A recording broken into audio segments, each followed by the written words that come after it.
and welcome. We should be live. Doing all my little checks really quick.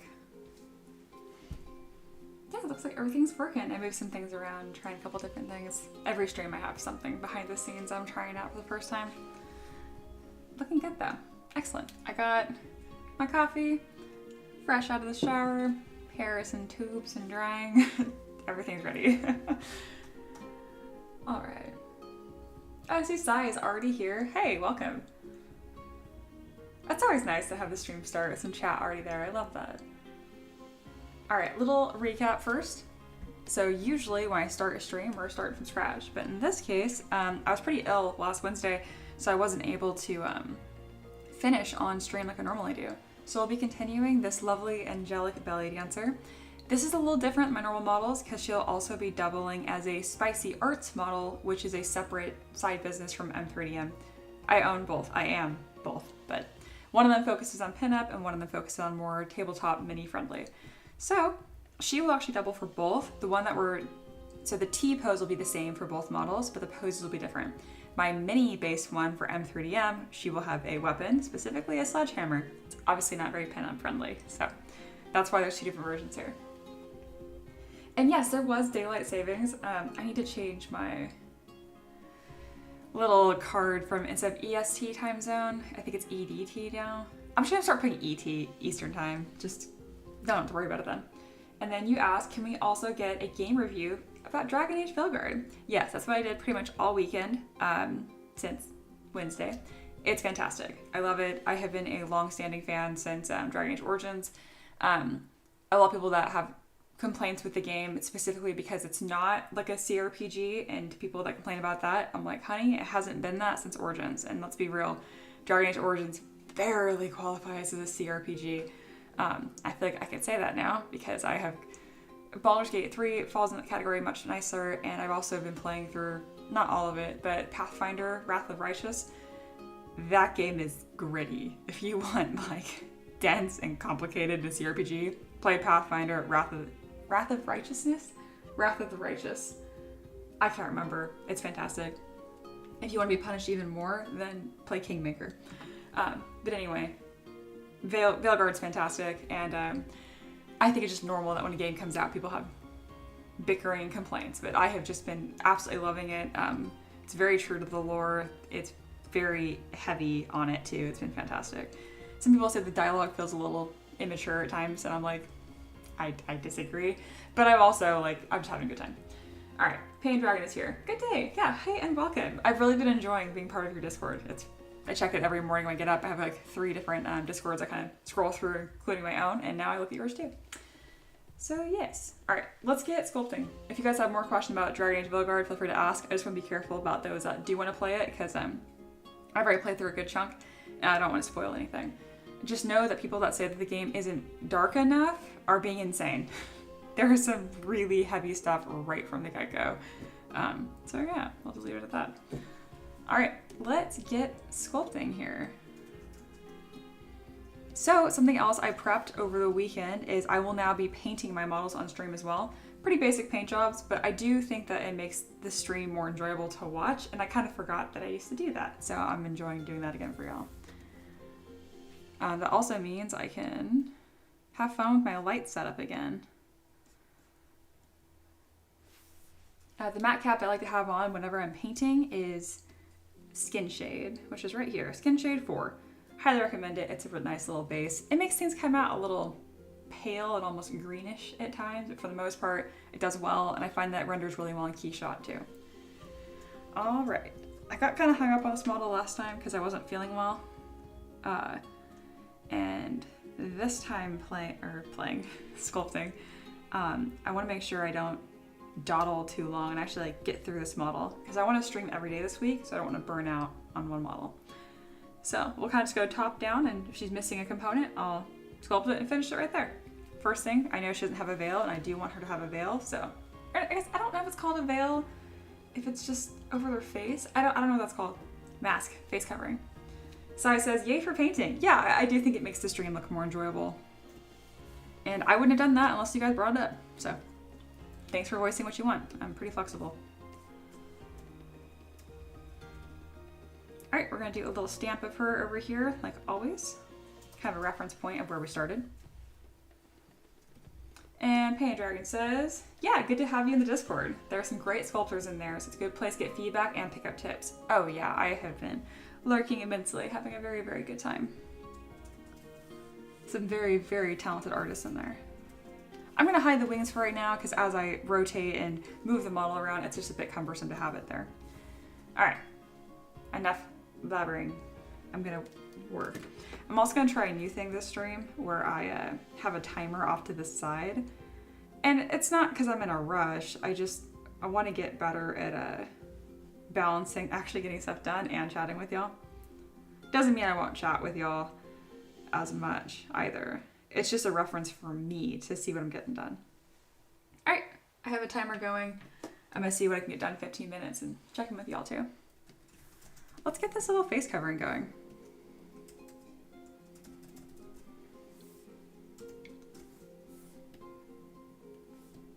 I was gonna say, I'm like, why is that so odd? It's because there was a stamp of the screen.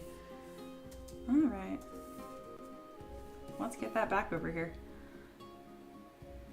That confuses my students so much that you can do these little screen stamps on ZBrush, especially if you accidentally fall out of edit mode.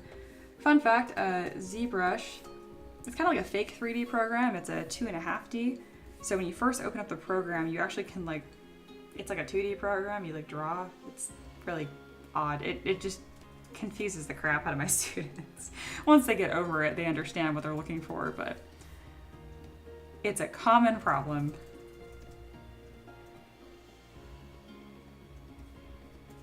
All right, so this face covering, I want to come pretty far back, and I also don't want to deal with this mouth cavity that's going to mask anyway, so that's why I'm only masking this little strip up here. I'm going to extract 0 thickness because that's my favorite to work with.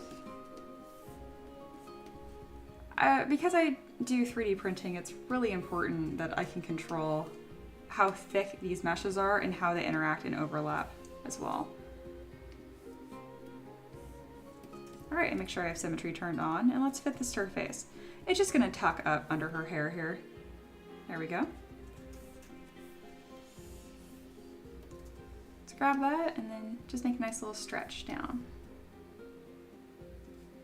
Lovely. You can see all these polygons are really stretched out right now, so I'll ZBrush with same turned on, and now we have a much nicer mesh. I'm going to use the move brush to kind of push this over her nose. I could absolutely use the simulation in ZBrush as well to achieve that, but I don't think I need to. It's not too complicated of a shape. I really like using ZBrush's cloth simulation features when it comes to wind. I find I have a really hard time getting the randomness. Ends up coming out a little too stiff when I do it. But, you know, practice makes perfect, and the more I do it, the better I'm getting at it.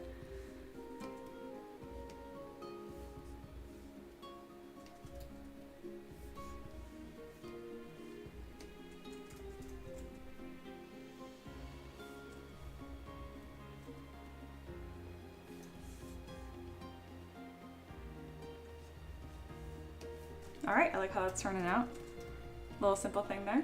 Painted Dragon says, I use an app called Working Hours to keep track of time spent. It helps with hourly rates for costing, but also you can see how long you're spending on projects. I love that. That's really cool. I timed myself pretty religiously when I was in my main section of growth as a professional. Obviously we're always learning, but when I was initially getting my workflow down, I would time how long each section would take, and I'd break it into blockout, posing, and detail, roughly into those 3 sections, and post-processing.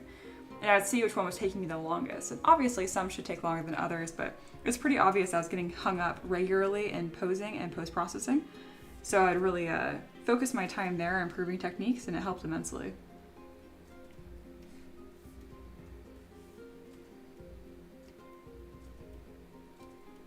I love different recommendations for apps and toys and whatnot though, so I appreciate you sharing that.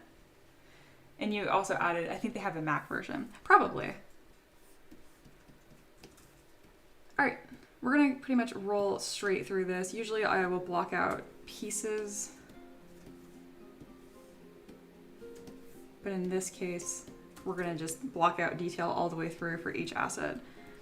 And right now, we're gonna add some thickness to this veil. I add quite a bit of thickness, again, for the purposes that I have. You have to be careful because you got some weirdness going on right here. Is smooth happening or not?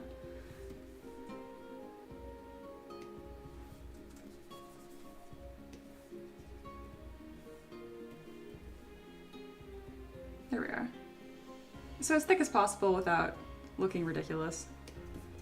There we go. I like just keeping it on smooth subdiv, being as low as possible. I can add them as I want. And now let's add some detail to this piece. I'm gonna add a very, very small trim around the edge. And to do that, I will use ZBrush. So I'm inserting a poly loop, and then I'm going to extrude the poly loop as well. There we go. ZBrush can really seem like witchcraft. If you guys have questions about it, please just let me know. I struggled with it for a very long time because I apparently didn't have the patience to sit down and watch a 5-minute tutorial. I'm a much better learner now than I used to be. All right, put a really small trim on that to give it a little more structure. And now I'm gonna go in with the crease brush. And it's actually not a brush, it's a button. So now it's gonna crease that edge I put there. So now when I divide, it will keep that. It also creased down her nose. I don't love that. So in that case, I will just crease again, and then I will remove this crease because I don't want that. So crease, edge look complete. If you hold Alt, it will do the opposite of the process.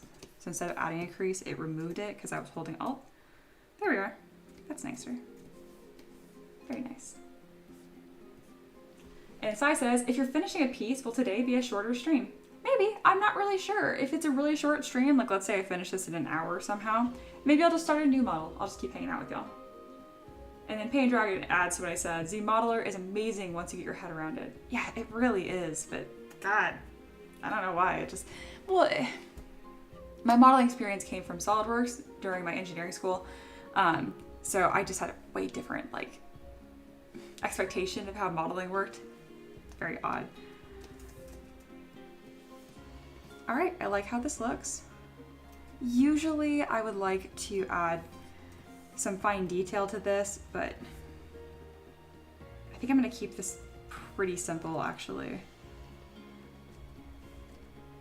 If I wanna add more detailed pieces, instead of adding like embroidery to this, I will add little tassels later. Paint Dragon says, I fought it for so long. Same. And even now I do some pretty egregious construction issues. Like if you use a ZModeler brush on something that doesn't have thickness, oh God, you were in for a bad time. You really are.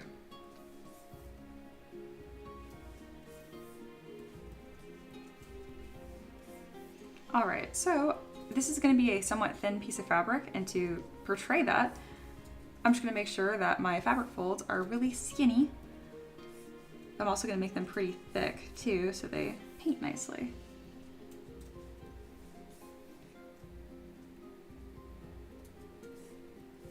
All right, so I can go 2 different ways here. I can either add my fabric folds at the bottom, or I can add them at the top where there actually would be some tension. I'm gonna kind of just play with which one I think looks best. I also don't like, I don't wanna mess with the border. So did I lose the poly group on that at some point? Because that border should have been a new poly group when I extruded it. I guess not, whatever.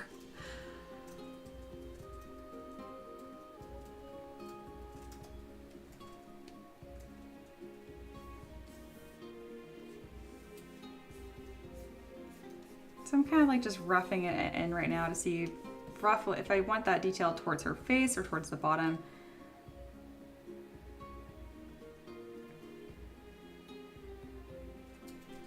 I highly recommend doing like quick and dirty fabric folds like that.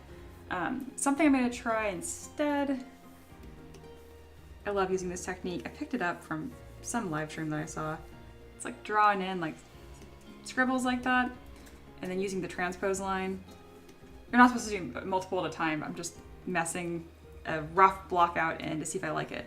And then you can use a rotate brush to pull these fabric folds out. Yeah, I'm gonna do fabric folds on the bottom. Also a little higher resolution.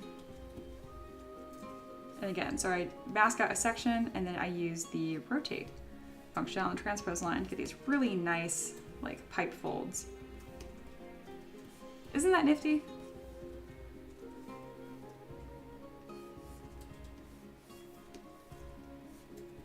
I really want to credit where I saw this technique from, but I'm not remembering.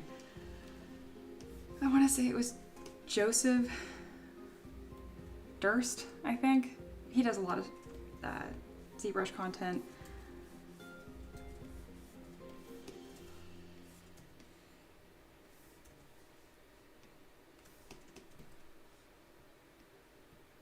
And then Dragon asks, have you been watching Vox Machina? No, I have not. I am terrible about keeping up with shows. I've like just recently finally watched Stranger Things. It's quite good.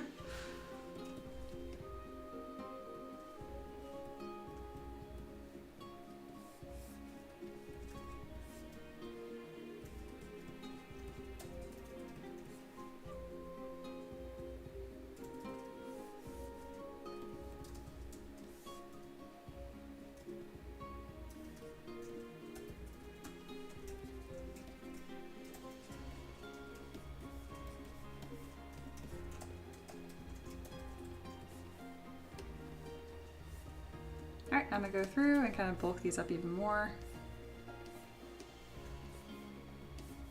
Yeah, I could have gone even further with those pipe folds, but I was being shy, or as I like to call it, mumbling while I sculpt.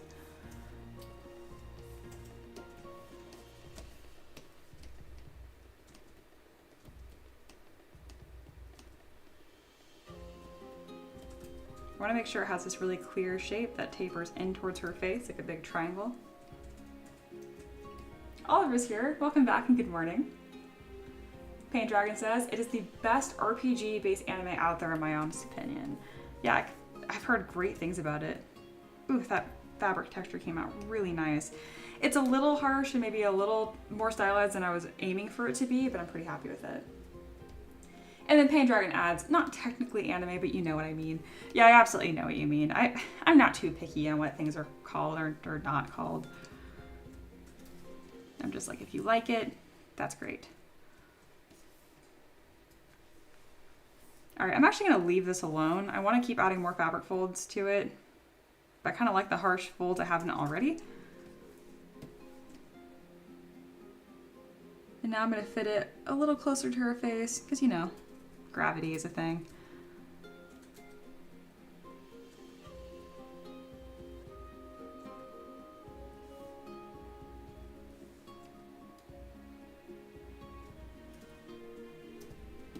All right, now I'm gonna put the 3D gizmo at the top here and play with the shape. Do I want it shorter? Do I want it longer?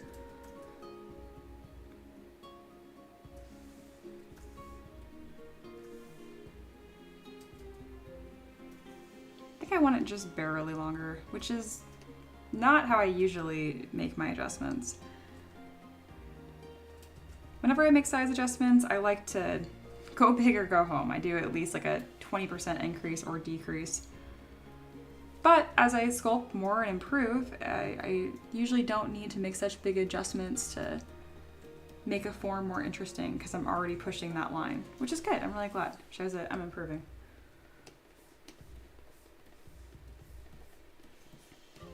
So right now, all this thickness right here, you really can't see it for the most part. I do it for 3D printing reasons, but it's obviously not very sightly. So what I'll do is I'll keep all that thickness there, but on this edge that you can see, I'll run over with a pinch brush. And that's kind of like one of my tricks for having lots of material to make it really easy to 3D print and having a bit more of a sleek look.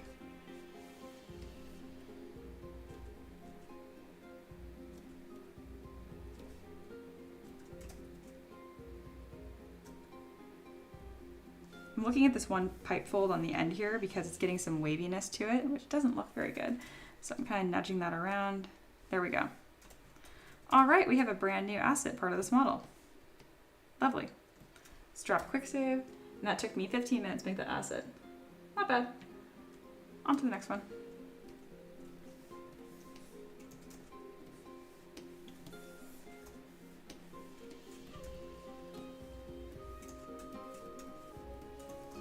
So this next piece I see here is this chain around her neck, which I do like, but I'm gonna fit it to her a little better. I think I'm gonna have one that connects from the top, from her neck down to her belly, but I'm just not certain on how I wanna do this yet. I probably don't wanna mess with it too much until I have her posed. All right, that looks fine.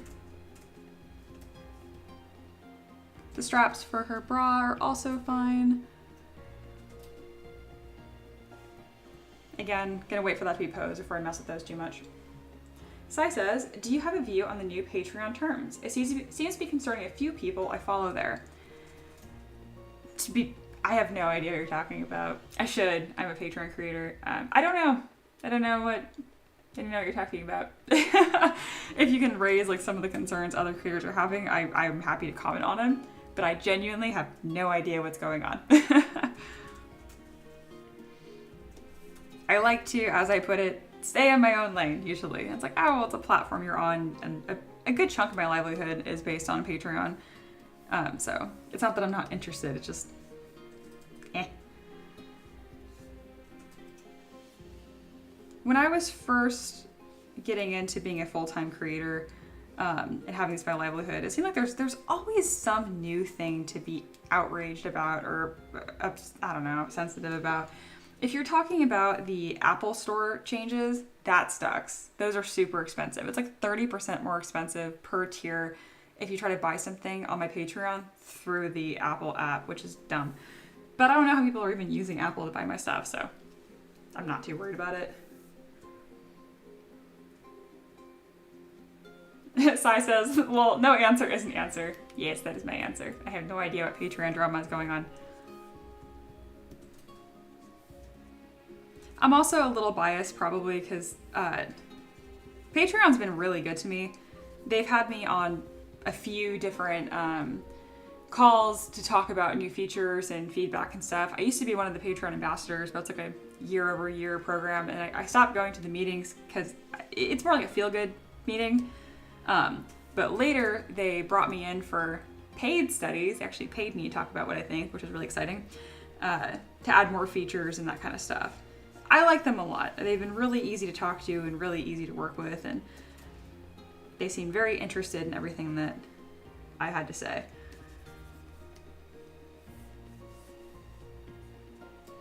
Right now I'm adding just a bit more flesh to her belly because, I mean, she's a belly dancer. I want these forms to be nice. I'm going in pretty aggressive with this clay brush here. Usually I'm a little more gentle in my forms, but I'm feeling confident. I feel like I know where her ribcage is supposed to be. I think I know what a body looks like today, guys. Not every day, but today. Really trying to emphasize this little like 4-pack she has. But still being pretty gentle with it.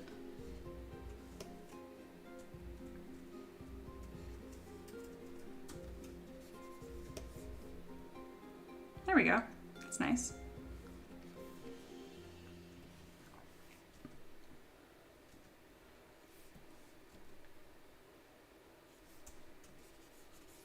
It's a lot of like adding a form and then using the smooth brush. But when I'm first teaching my students how to do this, I ban them from using the smooth brush because they just smooth out all the details they just did. Which is funny because then as they continue to improve, then I encourage them to bring it back into their workflow.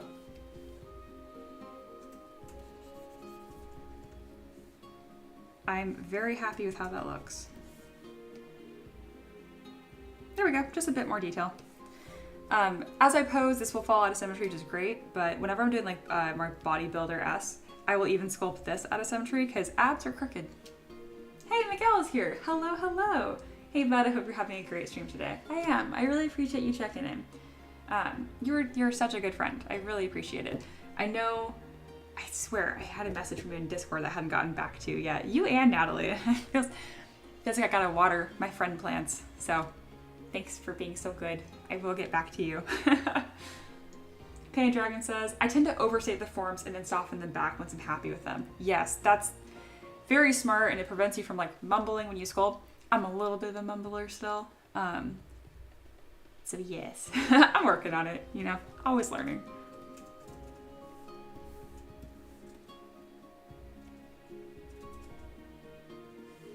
Miguel says, also, what do you want me to do with the bodies? It's starting to smell. Miguel has a very dark sense of humor. We do not kill people. Pain Dragon says, also the smooth group is better for that as it tends to keep the form rather than destroy it.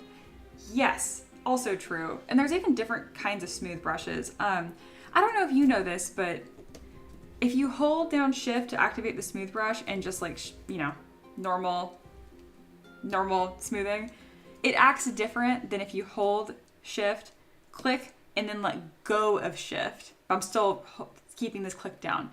It uses a different brush. Probably the brush that you just described, actually. Let's see if I can find it. So there's smooth, let go, spacebar. No, it's not going to show me which one. But yes, I do know what you're talking about. And that's why I was kind of smoothing at super high poly too, because it kind of helps keep those forms as well. Even though usually it's nicer to work in low poly. All right, let's get a belt done. Another 6 minutes, and I got some more stuff done with the body. Not a ton, just a little bit. And by just a little bit, I mean I got a lot done, but they're not very exaggerated forms. Words. All right, so for this, I really don't know exactly what I want, so I'm just gonna start sculpting something. Add some thickness, inset it, add even more thickness, click apply. All right, so now I got this little base mesh. I'll throw some trim pieces on it and we'll kind of see what we're thinking.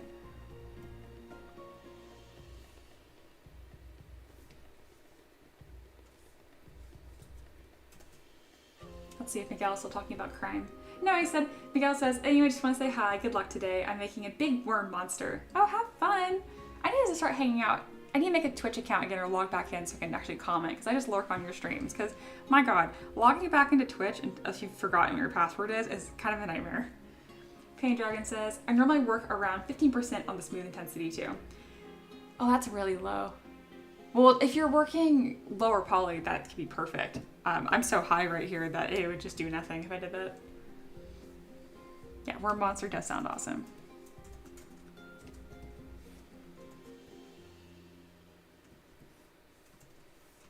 All right. Let's play with some more forms here.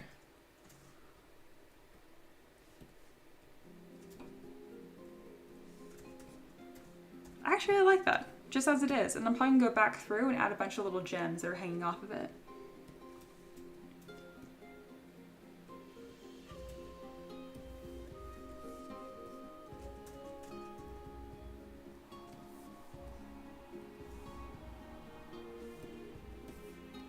All right, we have this little tabard I'm gonna work on now. Same kind of process, adding thickness, making sure it's offset by -100.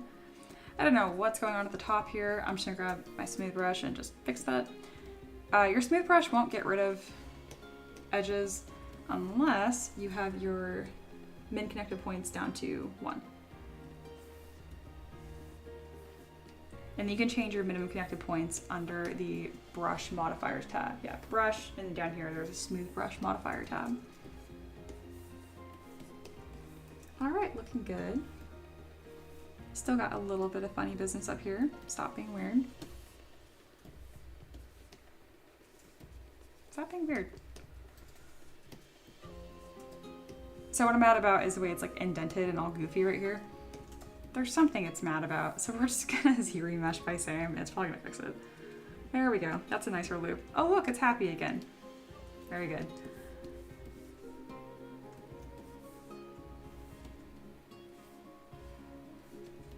That's something I remind my students of too, is like if you're fighting a mesh a lot, it's probably something, the way that you constructed it. If everything's nicely constructed, ZBrush does not fight you too much, I promise. All right, I did one subdivision level because it adds this really nice little border here I'm gonna take advantage of that. Go with the ZBrush and increase it. There we go. Now if I continue to subdivide, it keeps that little edge there, which I really like. And then on top of this, I will start adding fabric folds.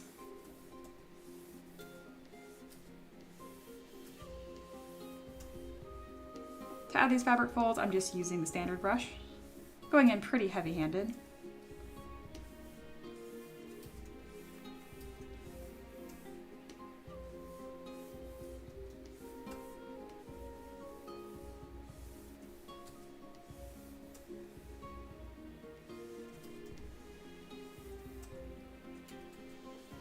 I need to pick one of these creases to follow. Oops, I need lazy mouse turned on.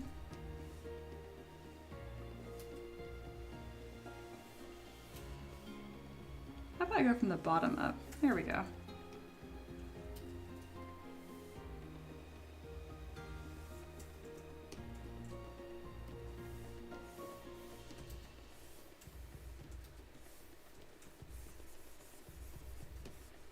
Alright, have a tabard with some fabric folds on it. Looks good.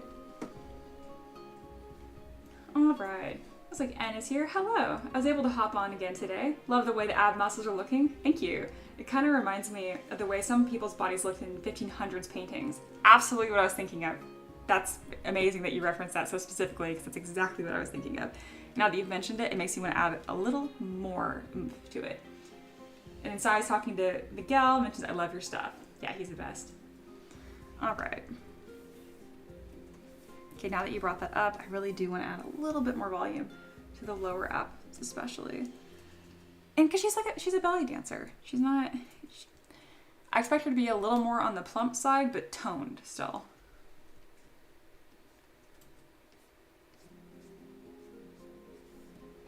There we go. It's a nice bit of volume there. You can really tell from the side. And I'll go with Damn Standard very carefully.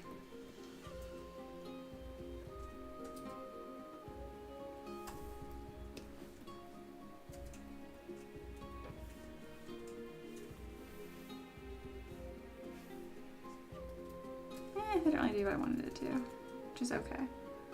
Let's try again.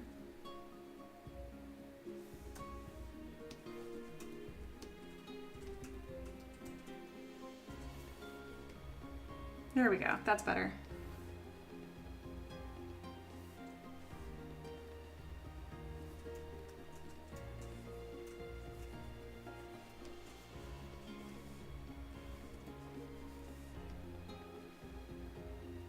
Yeah, if I want to define her upper abs more, I need to push her ribcage out.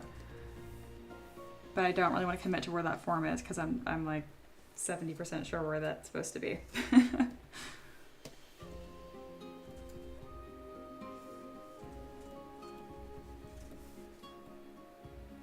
That's going to catch paint really well. It's also more exaggerated because I have ambient occlusion turned on, so.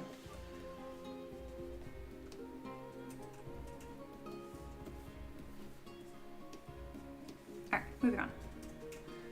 Just making it a little more bold. Okay. So we have that tabard, has fabric on it now. Let's do another. I'm also looking at my references I have here because I do want a different look. I'm thinking. All right, I have a plan. God, whenever I say I have a plan, I think of Dutch from Red Dead 2. Great game. If there's any chance that you guys have not played that game, you must play that game.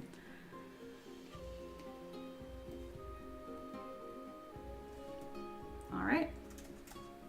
Got some thickness like usual. I'm gonna go ahead and go in and add a little edge to it.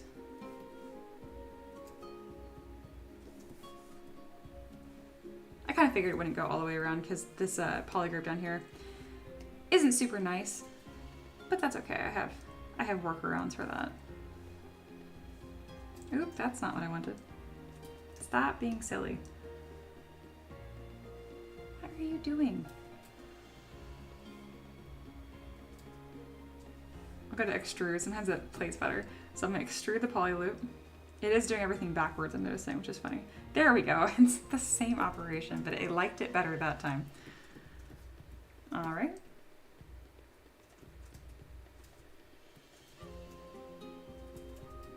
I actually don't like how rough the points are, so I'm gonna completely go back and change the shape of this. I also don't like the mesh. So we're gonna ZBrush by same, clean this up a bit, and then polish by groups.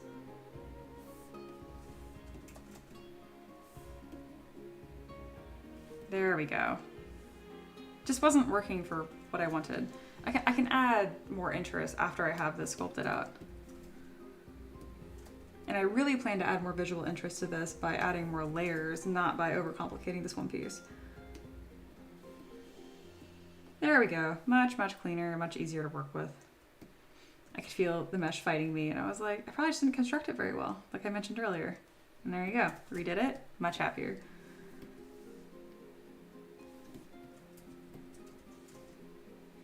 Oh, I had a mask on this. That's why I was behaving so strangely earlier. That explains a lot. All right, we have this piece now.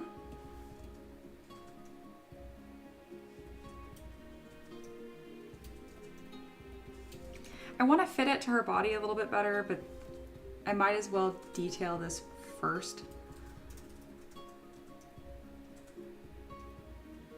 And me posing her as well, so I'm gonna try not to get too caught up in this fitting perfectly.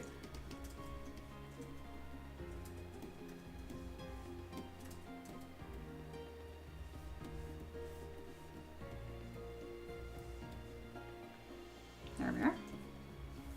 Good enough fit. Oh, and Mucky's here. Hello. Welcome. Always good to have you in the stream.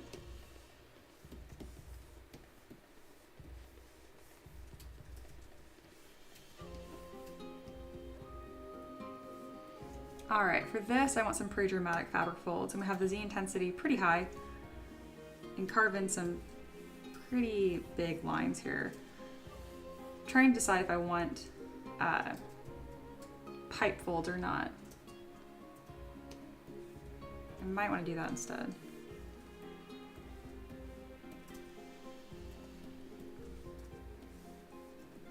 And I might need to do this without symmetry turned on because it's going to act silly.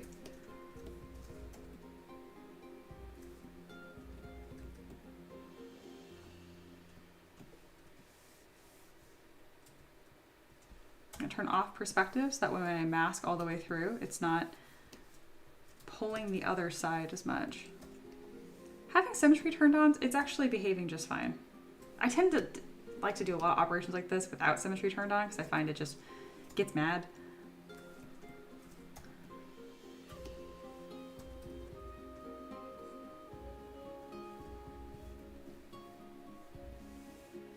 I'd like to add a fold right here as well. Make sure I mask the back again.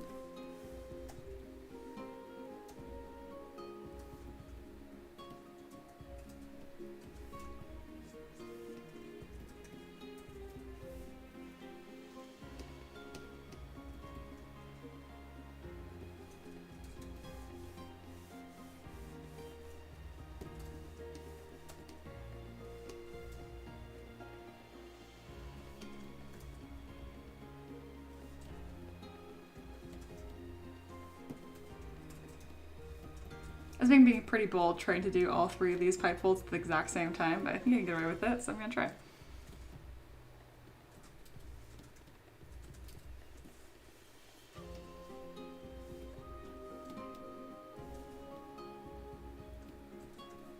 Oh, no, I got a bunch of clipping right there.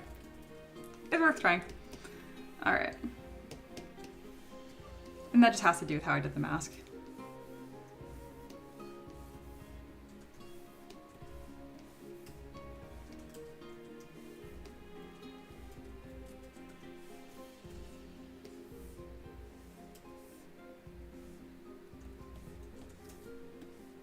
All right, that's looking nicer. Now let's go in and commit to some of these forms a bit better. All right, all that like streakiness that's happening, you can, so like, here, I'll show you. Like right here, you can see all these like little circle lines. That has to do with like the brush type. It's a bunch of dots that are like depositing material. You can actually fix that if you get a stroke. I believe it's under curve. Or no, you can even do it under lazy mouse. And you can just adjust your lazy step and that will smooth that out. It will also make your brush stronger, so beware. All right, that made it worse. Go figure, because I increased it, so I'm decreasing it. There we go. So decrease it by 0.05, and you'll see that it's a bit smoother. Also, if you just move your hand slower, I find that tends to help too. Then increase my lady radius. And decrease my Z intensity. Looking good.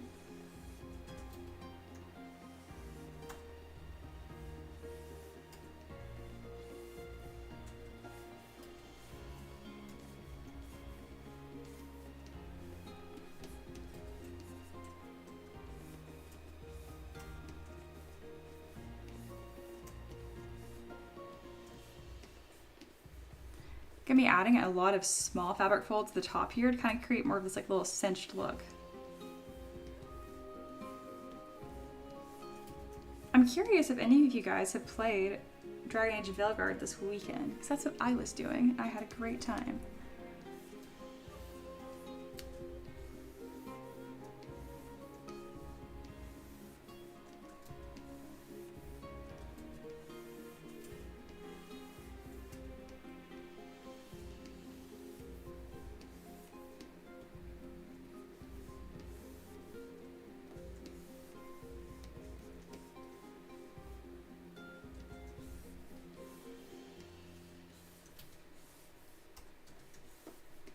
I'm really going ham on these fabric folds. It's gonna be probably the most fun thing to paint on this model, so making sure to give it some extra love and attention.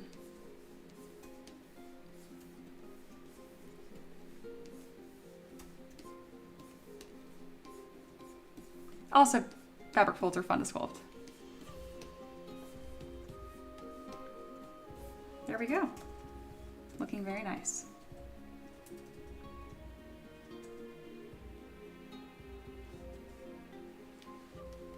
I don't really have any super detailed pieces of right now, but I'm really happy with the way the base mesh is right now, and I can go through and add more little pieces and details, and it'll be great. Monkey says, I did not. How was it? I'm about halfway through Andromeda. I did family stuffs all weekend. Sounds like a good time. Veilguard's great.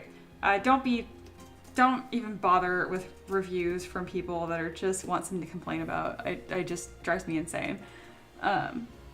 There's always something to complain about, and people are not talking about how incredibly polished this game is. There are no bugs. And if you usually play as a mage, I'm playing as a Antivan Crow Elf Mage.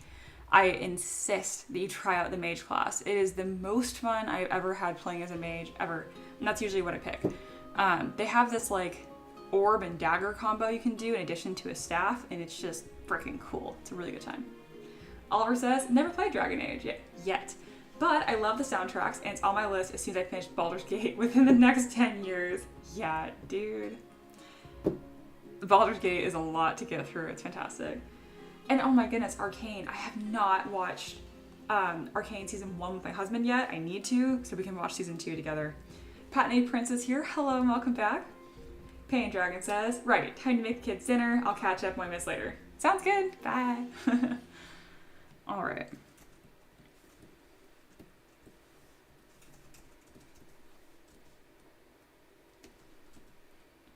So I think it's essential that this belt piece is pretty low on her hips, because that is essential to that belly dancer silhouette.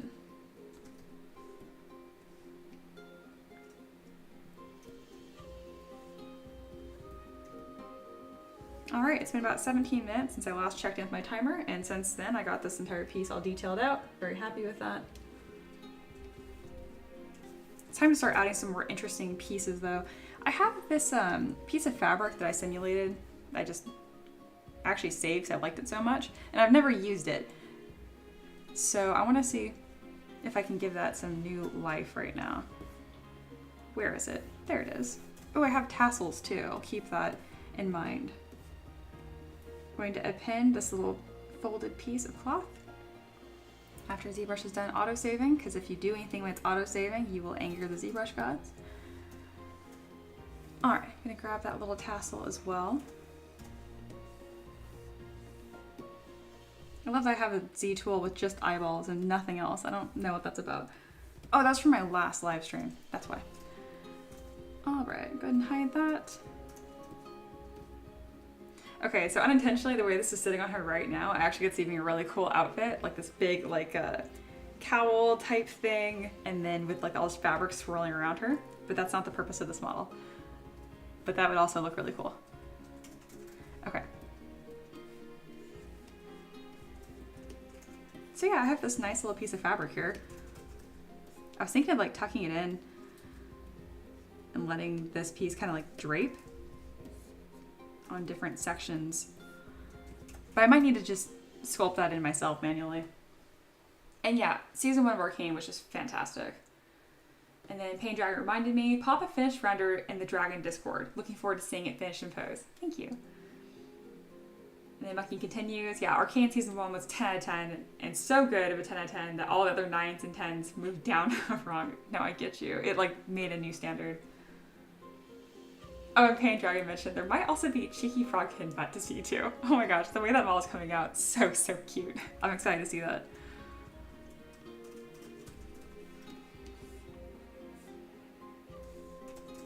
All right, what can I do with this fabric piece? I just like it so much.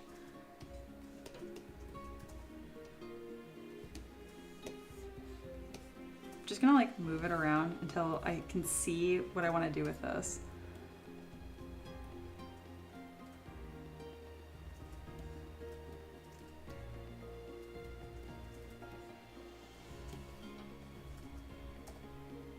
I'm gonna grab my transpose line and then start dragging this down.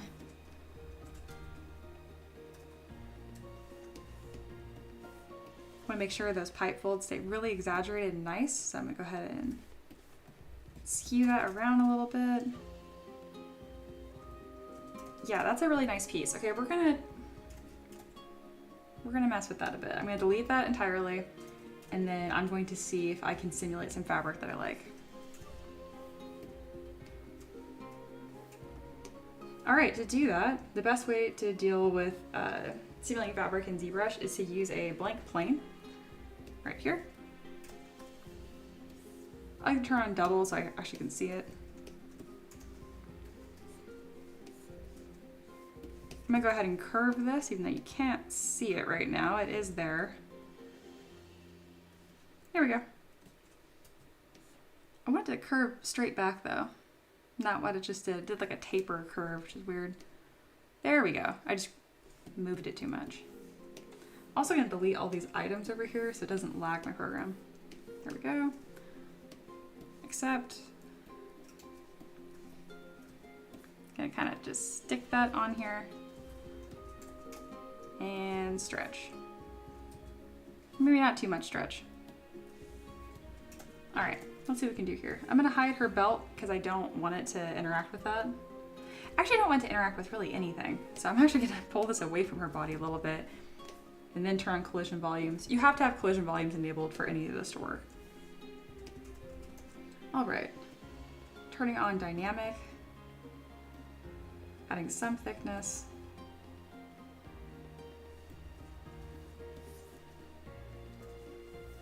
All right, what's the simulation by default? So that's the default simulation right now. I'm gonna keep this top point mask, kind of keep it pinned there. And now I'm gonna move to the transpose cloth line. And so I can kind of make stuff happen myself. There you go.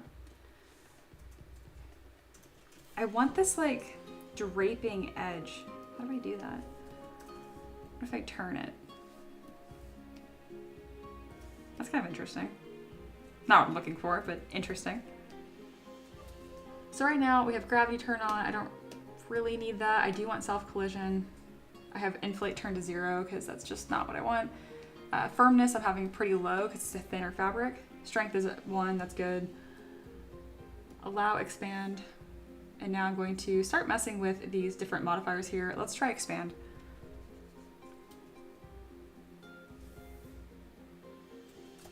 Let's It's so crinkled looking.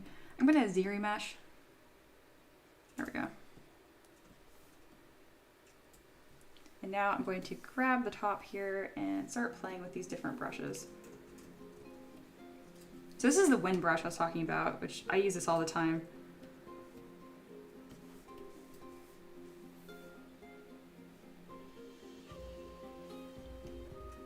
The cloth twister brush I find works well, but you have to have be really careful with it to not make it angry.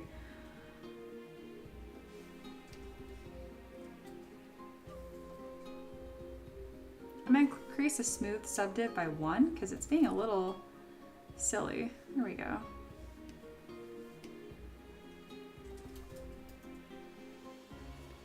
It's working exactly as I'm telling it to. I just need to figure out how to get what I want here.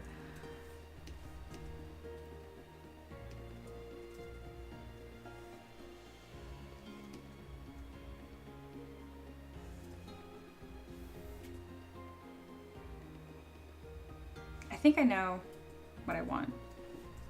We're going to change it to transpose line really quick. Make sure dynamic is turned off. And I'm going to start masking and adjusting this shape.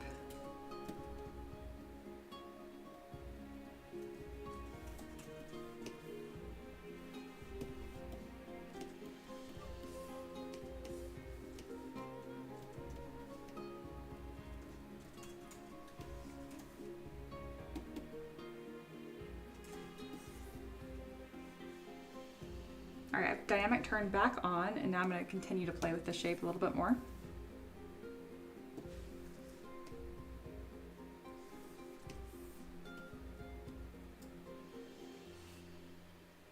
I'm going to turn down self-collision. It's a little intense. I'm going to click recalculate, just make sure all the changes go through. Yeah, see how it's making it so ridged? I mean, it's like a cool effect, but it's so intense. It's not what I'm wanting. Put inflate.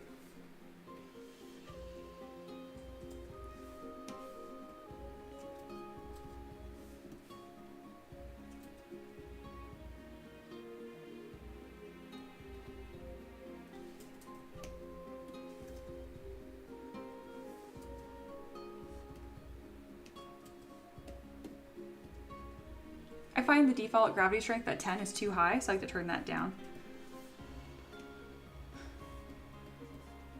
Also, I wish it wasn't just tearing through the mesh.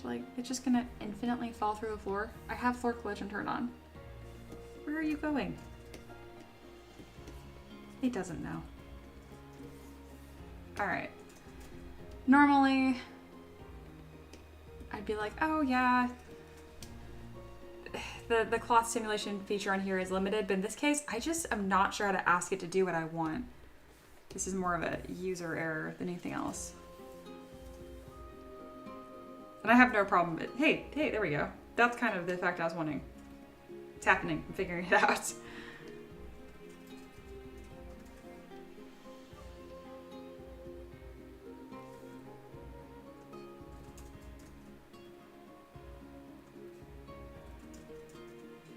Ultimately though, I think I'm just gonna need to sculpt these pieces myself.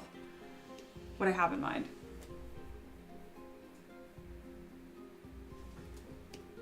All right, that was a complete mess. That's fine. We're gonna do it ourselves. All right, we're back to just a plain square here. I know my shapes. And now we are going to ZBrush it a few times so there's just less to work with. And I'm going to fit, first thing I'm going to do is fit this piece in this rough shape I want it to be, like the length and stuff. And then I'm going to start blocking out some fabric folds.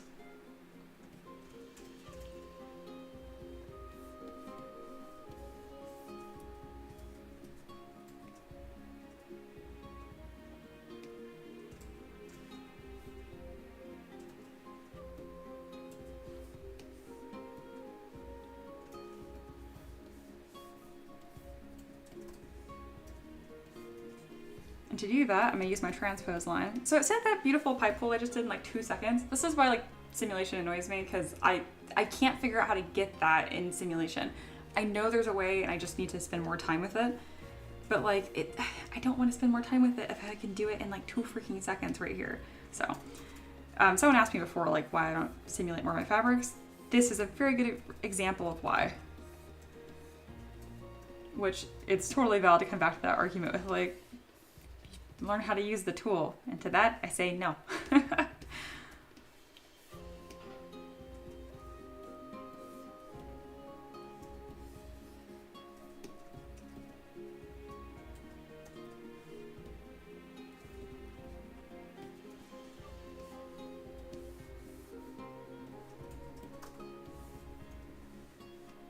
Right now I'm making sure this transpose line is actually fitting onto this plane and not pulling off of it. Otherwise this trick I'm doing will not work.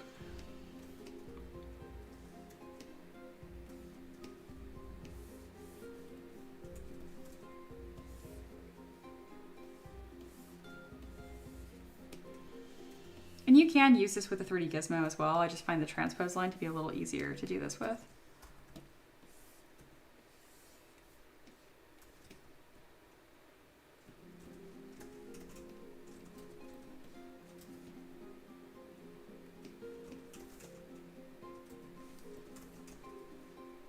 All right, I have this draped piece now. Let's make this edge look nice as well. And then I can start using this piece throughout the mesh.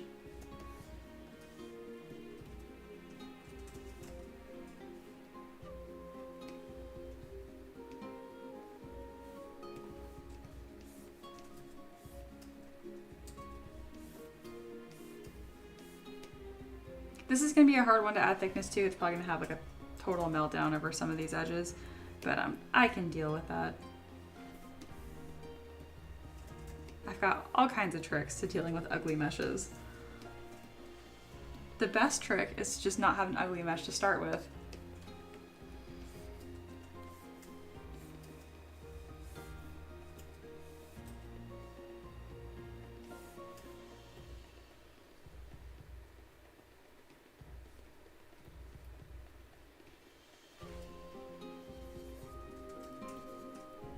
There we go. So this is like the before, like that ugly side I have right here. I just use a smooth brush with the main connected points turned down to 1. So before and after. Doesn't seem like a big deal, but that's gonna allow me to add all the thickness I need to make this 3D printable without causing a bunch of issues.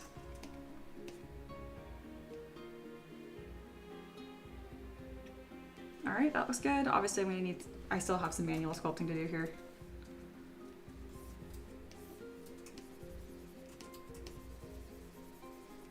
But now this is a real piece with a real mesh on it.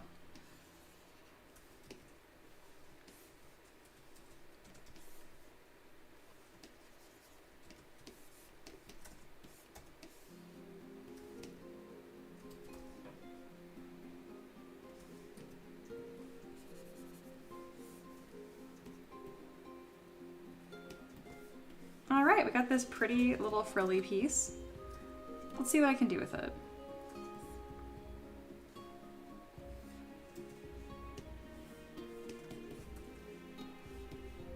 I'm going to put a bend arc modifier on it, making sure I do not have subdivision levels because it does not play nicely. I find if you use this bend curve modifier, it does a pretty good job, or the arc, as long as you also squeeze it back in with a 3D gizmo afterwards.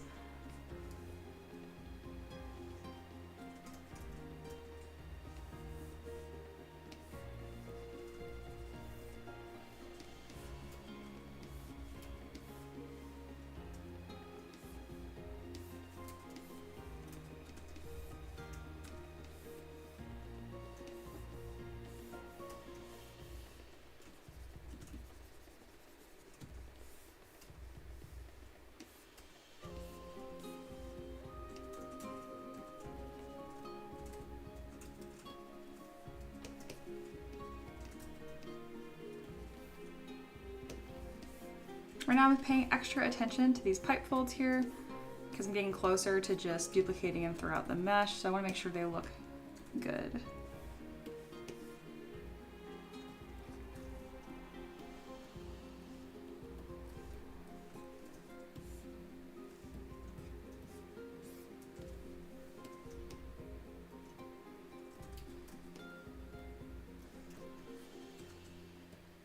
gonna change this material. It's very cool, but it's getting kind of hard to look at. The gold's fun, but again, a little tricky to work with.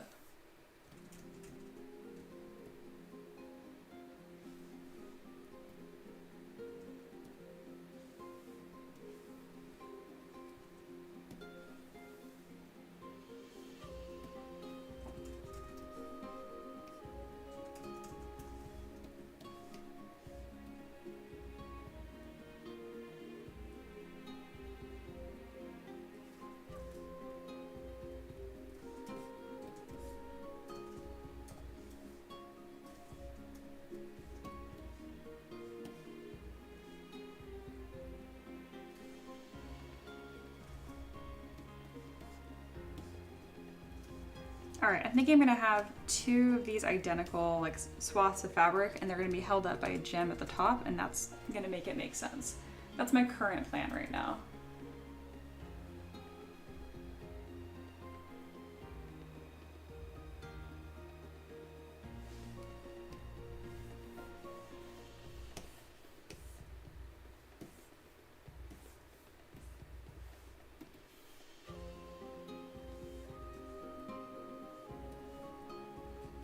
One second, I need to refresh my screen here.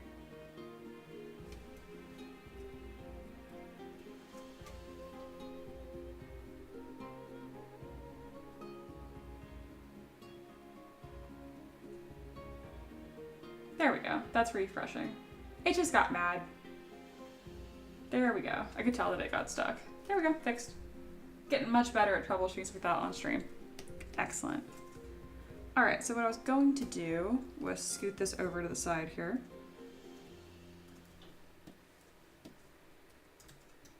I also think it'd be worth Z-remeshing this.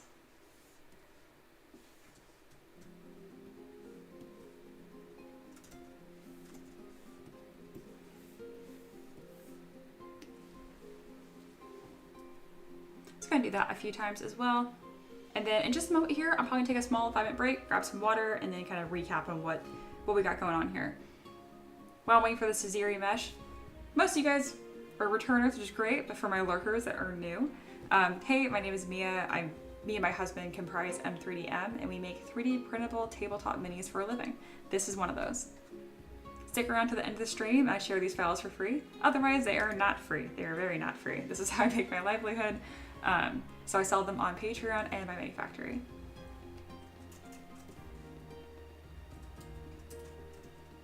It's a really rough, odd texture that happened here. Usually when you Z-remesh, it does the opposite of that. Very intrigued why that happened, and not really sure why. Odd. Let's just Z-remesh again and see what happens. It might be just because it was pretty high poly, and so it just got mad. And you're wondering why I'm Z-remeshing this. It just makes it nicer to work with, and if I get this to a state that I enjoy, I can actually export it, add it to my asset library, and use it in the future. Monkey in all caps, coffee. I already had a coffee today, but I mean, I can have as many as I want, right? Like, I'm a grown adult. I say now because there's no consequences to that right now. I tend to find I can handle a coffee a day, and then the second one always makes me feel sick.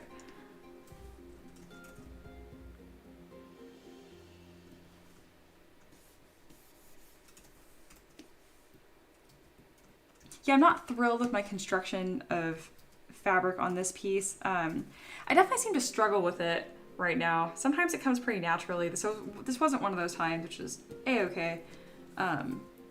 Just one of those things that I haven't sculpted in a while, I guess. And sometimes you don't realize how long it's been since you practiced something until you try to do it. And you're like, oh, I can ride a bike.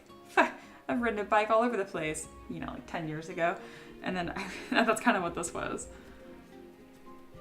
It's like, yeah, I can sculpt fabric, but the type of fabric folds I've been doing aren't like this. This was new for me. Or not new, but unpracticed.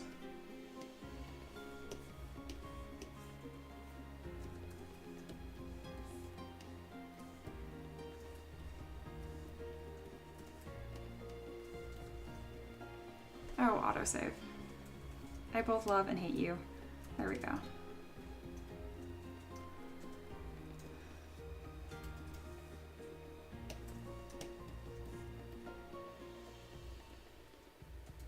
Stop being silly.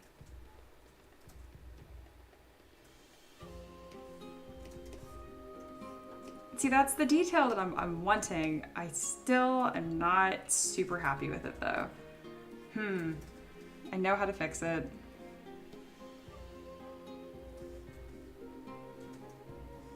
I also think I'm just being terribly picky right now. Me a year ago would be very happy with this. All right, let's put an ornament brush in here as well.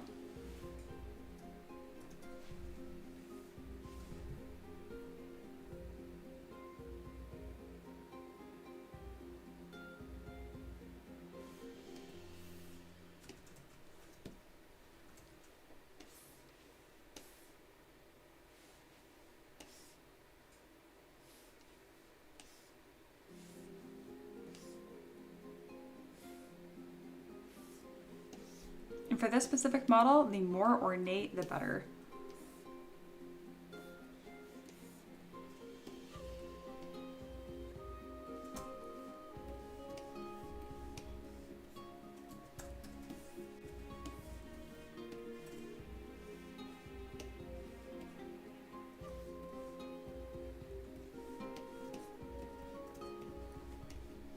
Adding a little bend art to this so it fits the body better.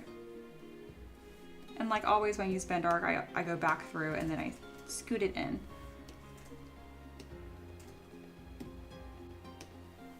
There we go.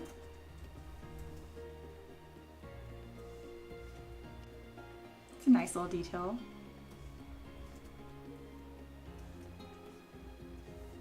Go ahead and mirror and weld that. Very nice.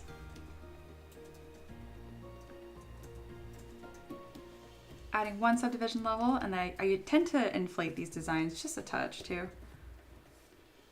All right, that looks nice. And now I'm gonna move these fabric pieces to look like they're actually being held up and like pinned. Gonna delete the top, smooth it just a bit, and then I'm gonna use the pinch brush to bring all of it together at the top. Assuming I don't just resculpt these fabric pieces entirely.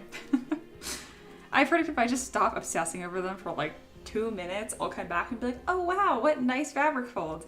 But as of right now, I've looked at them for too long and I'm like, I hate them. But hey, it's a lot better than what we started with on the left here, yeah?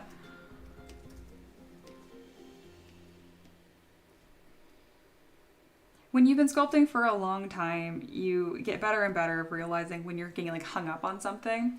And it's still so hard to not be hung up on it though. Like I know I'm doing it, and actively as I'm doing it, I'm like, a little more, a little more. If I just mess with it a little bit more.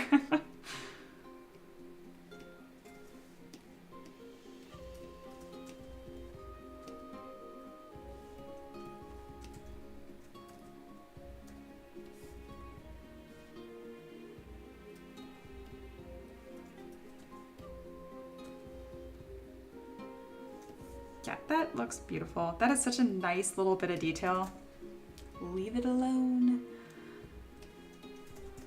All right, so I'm gonna keep adding more and more layers here. I think a shorter tabard would also look nice.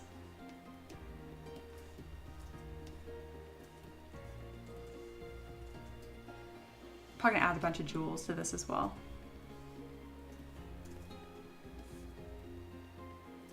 The jewels and ornaments are really gonna bring this together as well. Yeah, and Monkey says, I think they look great. They do. I know I have the capacity to do a little better right now, and it's making me want to do that, but at the cost of how much time? Like, I just need to move on. Okay. I'm gonna get a little render on here. Gonna switch our material back to gold, because isn't that fun? And I'm going to do. So if I do Shift R, it puts a render. It's just like a best render. It's by default. I always like to see where it puts me. Yeah, it's not bad.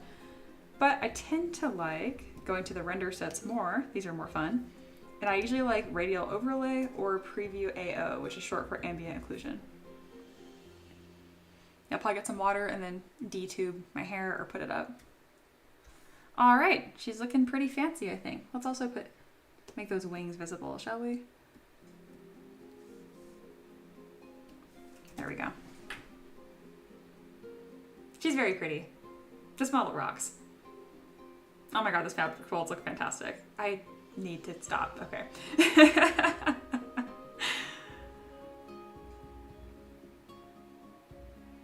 I'm pretty happy with this.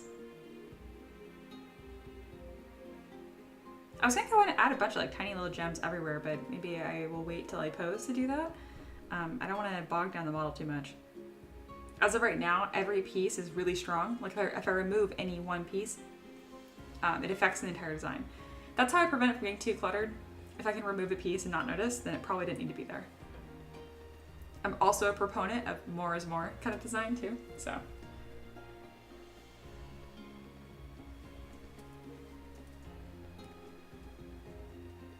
But yeah, thank you guys for hanging out. It's been a really good time. I'm gonna perhaps get another coffee.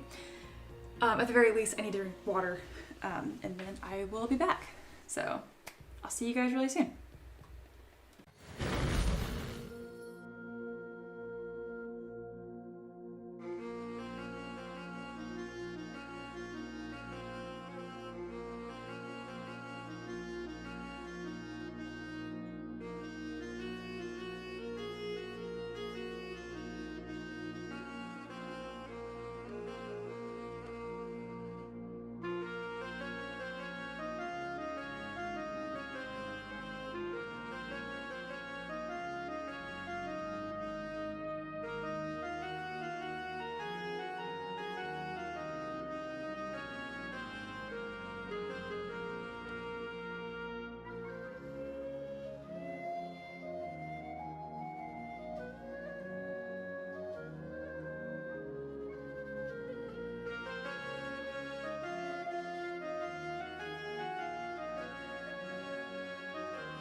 Alright, I'm back.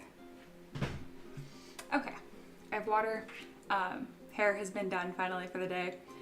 And also exciting, I forgot to mention, I finished my little first crochet project, which is one of those like little beginner kits, Woobles. Really cute name. This is Pierre the Penguin. I didn't name him, it's on the bag. And I highly recommend them. They're fun as heck. So, there he is. I'm gonna set him next to me. He'll be my little sculpting buddy. Let's put him somewhere I won't knock him off. There we go. All right.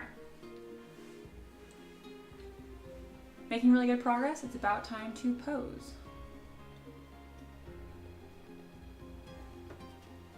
And then depending what other little details I want to add, which is really hard to decide on sometimes. First, let me tuck my hair back a bit. I always like the look of like loose hair and looks all natural and pretty, but then I actually hate hair touching my face. All right, camera, let's not be blurry. It does whatever it wants. There we go. And then like usual, if you guys have a question about the process, feel free to ask. I'm a little more focused today. I've been reining it in, not talking too much about Dragon Age because it's a brand new game and I don't want to spoil it for anyone. But it's been so much fun and having the best time. Definitely kind of like hyperventilated while the screen was loading up for the first time. And as I see more things that are just like distinctly Dragon Age too, it was just really awesome. All right. I love these little fabric pieces.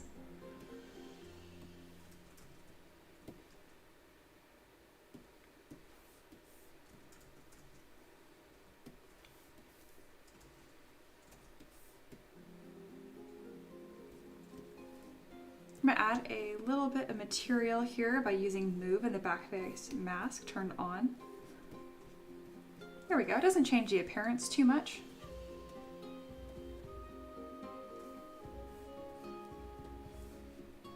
Also gonna try a deformation I haven't tried in a really long time.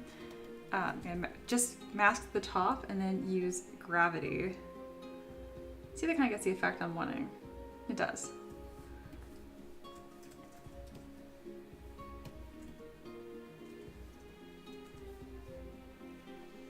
Very nice. All right, I'm gonna go ahead and merge these to these little jewels up here because these will always move together. These also don't need to be 60,000 points, so I'm gonna go ahead and Dynamesh those at a high resolution. There we go. Now it's just one solid piece and then I can decimate it down to like, let's just do 10,000 points.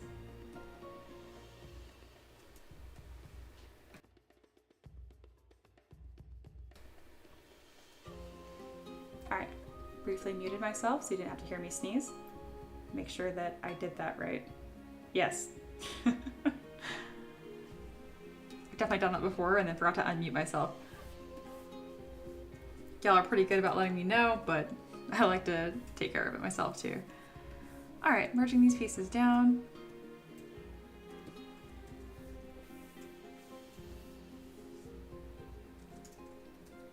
I'm very, very happy with how this model is turning out. She is just beautiful.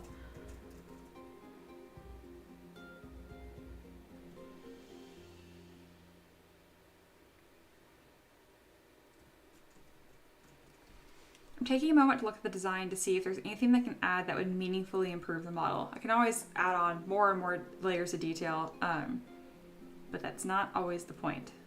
I'm also trying to get better at not pushing myself on every single model, which I know is very, I don't know, not art inspiration, but every now and then it's like, you can just get a model done. You don't have to try to reinvent your skill set every single time.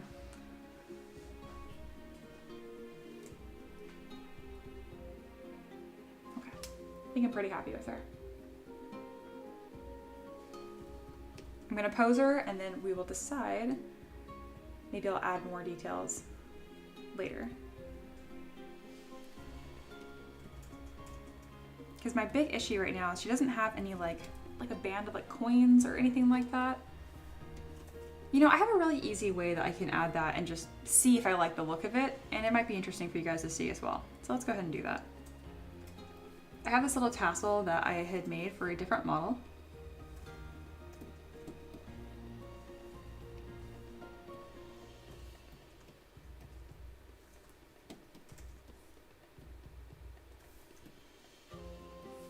at the very least, I think it'd be a nice detail to add to this gem that I have here.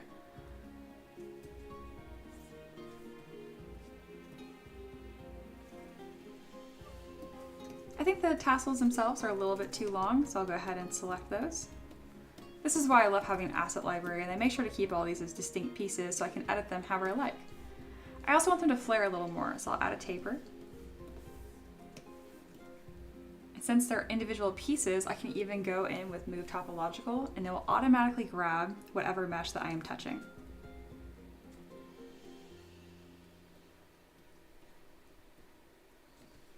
There we go, I think that looks nicer.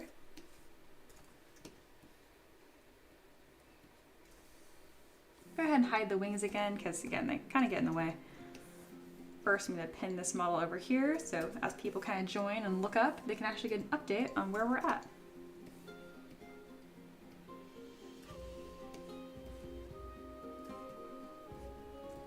So what I'm going to do is I'm going to just kind of tack a bunch of these tassels on, and then I'm going to mirror and weld and see if I like the look.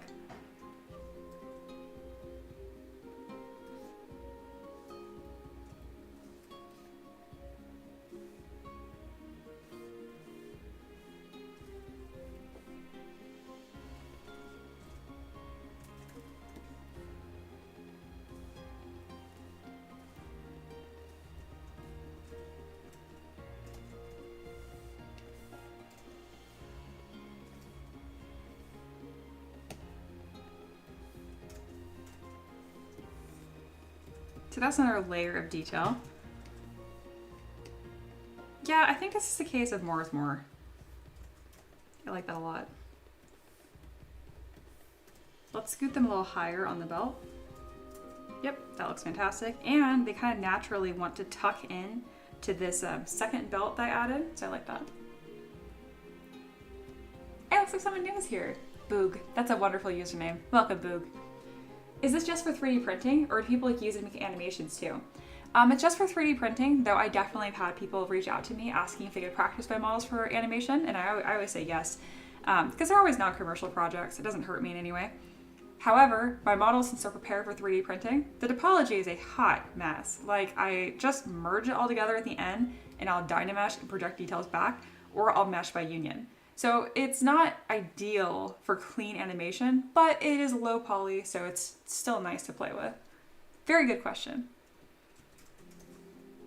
But no, primarily I am a 3D artist for 3D printing, and that is how I make my living. This is what I do full time.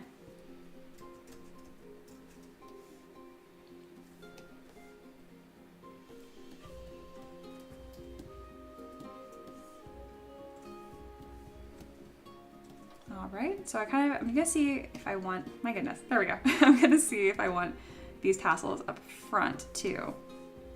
Yeah, these are awesome. More is more.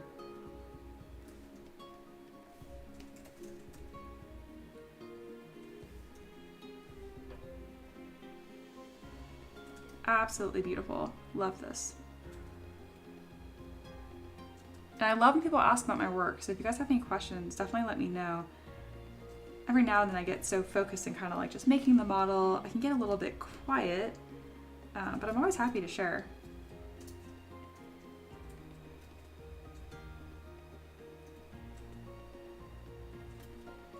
I've thought about before, like having a note card on the side, like general talking points I can kind of like just chatter about as I work, because it's hard for me to think of new topics as I'm actually working.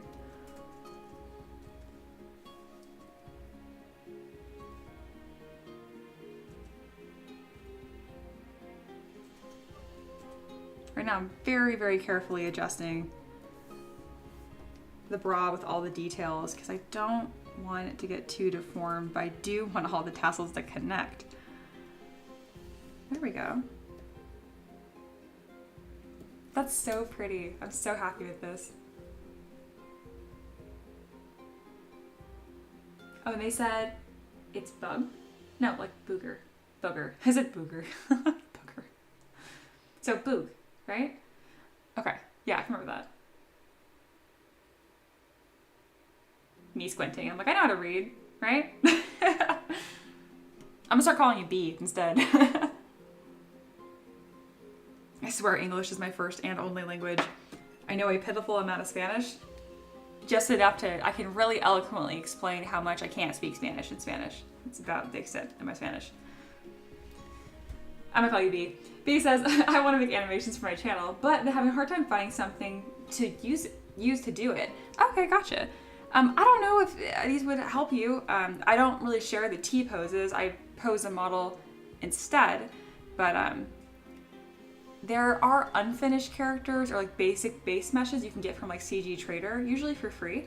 So that might be a start. And as far as like what kind of animations, it really depends what sort of animations you're doing. I had someone that was developing their own video game, just like a small indie thing, and they used my models for it. It never ended up getting released or anything. It's just like a fun side project they did.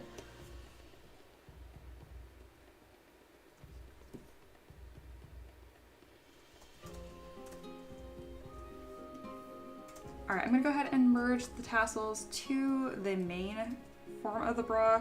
It'll make it a little easier when I pose. And then these, I'm just gonna duplicate and flip them around, stick them on the back as well, because it's gonna match that V I have on her belt. It's almost like I did it on purpose. I'm being totally facetious. I did not do this on purpose. I'm amazed that this worked. Happy accident.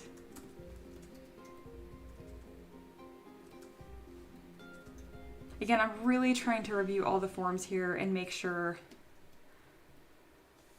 there's a lot of detail and interest, because this is going to double as 2 different models for both of my businesses. Totally different poses and uses, but still. There we go.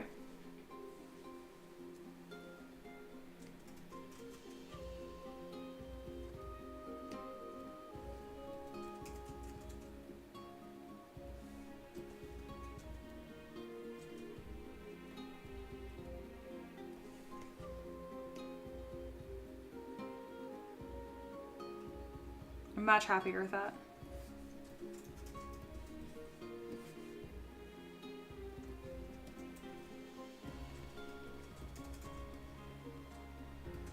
I'm gonna go through and inflate the chains just a touch. It gives a little more material and substance to them, and then I don't have to baby them too much when I pose, making sure that they're perfectly touching her body as well. And this is more of a 3D printing issue. There we go.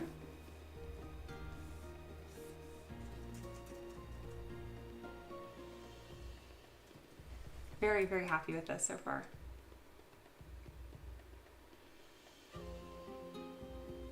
Book continues and says, I guess I really don't know what I want to animate yet. I kind of just wanted to start with like an animated version of myself. Oh, it's fun. Yeah, I mean, learn something new. Keep at it.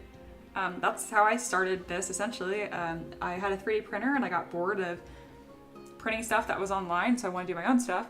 And it kind of just ended up becoming this. And now it's what I've done as a full-time job for about 5 years.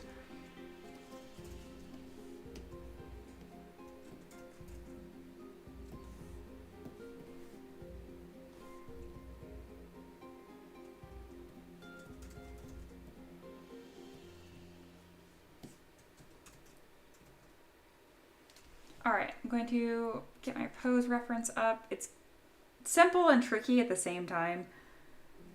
Again, this is not gonna be a very sexy pose. This is a belly dancer that has a sledgehammer. If you're like, that's an odd choice, that would be because it was a request. Everything I sculpt on here is a request from Patreon. Oh, this camera and its blurriness is driving me crazy. I've looked into it and they're pretty much like, oh, it's a lighting issue. And I'm like, no, I think it's just because I'm pale. Like, I haven't had my light on here where it's like I have a Gobi light behind me, or I guess in front of me, that can change the colors on and the scene and whatnot. And I have it on this pretty somewhat orangey color to de-vampire myself. And my camera's still like, nah, not fooling anyone, I guess. If I take my little, I'm gonna like clean the screen. Pierre has a purpose. I like that helped. Yeah, okay. Not a big deal. The important thing here is the art, not my face. Obviously, you guys believe that I'm here because someone's talking. Alrighty. So to prep for posing, there's a few things that I do. I mostly am going to organize my subtools here to make sure that they're easy to quickly select. Boog asks, that's cool. Do you sell the things you make online, or do you sell them as like figures? I used to do figures, or I'd sell them like already 3D printed on Etsy, but as of now, I sell the digital files. So I actually have my Patreon pinned to the top here. It says support the stream and get hundreds of free printable models. That Patreon is a huge part of my living and what I do. That and my mini factory.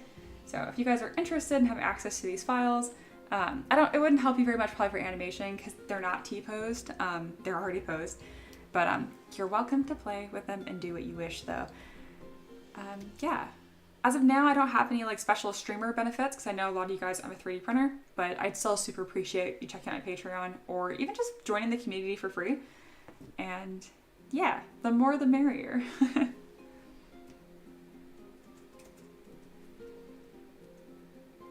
Now I'm going to clean up these subtools like I mentioned earlier. Because for example, like I know these two tab words are going to move together, so I might as well merge them together.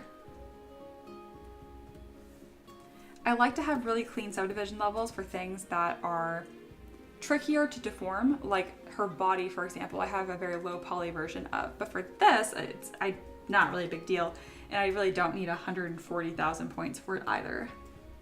I'm gonna bring that down all the way to 50. I probably could have gone even lower. All right. So if I hit Shift F, it'll show the polygroups here, and that's why it's changing colors as I select them. Also fun is like these, you can see they're kind of like little rainbows, and that's because each one of these is a distinct piece. I can make them all one group by hitting Command W, and then they all change colors again. By keeping Command W, I can pick whatever color I want. Again, the color has nothing to do with the model, it's just showing me where the polygroup is. All right, that looks good. I'm gonna go ahead and merge that to the belt. That will be a separate piece, separate. This can also be merged to the belt. And again, I'm keeping it a separate poly group, so I can always just hide it or show it as needed.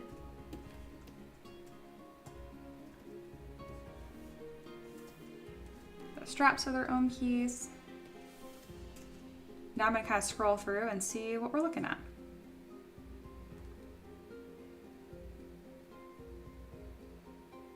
Looks good. Ah, yes, forgot she has wings. That is a huge component of this. I'm gonna go ahead and do a hard save for this because I haven't since I started this stream. Feeling bold. And then I'm going to load in my presets for weapons. These are all weapons I have made before, but I compiled them into one asset library so I can reference them nicely. The requester on my Patreon asked for a sledgehammer. That's a little too modern. I do like more like high fantasy, so I'm gonna give her a great hammer instead, which is very, very similar, but more on that nice fantasy side.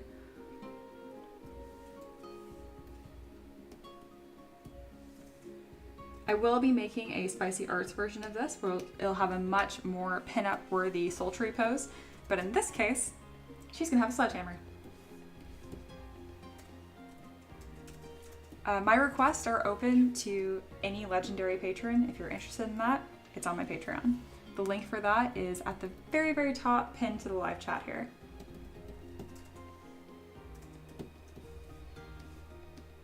And your request is guaranteed to get accepted as well. If you request something that I would never sculpt, like let's say, for example, like you join my Patreon and you ask for me to sculpt like Goku, I'm not gonna sculpt Goku from Dragon to Dragon Ball. It is high fantasy, but it's IP that I do not own, I'm not gonna mess with. Now instead, if you ask for like, you know, an angelic belly dancer with a sledgehammer, heck yeah, I'm gonna sculpt that. I also really enjoy sculpting grimdark and horror. So even though I'm sculpting something really pretty right now, it's definitely not the only thing that I do. Also, I'm quite good at sculpting horror and spooky things. I would say it's probably my specialty. It's one of my main strong suits.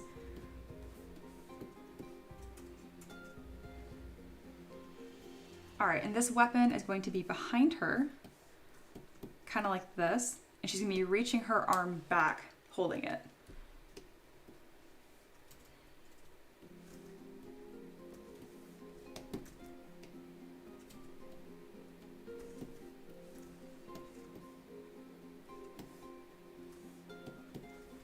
roughly put it behind her where it will be.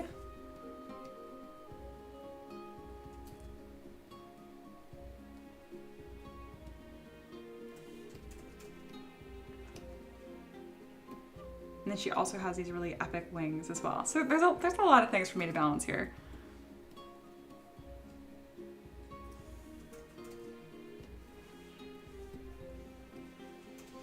All right, I think we're about ready to start posing. I'm gonna hide the weapon and the wings for right now. Gonna drop a quick save. I can do that by clicking number 9 on my keyboard, and now we begin posing. So to pose, I go to Z plugin, transpose master, T-pose mesh, and that takes all of my subtools and merges them into one subtool that I can then deform at once. As fun as this gold is, we are going to not have it gold anymore so I can see. All right, and now let's get this pose. I like to pose from the feet up. Very, very important to add tilt to the hips.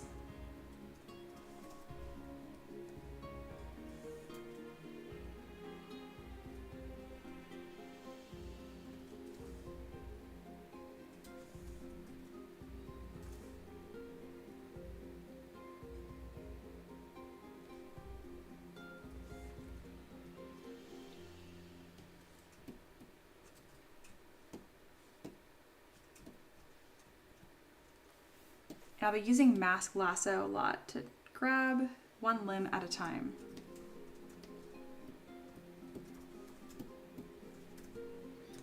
I'll alternate between using the 3D gizmo and the transpose line.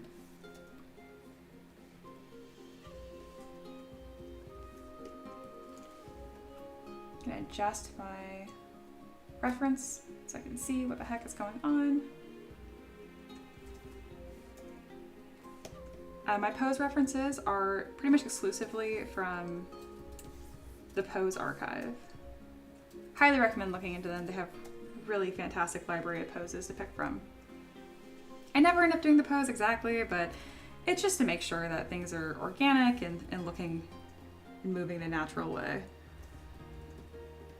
I used to get all my poses from illustrations or just like line of action drawings, and I found it was very hard to translate into 3D because they're not real. So I really enjoy using the Pose archive because they're actual bodies that I can reference. Makes my job a lot easier. I've gotten better over the years knowing what poses are just illustrations and which ones are possible, but still. All right, this is looking pretty good.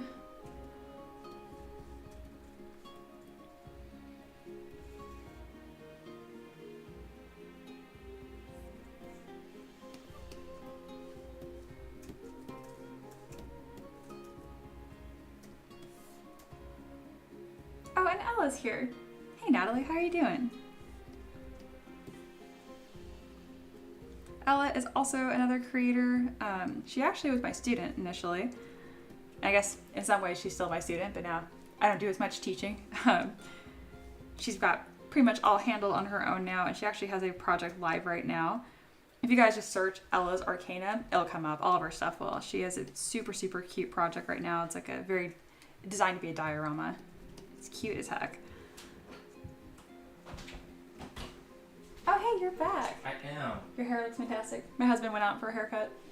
You were much less scraggly. Much less, yeah. God, she does a really good job. Yeah, she does. Going to her every time. Yeah. That looks good. Man, your hair's getting long, too. Yeah. I like it. I like it a lot. Evan? I will.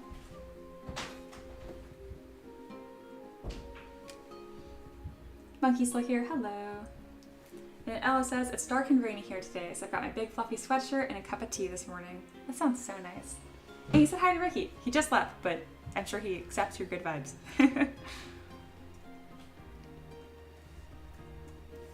Oh, speaking of, I had Natalie, or Ella, same person. I had the tea that you sent me. Actually pretty darn good. Pretty darn good. I forgot to message you about that. I was really sick earlier in October, and Ella was very sweet, and she sent me a package with tea. And because I've always wanted to like tea, but I just never liked it very much. It was like this delicious, refreshing peppermint, and I liked it quite a bit.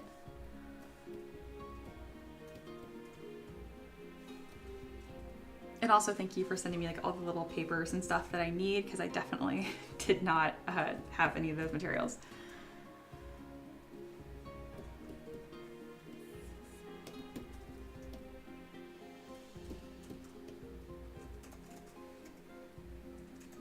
All right, I can already see this coming together pretty nicely. Monkey says, I accept your greetings.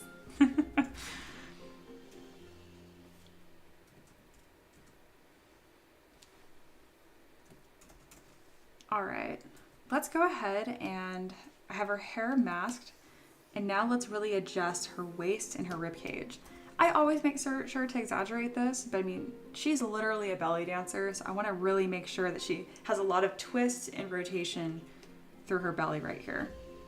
Especially because I gave her these really nice abs. We have to show that. All right, that's looking pretty darn good.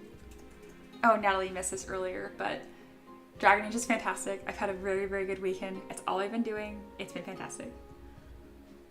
And you mentioned, oh yay, peppermint is so nice. I'm glad you're enjoying it. I'm enjoying it so much.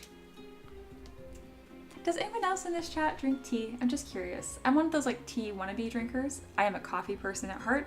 I want to like tea the way I want to like wine. I actually don't drink any alcohol. And everyone's like, oh, when you don't drink, people just assume there's like some big reason behind it. I just think it's gross, y'all. I am almost 30 and I just don't like it. Well, one day, we'll see. And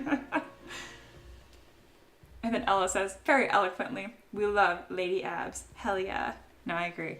These are pretty subtle too, because I mean, she's got to have I don't know, she's a belly dancer. I want her to be at least a little plump.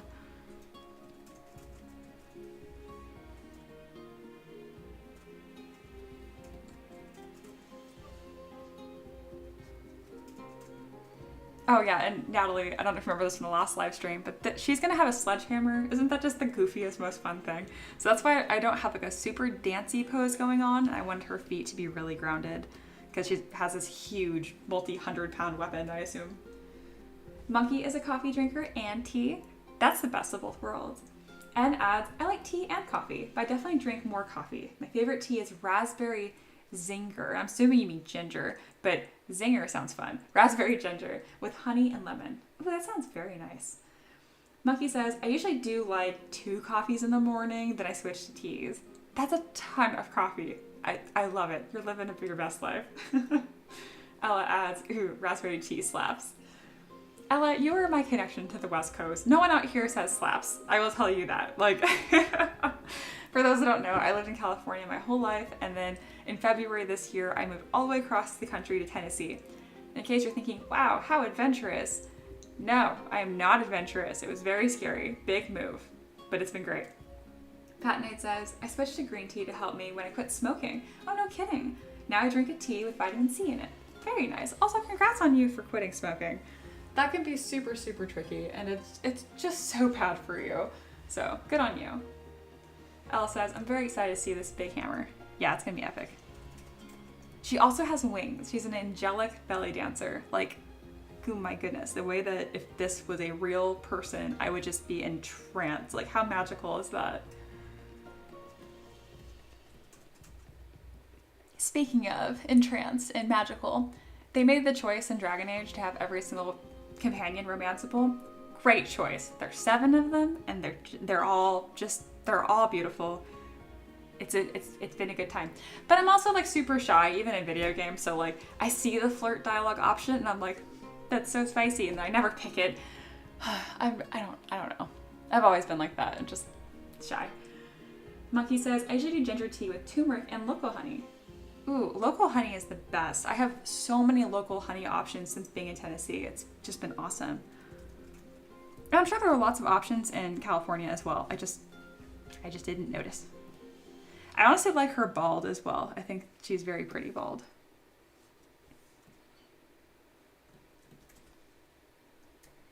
It's a little headdress too.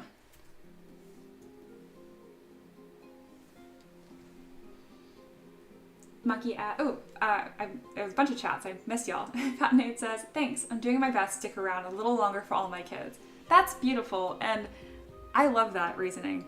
I know a lot of people say, like, if you're going to better yourself, you need to do it for yourself. And, like, yeah, that's true if you need to change, but I still think that's beautiful to want to improve for your children. Monkey adds, also coffee. You might cram here, but I do black coffee. No cream, no sugar. Oh my God. Really? Maybe I'm overreacting, but like, I can't, what? None? So you're like a real coffee drinker. God, I just like coffee, like cream and sugar, I think, and I call it coffee. I put an offensive amount of creamer in my coffee, and Ricky got a fancy coffee or creamer frother, so it's all like frothy and delicious. If you don't know what a creamer frother is, I didn't know either. It's like the same thing as a milk frother. It's very fancy. It was like 15 bucks, but it looks so fancy. It's how they do those cream pours like in the movies on coffee. I'm gonna laugh so hard if you guys know exactly what I'm talking about. I'm talking about like this exotic thing. It was new to me, okay? Very new to me, very fancy. Ella says, I want to see her burlesque routine featuring wings as fans and a hammer as additional prop. That would be kick ass. Monkey says, scream, not scram. Yeah, I get you. Typing with one hand, no worry. Cream is bad for you. I'm trying to keep my monkey figure, not the gorilla figure. That's really funny. I've always been those people that I'm just as skinny. I can't swear on this. I was going to say skinny bee. But anyway, yeah, I don't have to worry about that. And then luckily, just the way I like to spend my free time, I spend a lot of time outdoors and taking care of my horse, and that's honestly a workout in itself. So I've been fortunate to stay decently fit. I also hate feeling full. I've always been like that. I'm like, it's very easy for me to feel nauseous.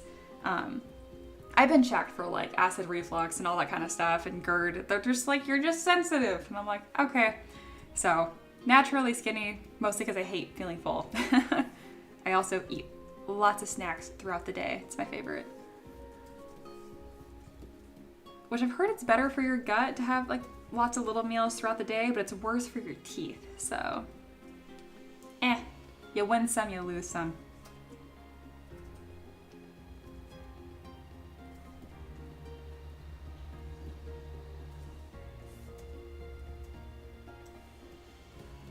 I will say that's one thing that's been kind of like stressful, I guess, as I get older. And it might sound dramatic, but for me, the fact that I'm closer to 30 than 16, that's a song about that, is crazy for me. And it has been kind of a tricky adjustment. I'm like, oh my God, when did I like become an adult, you know?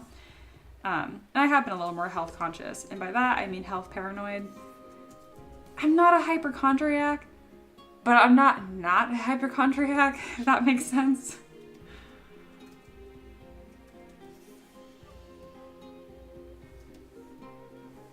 I also severely need to go get a normal, like, physical checkup. I did them when I was a kid, and then I was in charge of myself, and I kind of just forgot about it for a long time. Turns out you still have to do that as an adult.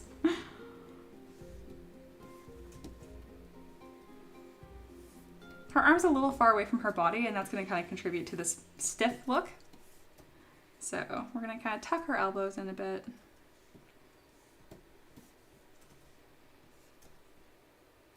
Yeah, I find rotating the arm to bring your elbow, like the elbow closer to the body, makes a much softer, nicer pose.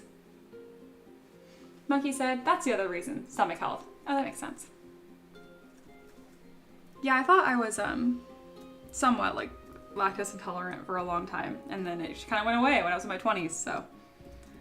I mean, don't get me wrong, if I have like lots of sweets or cakes or whatever, or really rich things, I get sick. But don't all of us? I feel like that's not that unusual. Ella says, I'm legit excited for my 30s. I feel like my life is gonna really get going when I'm in my 30s. That's just a good way to think. I just like that, you know, be optimistic. Patnay says, lol, I turned 41 on the 1st. Happy birthday. Like this first? It was so close to your birthday. That's awesome. And I'm wondering where the time went, and I'm always looking for an adultier adult. Yeah, I definitely feel that way a lot. Thankfully, I can just call my dad, who's definitely an adultier adult.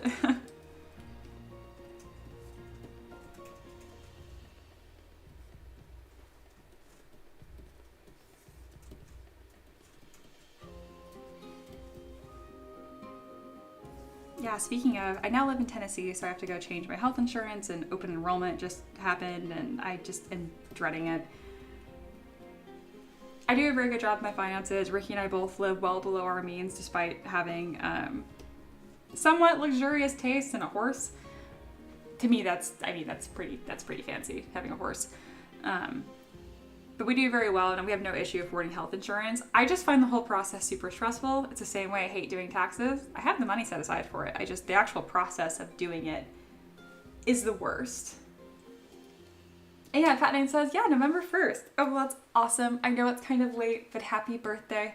Late happy birthday. That's amazing. I lean on my wife for the adult stuff. That's totally fair. I lean on Ricky, my husband, for that too. Yeah. It's fun because, like, you guys on the internet, you know me as, like, obviously, like, the art person.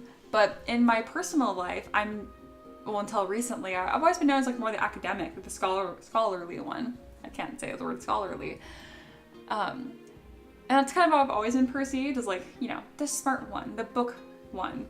But I feel like as I get older, I'm just getting goofier and sweeter, and it's nice. It's nice to come across that way instead of stoic and a little severe. I'm a little severe, honestly. I speak very plainly about when I'm asked questions. I will just answer your question. And to be clear, I'm definitely not one of those people that are just like, oh, I'm not rude, I'm just honest. I'm not like that. I know the distinction. But I know I can catch people off guard. I think it's the eye contact as well. Like, if I ever meet any of y'all, like, in person, maybe I'll do, like, an event one day, I will look into your soul. I, like, do not break eye contact. It's just, I've always been like that.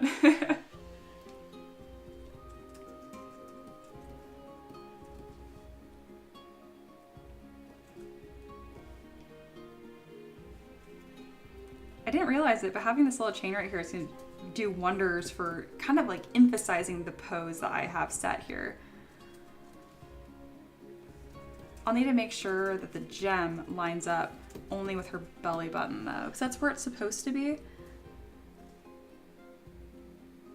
There we are. I want it to be on the outside of the chain, not tucked behind it. There we go. And then later I'll make sure it's touching her body a little bit more so I have no 3D printing issues. Lucky says, I get older on May 2nd. I suppose I just had my half birthday the other day. You did. I hope you had a happy half birthday. My actual birthday is coming up really soon. I turned 28 on December 14th. That's crazy though. Like, I'm not 28, you know?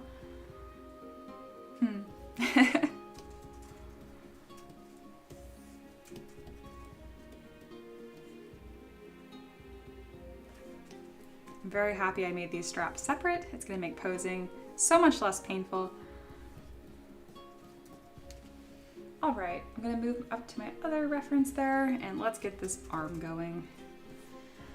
Put it off till the very end. We're gonna do this in pieces. So the first thing I'm gonna focus on is her shoulder and more specifically her deltoid. So we're gonna rotate that up. If it's gonna fight me, I will just blur and use a transpose line.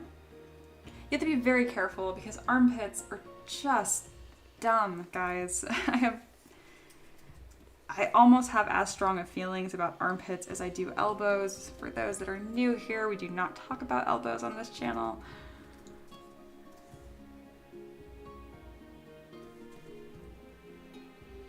I don't mind this too much right here because I understand what's supposed to happen. I have a reference point here that makes sense to me. I can grab her collarbone and it curves up, kind of like a Cupid's bow is what I think of it from like the top, like this shape. I'm tracing it right now if you guys wanted a visual. It's kind of like a bow shape and it will sit right on top of here, which is where the deltoid muscle begins. And that also connects very closely with this, your shoulder blade. So knowing that information, I know how much to like sneak it over and I need to scoot that up, that muscle. There we go. Kind of scooted that muscle up, and now what I can do, hiding her hair again and the strap to stay out of the way, I can just mask from underneath her deltoid. Yes. And I can rotate from here. So you just kind of do it in pieces when you're doing more complicated poses like this. I'm very careful when I mask what groups, muscle groups that I'm masking.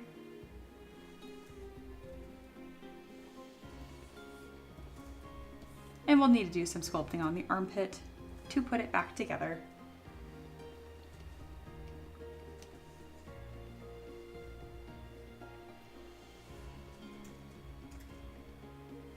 And if it sounds like I'm like, oh wow, she knows some bones and anatomy. Wow. No, I don't. I'm really doing my best here.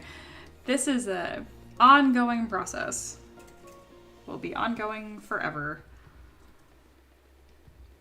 This whole section here needs to be closer. When you put your shoulder up, it's incredible how close the top of your shoulder is to your ear. And I always get it wrong. But one of the best parts of doing something wrong repeatedly is you know what way you're wrong if you've been taking notes on your own art. So I can prevent that problem to some extent. We're just gonna scooch this whole thing over and up. I also find it's really helpful to review your work repeatedly from the front and the back. You're supposed to, obviously you look at all sides and working in 3D, but specifically when you're working on arms and any pose that's going to raise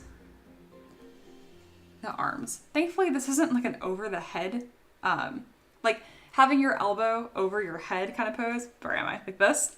This whole area is nonsense, and resculpting the shoulder blades is nonsense. I just don't do it very often, so obviously not very good at it. This is looking pretty good here, actually, and I can get a little more confident on how my forms are going to pan out here. Being very careful smoothing right now because I'm so low poly and I'm in Transpose Master. I'll clean up a lot of those details when I'm out of Transpose Master.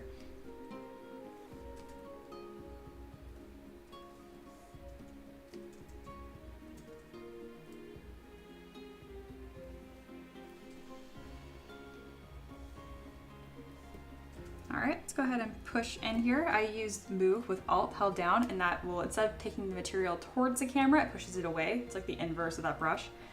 And I'm doing that just to kind of block out where the armpit is. There we go, look how much nicer that looks. This is before, and that is after.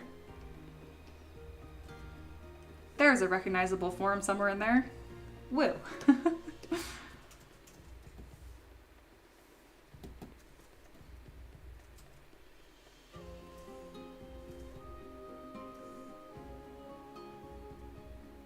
All right, looking pretty good. And now I'm gonna mask just to the end of her bicep and then flip her arm and bend her elbow towards the camera. Ella says, okay, pray for me. I'm about to use the knife brush. Good luck. If you were even remotely high poly, you were asking for a hurtin'.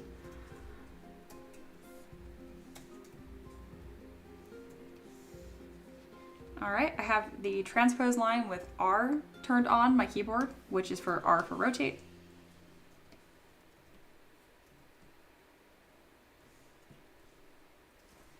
And again, you can tell you're like, wow, her elbow's absolutely destroyed. That's normal. You always gotta resculpt that.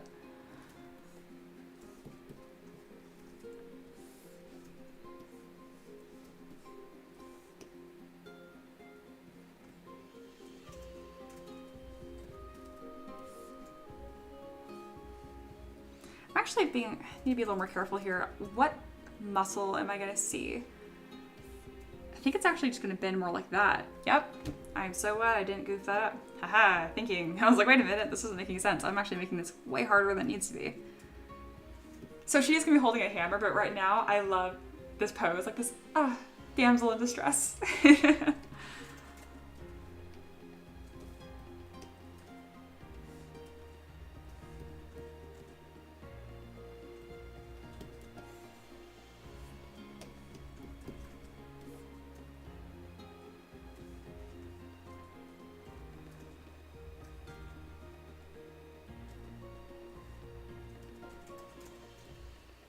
All right, and then it looks like Natalie just said, shh. That means you are high poly and you are asking for problems. I can't help but give you a hard time because I taught you a lot of these basics. All right. And I really shouldn't mess with this hand too much because I'm just going to replace it with a fist anyway, so I'm just going to leave that there.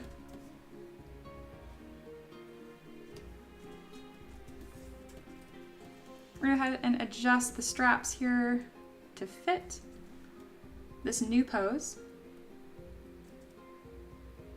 I did a pretty good job of creating a wardrobe that will actually complement her pose here, so it's not deforming these straps too much.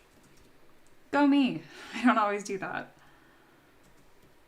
Obviously, it's never on purpose. It's just sometimes you make a design and then you go to pose it and you're like, oh, that hurts. Like I've definitely done pose. Like I'll decide the pose before I make the design sometimes. And I made this like really beautiful, intricate corset / breastplate. And then like the pose had her arms in front of her. So just covered it all up. And I was like, why did I do that? Luckily, I have an asset library now. So I was able to save that breastplate and use it later in the future. But I still felt very silly in the moment.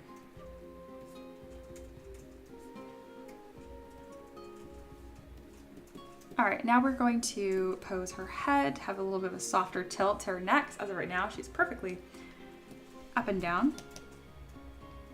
And I'm making sure to mask all of these pieces that are going to move with her.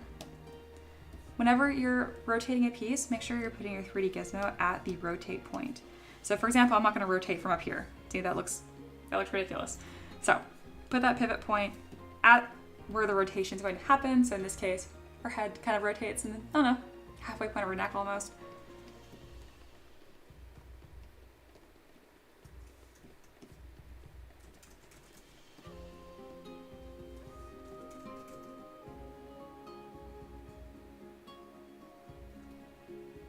I think that looks nice. And then what I can do is I can actually pose her hair as well. So I'm just gonna do a really nice blurred mask on that. I'm doing that by holding Command and tapping on the mask. I invert by holding Command, tapping off the mesh. That's what inverts that. I like using the transpose line for making deformations that are organic. And then just kind of pull the hair off to the side. Isn't that nice? I'm not going to do too much posing of the hair right now, largely because she's also going to have a giant hammer and a set of wings. So I'm going to have a lot of competing elements. So I might not even be able to keep this hairstyle the way I have it right now.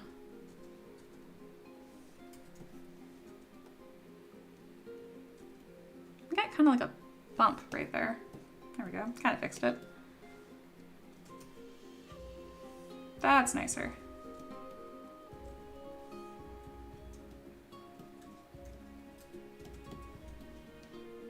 I've made lots of pretty models, but goodness, this is a pretty model.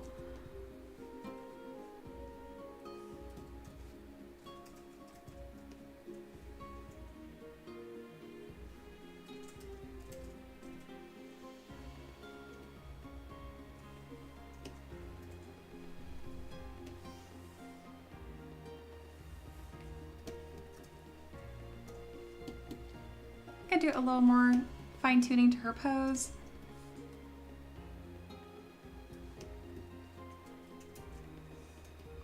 Toggling back and forth between having perspective turned on and not turned on.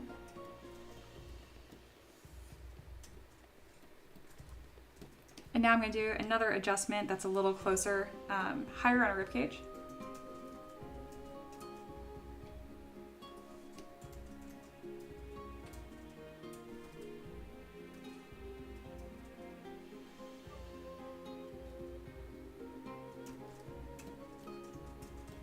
And now I think it's important that I do another adjustment that's right under her armpits as well. I'm doing this in order to ensure that her hips and her shoulders are not on the same plane.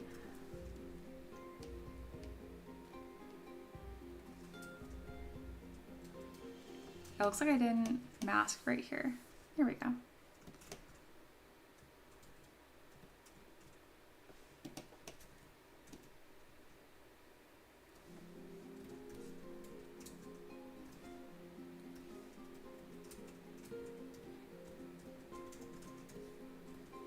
That's nicer. Lots of little subtle adjustments.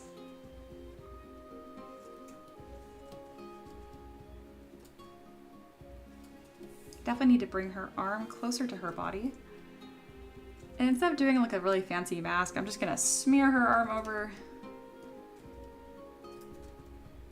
I'm also gonna do a little bit of a divot here to show her deltoid a little better and scooch it up because it's gotten a little low and a little smeary.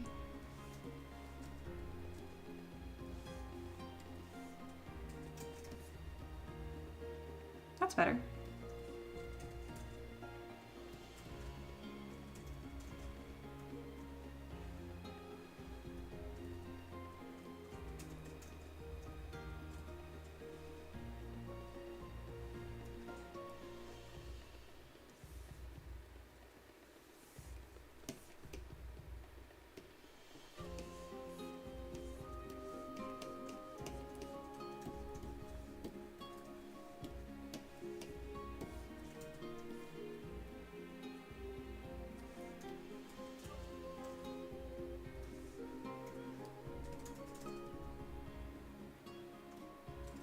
I went ahead and twisted her hips even further so they're even closer to the camera.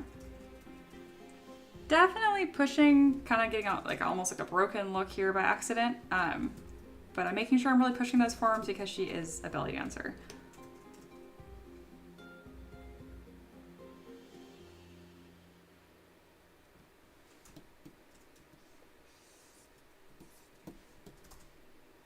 This arm got a little long, so we'll kind of scoot it back.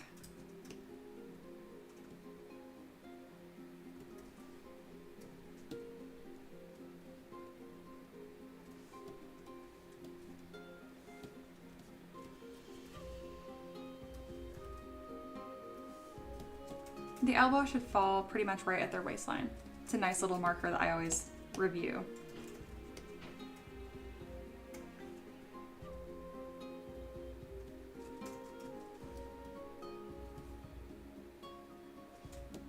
All right, this needs to have room to fit behind her head. I'll be changing her hands to a fist to actually hold the weapon. But there needs to be space for it as well. So I'll just put it right here and rotate. All right, what's possible? What is not possible? I'm off camera, but I'm like seeing how much I can rotate my own elbow. Quite a bit, actually. Okay. That's as much as I'd want to do, though. There we go. That looks nice. And then a lot more of that rotation is going to be handled by her wrist.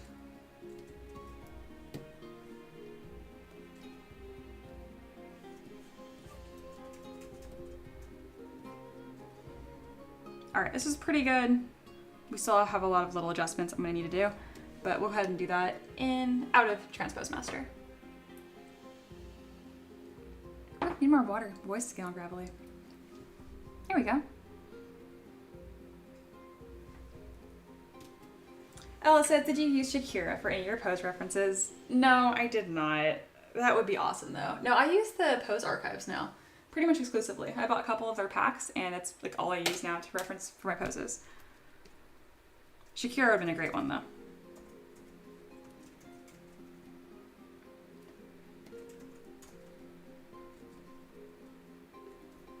All right, let's go ahead and grab a fist. Again, I have another asset library for that. These are all assets that I've made over the years. I would like to say over many years, but I really didn't start making an asset library until recently. And that's not really the worst thing because I really wasn't at a skill level where it was worth saving assets for a long time.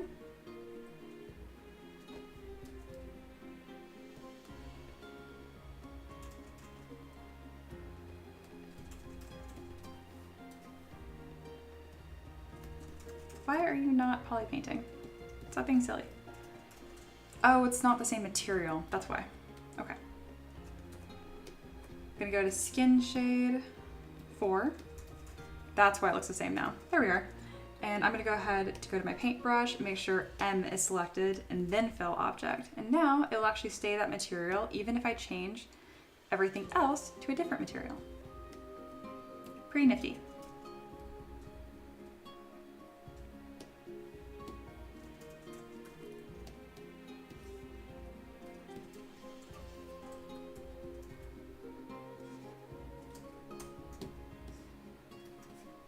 I'll make this thumbnail a little bit longer, a little more elegant looking.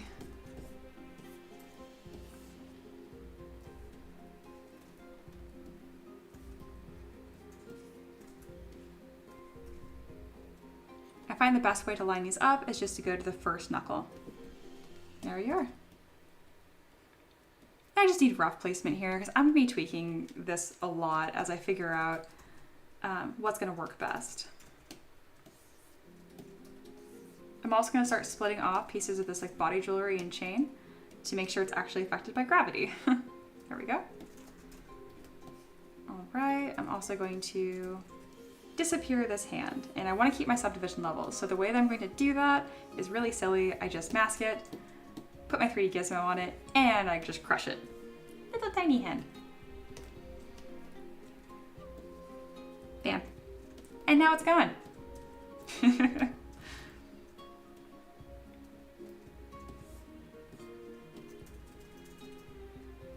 All right, and then there's that giant weapon.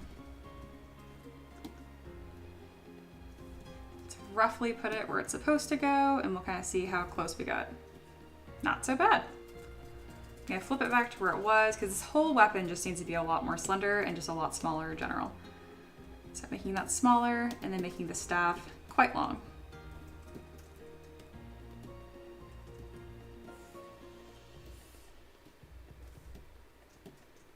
And that will give it more of that sledgehammer appearance that the requester asked for, as opposed to just like a great hammer. How fun is this, guys? Oh my goodness. I would never have thought of this character. And then don't forget the big epic wings. Yeah, this is awesome. This is why you respect women, y'all, because if you don't, she'd mess you up.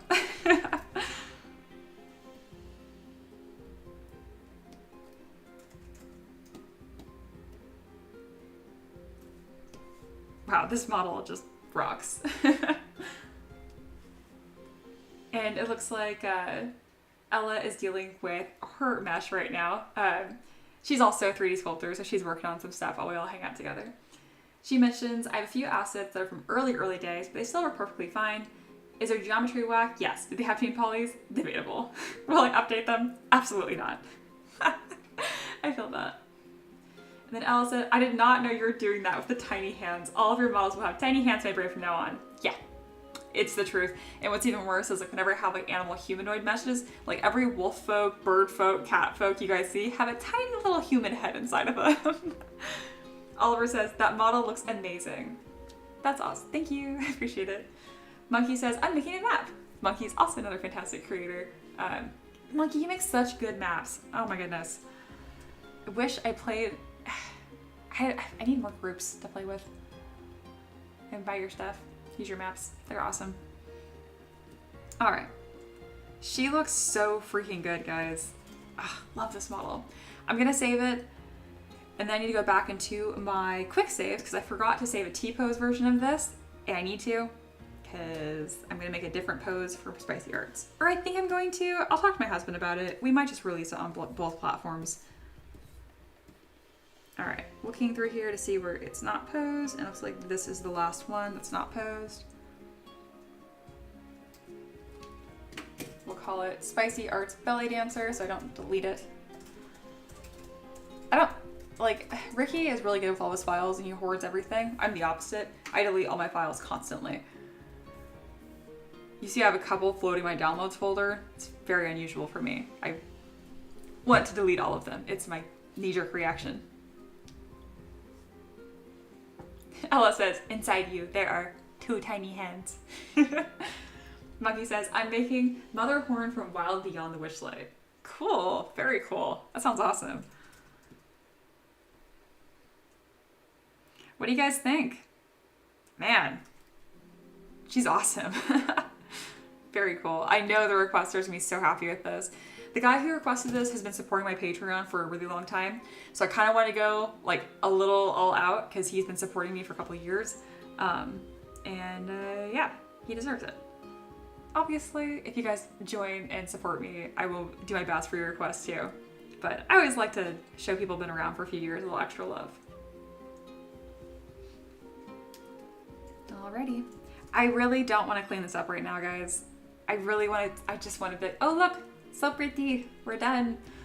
But that is not this is part of my job. I need to finish this model, even though it looks done. Like it looks finished. I don't want to finish it. Finishing it just requires buttoning up any odd clipping. So like her hands don't quite fit, her skin is going through her clothes, stuff like that. And the wings are just tacked on. The wings don't have any flow to them or anything like that. So that's where we're at. I really don't want to. I'm gonna do it. It's not gonna be that bad. And it'll be finished. I'll be so much happier when it's finished.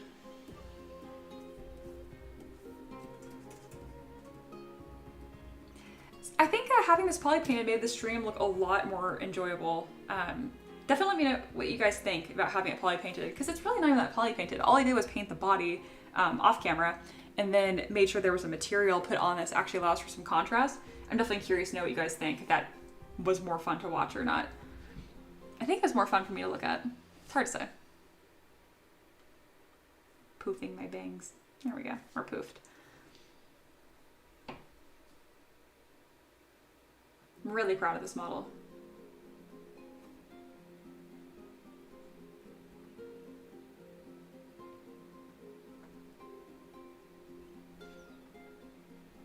Ooh, I'm glad Monkey and Ella are talking about doing a collaboration. Love it. Love seeing creators bond and connect, be friends, make money.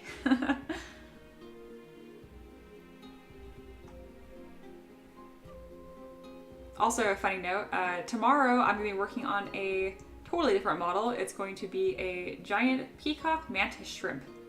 Totally weird. Usually I wouldn't sculpt that like niche of a creature, especially because there's nothing fantastical necessarily. I mean, that's debatable.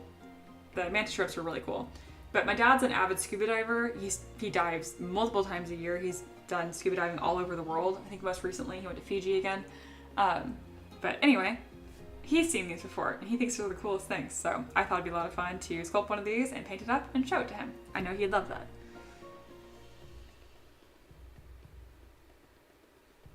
And then Ella mentioned, started a campaign last year, but the DM and her boyfriend, who was a player, broke up, so the campaign fell apart. Oh, that's right. I remember you telling me about that.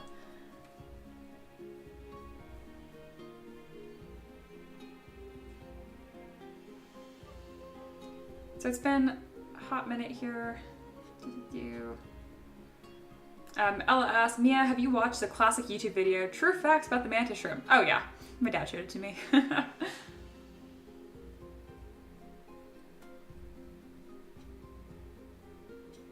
I'm just scrolling through my references, making sure there's no pieces I want to incorporate that I forgot about. I'm also reviewing what the requester asked for specifically to make sure I haven't forgotten anything. The pose that he wanted or suggested was having the hammer across her shoulders with her elbows on it, but I wanted something a little more gentle. Green veil, traditional belly dancer costuming, gem and belly button. All right, yeah, I think I nailed all of those. And then of course the sledgehammer, which is just so silly and awesome. Very good. A little bit of recap for any of our lurkers that are hanging out.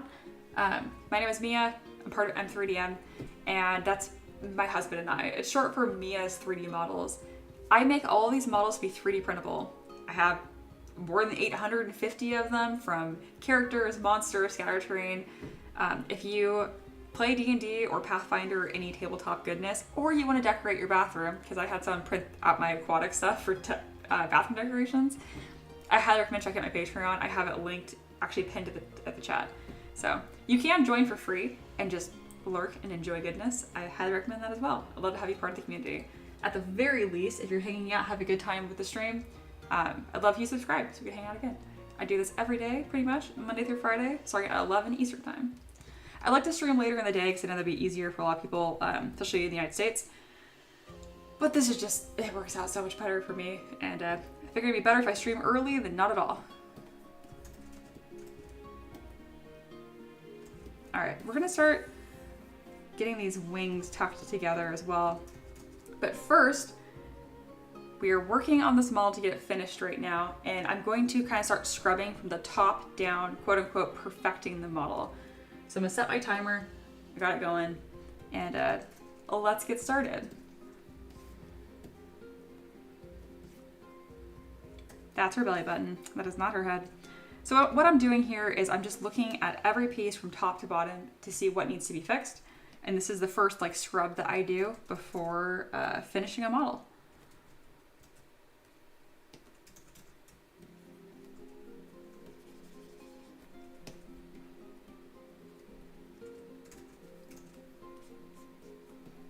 I will be blending the seam much nicer pretty soon here, but I won't be doing that until I actually mesh the hand to the body.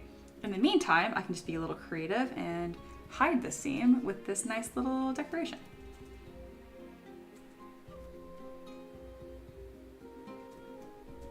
I'm gonna scoot these fingers to fit better with a move brush.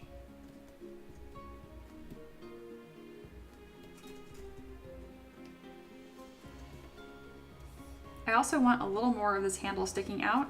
That's just more for silhouette purposes. Here's the before, here's the after. I think that looks nicer. It's also a very, very thick weapon. I do that so it's easier to print, it doesn't just snap off. But it does make it a little tricky to fit into her hand. So I'll be doing some very gentle finessing to make sure it fits.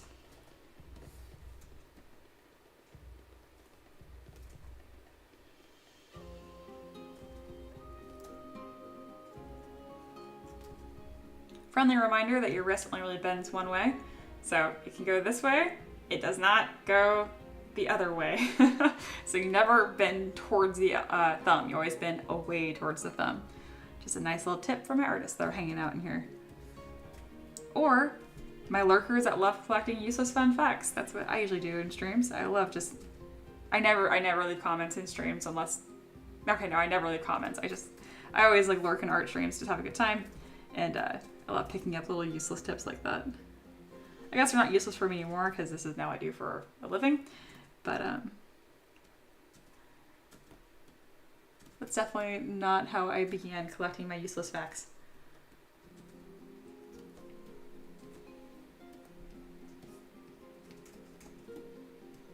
I have a looser grip that I probably should have picked to fit on this model, but I didn't. So this is where we're at. This is a really quick and dirty way to do it. I'm just gonna mask from this knuckle down.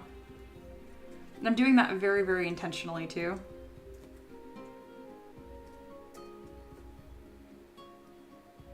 And then Monkey says, it bends a little bit towards the thumb, just not much. Yeah, I mean, yeah, a little bit, but I like to tell my students, like, just don't.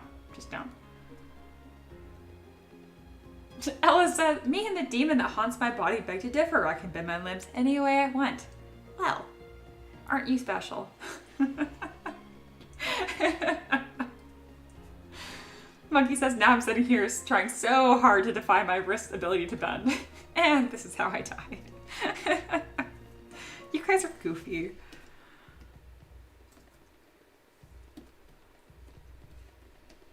I would love to know that how many of you tried to bend your wrist once I was like, you can't really bend it towards your thumb.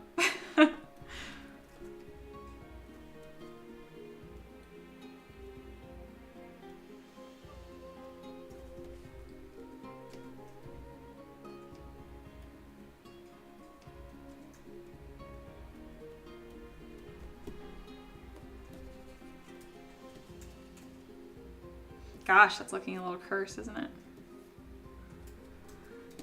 Why didn't I just go get the mesh that I just talked about? Why am I Frankensteining this?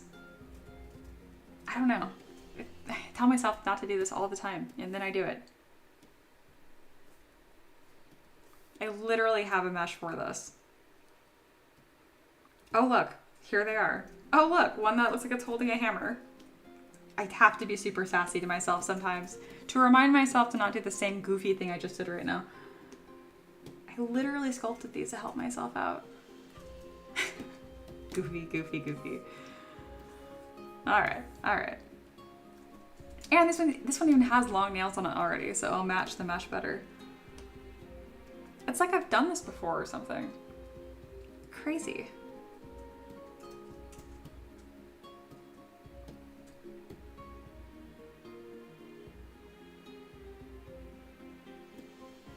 There we go.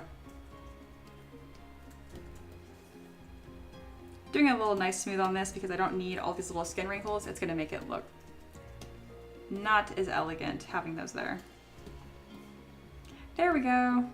Wow, this is so what I needed like 10 minutes ago. I'm being dramatic. I'm looking at my timer. It's only been 5 minutes. I'm just giving myself a hard time because I literally said, hey, I have a mesh for this, and then didn't use it. So.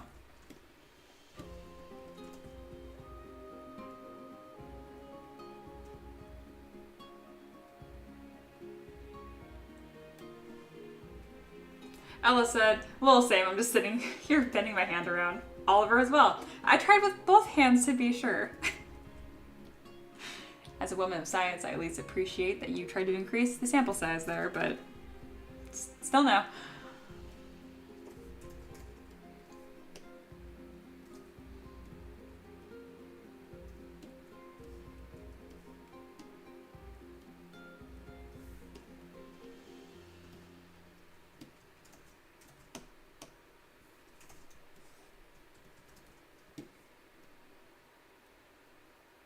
That's so much more elegant looking too.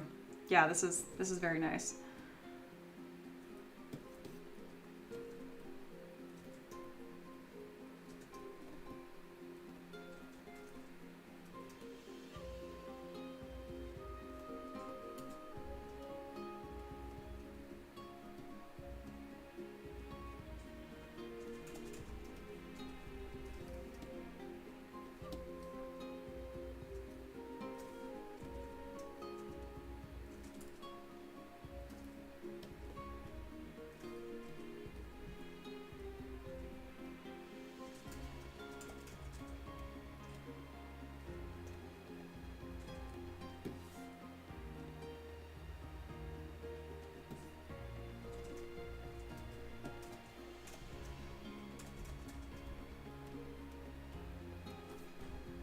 All right, that's coming out really nice.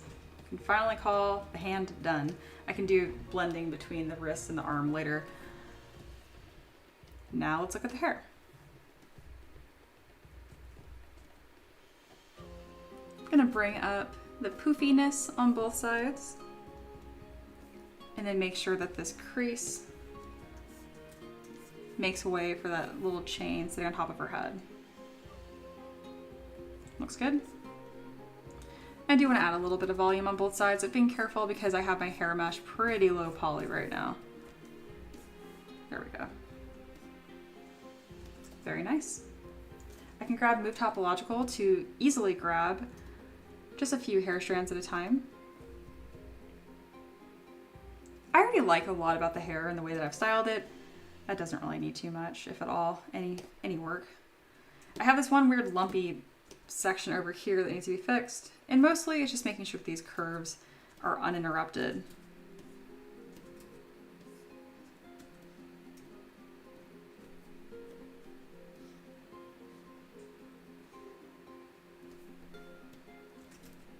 There we go.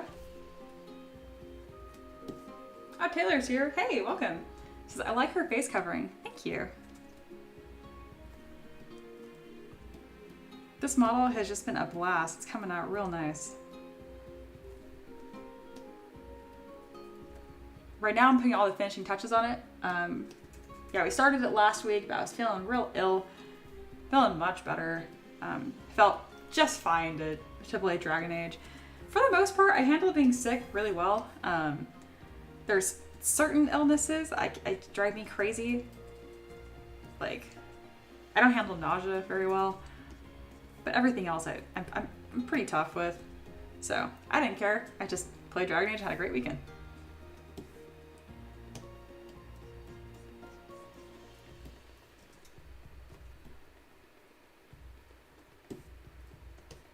Man, that arm does not look like trash. Is there a couple things that need improvements? Absolutely, but for me, this is a huge win. I have a hard time with, once that elbow is past a 45 degree, y'all, nope, I'm out usually.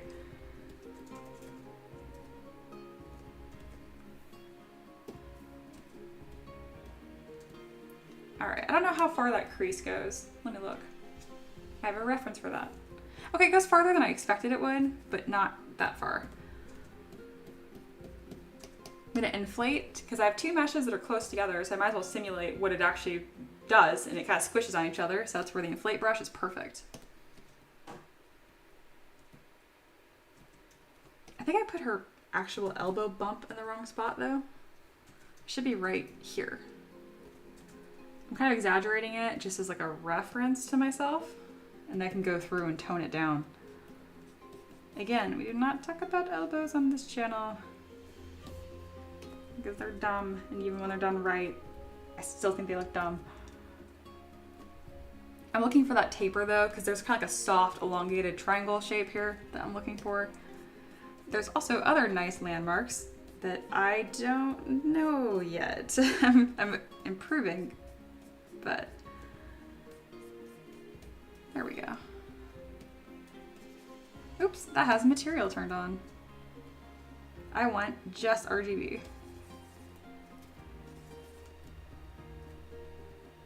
All right, that's fine. We're gonna leave that elbow alone before it gets angrier. This whole thing does need to be tapered a little bit though. And there is supposed to be a dip, like right there-ish. Yeah.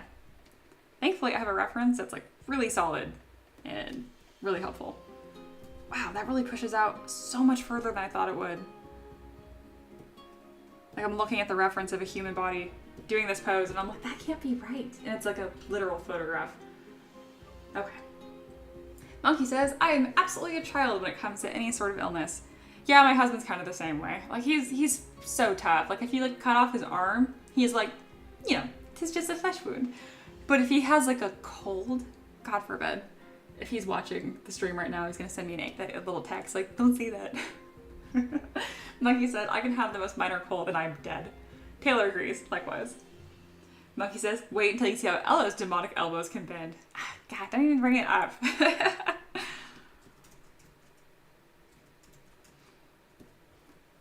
All right, I really like this face covering, and it's gonna be a nice little touch to show gravity. There's a few ways I can do this, and I kind of want to see if the gravity deformer will play nicely again, because it did such a nice job earlier. I was really impressed.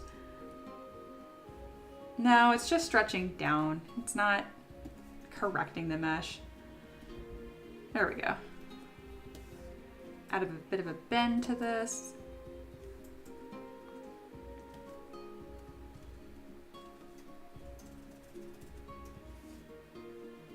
There we go. Gosh, she's so pretty and had a giant sledgehammer. What's the word I was looking for? Swoon. There we go.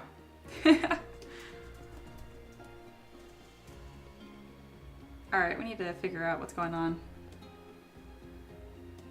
We have wings, we have a sledgehammer, we have a funny arm, we have a lot of hair. What's gonna win? What's gonna be on what layer? First, let me fix these straps. That looks better. Oh wait, symmetry turned on. Boo. Is that still fitting? Yes. There we go. Also, I'm gonna run the inflate brush over these chains, just a touch.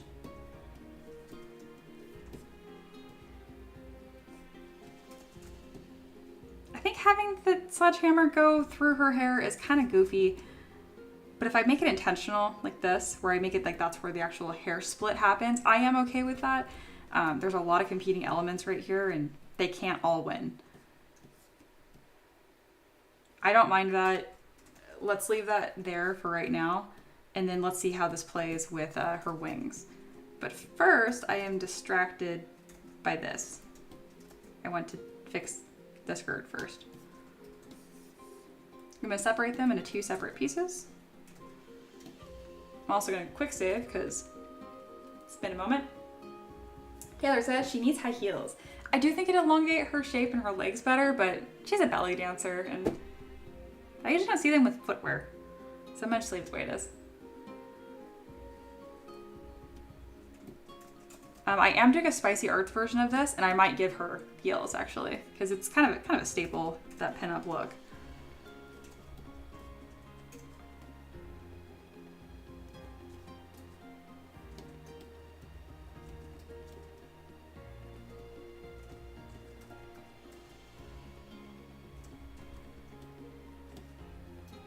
All right, making sure symmetry is turned off and going to a lower subdiv. I'm gonna grab a section of this and we're going to carefully move this. Luckily, it's a fabric, it's an organic material, so I can get away with smearing it around quite a bit. But I still like to be careful.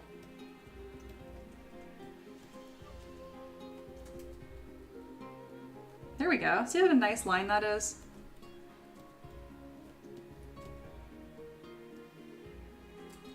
All right. I want this to show more movement, so I'm gonna bring that tabard back. There we go.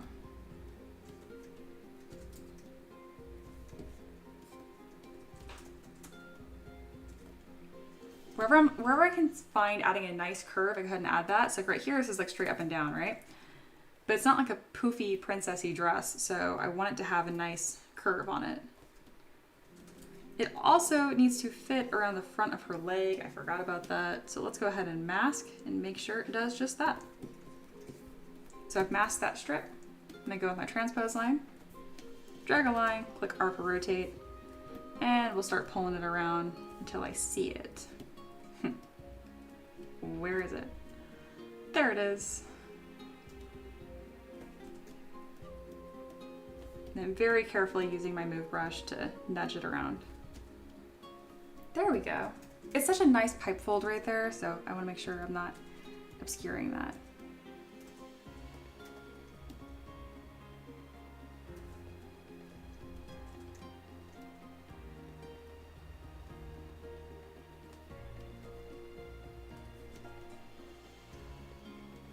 All right.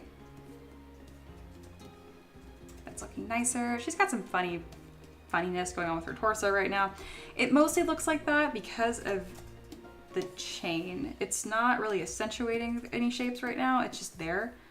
So what we're gonna do is we're gonna hide both of these pieces first, make sure the belly looks the way I want to, and then we complement the belly. Taylor asks, do you sculpt male figures for Spicy Arts as well? No, which is an absolute crime. I really should. I really need to. I know I do a good job, and I have so many different kinds of like pinup males that I'd like to do, so I need to do that. I'd love to do more like a classic like bodybuilder, tough, like tribal, like Viking hot man, but I'd also love to do like slender, think like Astarion, Baldur's Gate. I mean, honestly, he's barely jacked for like a vampire. He's definitely not like as slender as I'd probably go in a model that I would do. Just saying that, if Natalie's still in here, she's gonna jump in the chat. That's like her favorite character ever.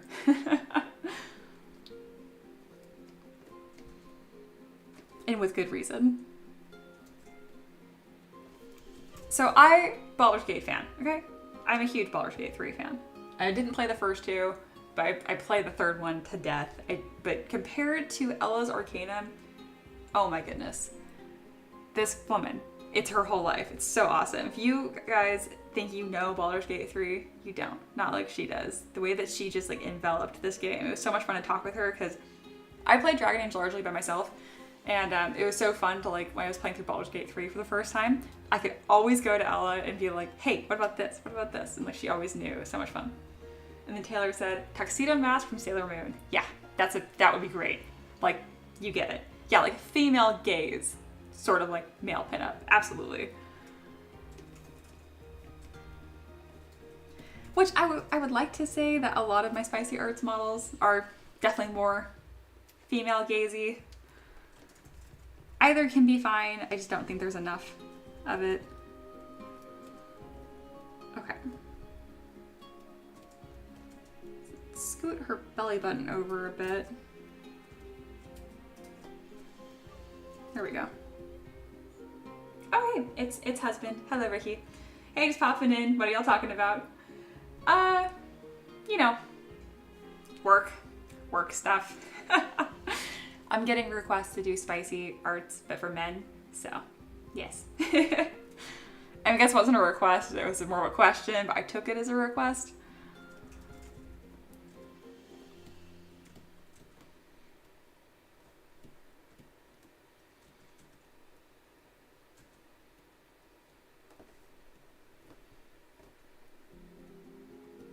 Yeah, Monkey says, Spicy Arts and Baldur's Gate 3. Well, yes.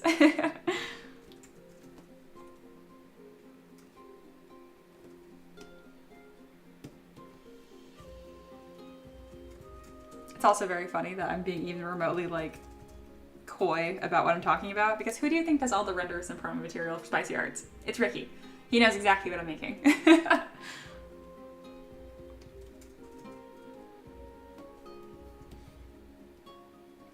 All right, the crease right here is perfect, but the way that it extends all the way through is a little too harsh. So I'm gonna add a little bit more material using the clay brush and then smoothing that out.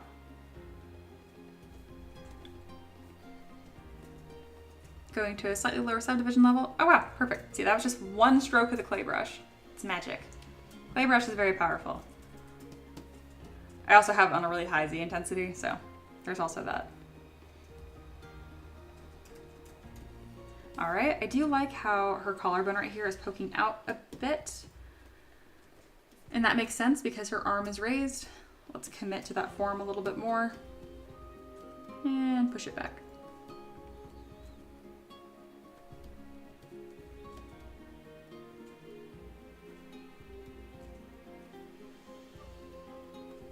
There we go.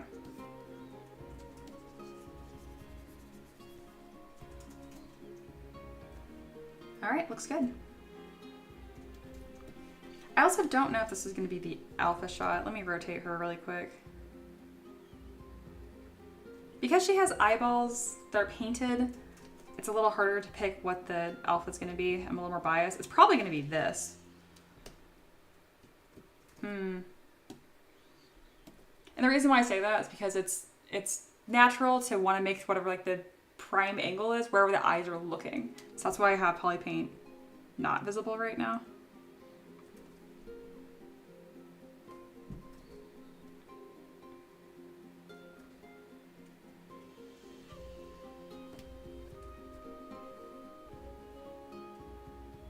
I actually like this angle a lot, which is good because that's the one I've been working from. Even though it's not where she's looking at all. That's fine. It's not where they're painted to look anyway.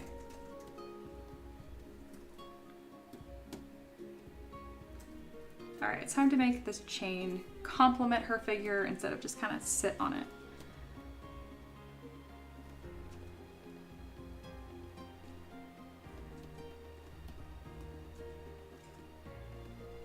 I'm not worried about the back too much because that's mostly gonna be obscured by wings.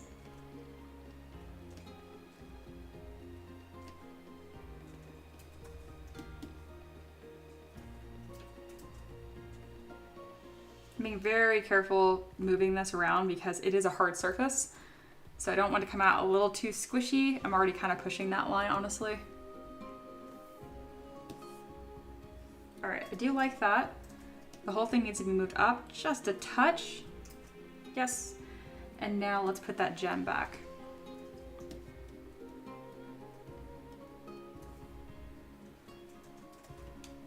Monkey says, I break the concept a lot. I usually tend to make my alpha angle not exactly where they're looking. I like to make them like they're looking at something slightly off camera. Yeah, I get that. That also can look really nice.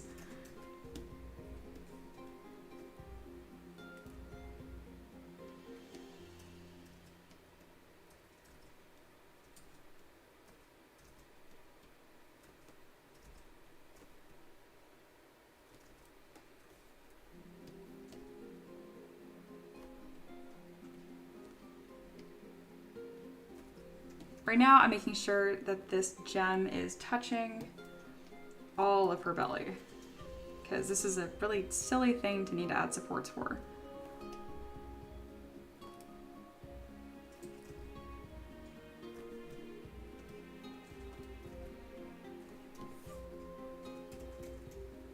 There we are. Very nice.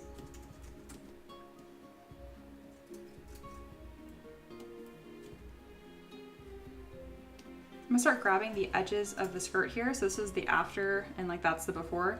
Just making it more of an interesting shape. You'll hear me say that a lot. I might do a bit of a high-low.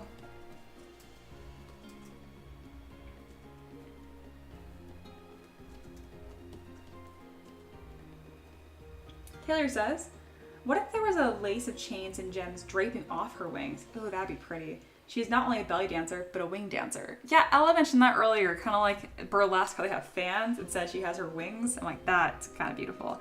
Yeah, I might add some chains and little gems to her wings as well. It's a fantastic idea. The only reason why I'm even like hesitating, so I'm like, she's almost done. I'm really excited for her to be done. But this is like the important part, like the final details, and I definitely think it's worth it. Maybe time well spent.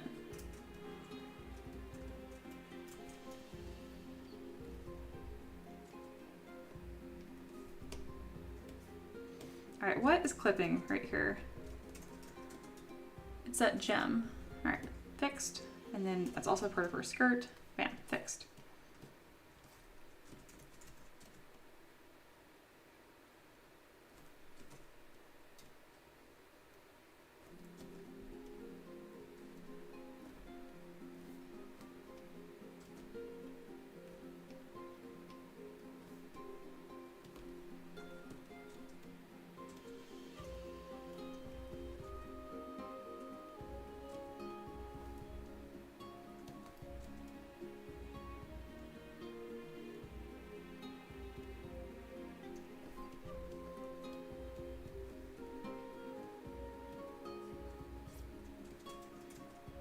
All right, looking very nice. We'll go ahead and make these straps into two separate objects just so they're a little easier to maneuver. These fit pretty correctly. They just need to be scooted in just a touch. So this is the before, this is the after. It's not really a huge difference, but it might as well all touch.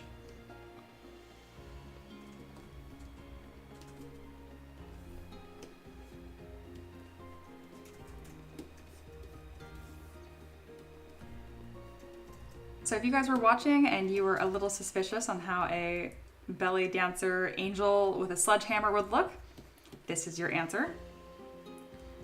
And if you have your own super creative, awesome ideas, I highly recommend that you guys join my Patreon and submit your own requests.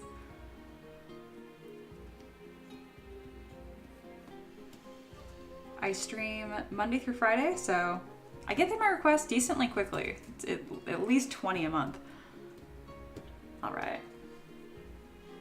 Ella said, okay, just got the materials delivered for our floors, getting redone later this week. Nice. And she said, oh man, were you guys talking about Baldur's Gate 3 and I missed it? Yeah, I was talking about you specifically too. I was like, it is, and was especially your whole life.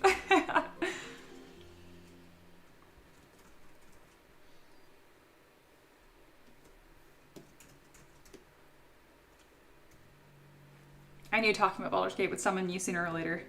And when you didn't chime in right away, I knew. I'm like, okay, she's busy doing something, but she'll be back.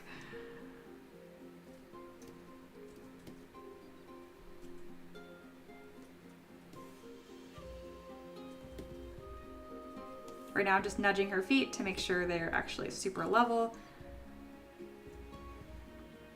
Cool, got some good little footprints. A little sparse on her front foot. I make them pretty flat-footed just because they're minis. Otherwise, I wouldn't, because having the arch is a nice small detail. But again, in this case, it's not really the point of these models.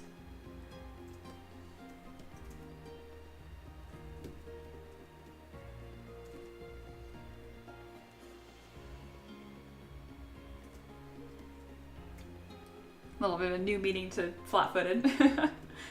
Monkey said, I never finished Baldur's Gate 3. I mean, it's a huge game, so I understand, but you should. Me and my friend played all the way up until Act 3 and then kind of drifted off.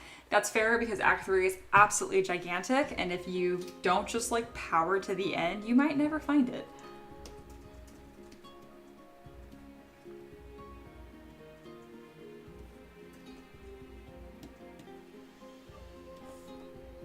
All right, how in the world are these wings gonna fit? Let's do the other wing, because that one's gonna be the harder one.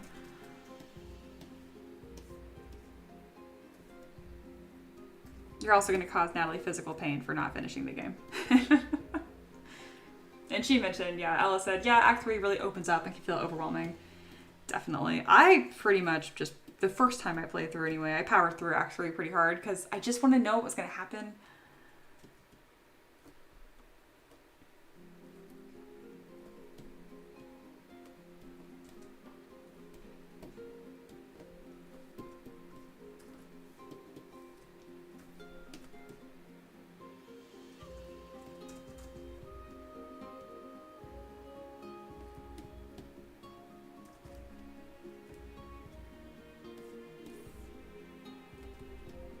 All right, making these wings a bit thicker. And now I'm gonna add a bend arc deformer. Just a nice like swoop behind her. But not, this also will help everything fit on the base as well. Can't stick out that far, otherwise it will not fit on the base. So there we go. And then Taylor recommended a layering orientation. She says wings, hair, hammer. I'm assuming hammer's on top then. Let's see, Monkey said, I tried, I bought it, played it like twice and was meh. There's no way you're talking about Baldur's Gate 3. Oh, I missed the message, yeah. Monkey said, that wasn't really the reason why. I was down, life got me a few weeks, and then Helldivers came out, and he absolutely went deep on that game. Gotcha, yeah, I considered trying it out. I'm interested that you didn't like it a ton. It might not be my thing either then. Ella said, Mia, are you going to romance anyone in the new Dragon Age game?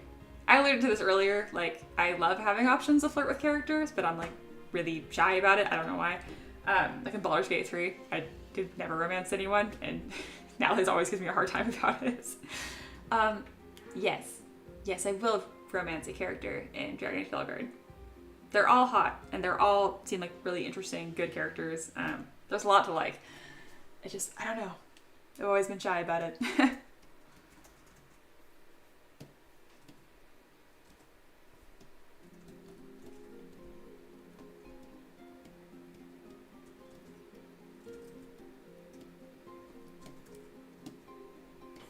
Oops.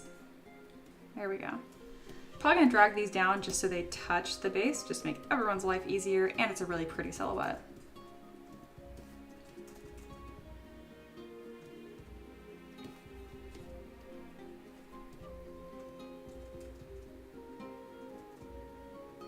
And then, let's see, Monkey mentioned, I'm not really into super fast pace, pew games. I get you. I mean, I am sometimes. And then Ella added to that saying, my husband really popped off on Helldivers with his friends. It was nice to see. Well, I'm glad. Yeah, I agree with Taylor's suggestion, having the wings on the bottom, then hair, and the hammer on top. I think it's going to be the most readable. As of now, the hammer does fit really nice in this like little slit in her hair though, because she has like the front pieces and this main back section. But I can see it working either way.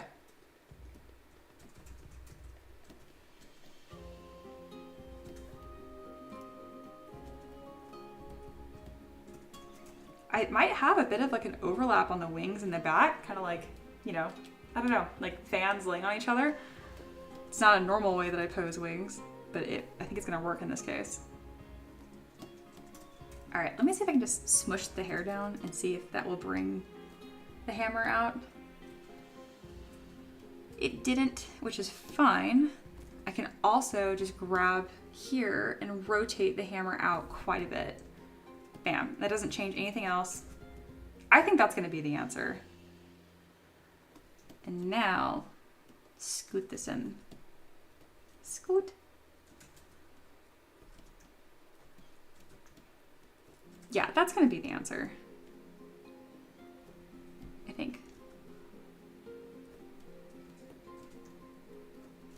It's just gonna make it the most readable when being painted as well. And then it gives me an area to hide the wings. All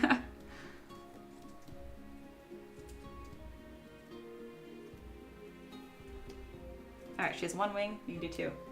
Taylor says, I really love the curvature on the wings. Thank you. I'm gonna go ahead and duplicate and mirror and see if I like how that looks. If not, I'll just curve each wing independently.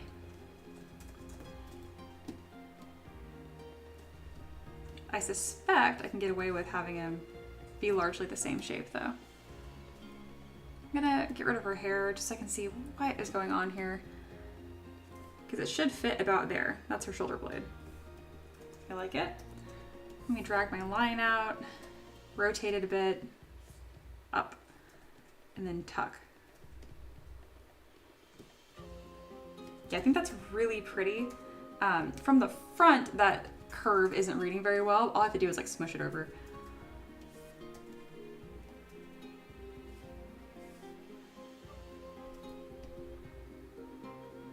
I really like that because it looks like a dress, like a train.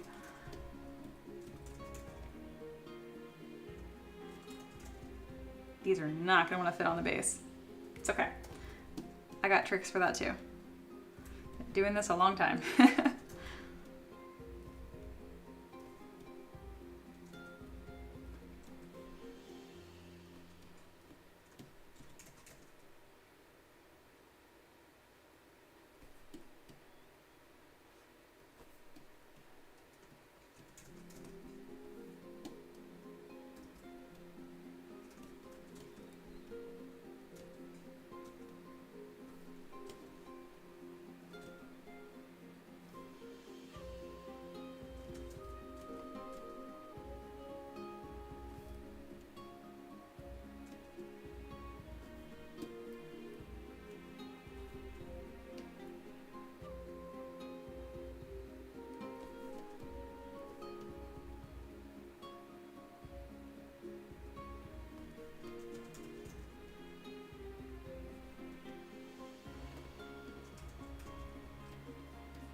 All right, guys, really getting into the final details here. This is a longer model. It took me 2 streams to finish, partly because the first stream was only an hour, but I think the level of detail definitely reflects why it took so long though. I also think it'd be nice if there was a little gem on the back of her head. So let's go ahead and add that little detail.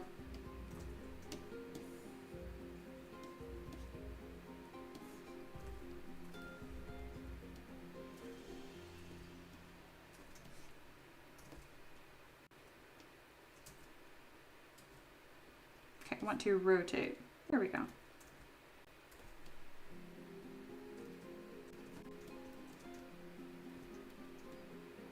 There we are.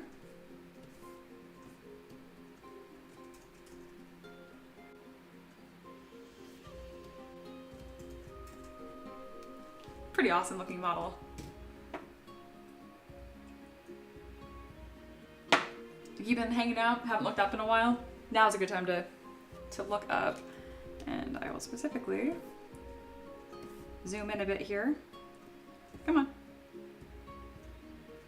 And rotate.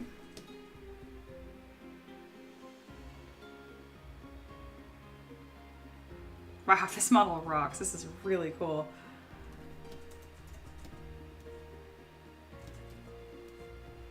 The wings are really subtle from the front too. Like from the back, obviously, it's very clear that she has these big swooping wings, but from the front, it's really more of like this dress train look, which I don't think I've done before.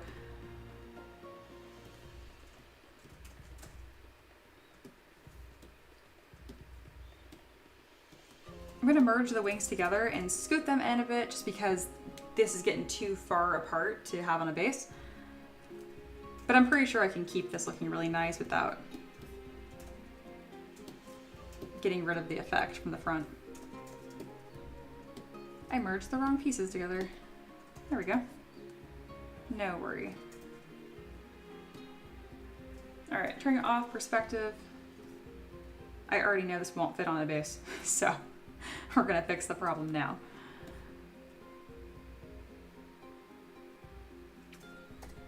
For deformations like this, I love to use the transpose line if it wants to work with me. Come on. Yes. Just kind of scoot that over. And then from the front, it should look pretty much the same. Yeah, very nice. Monkey said, Mia, do you use matte caps or poly paint while you are doing your workflow? I really just like put on either poly skin, or I have like matte Sculpey that I took off the Pixelogic resource bank, and that's it. I turn on like ambient occlusion and I call it good. Now that I've been live streaming, I think it's a better experience for people to actually see it colored. To me, it almost looks the same. Like I'm just not looking at the same things. I'm looking at the shapes. I'm only looking at the shapes. So yes. But if it makes it a better experience for y'all, it's like no extra effort for me to throw in some paint and some contrast. All right, Monkey said, just wondering how it'd work out in my own workflow, the way I do rendering and stuff. Oh yeah, that makes sense. Mark Daniel, hi, welcome. I believe that you're new. Mark says, hi Mia, recently discovered you and joined your Patreon. Oh, thank you so much.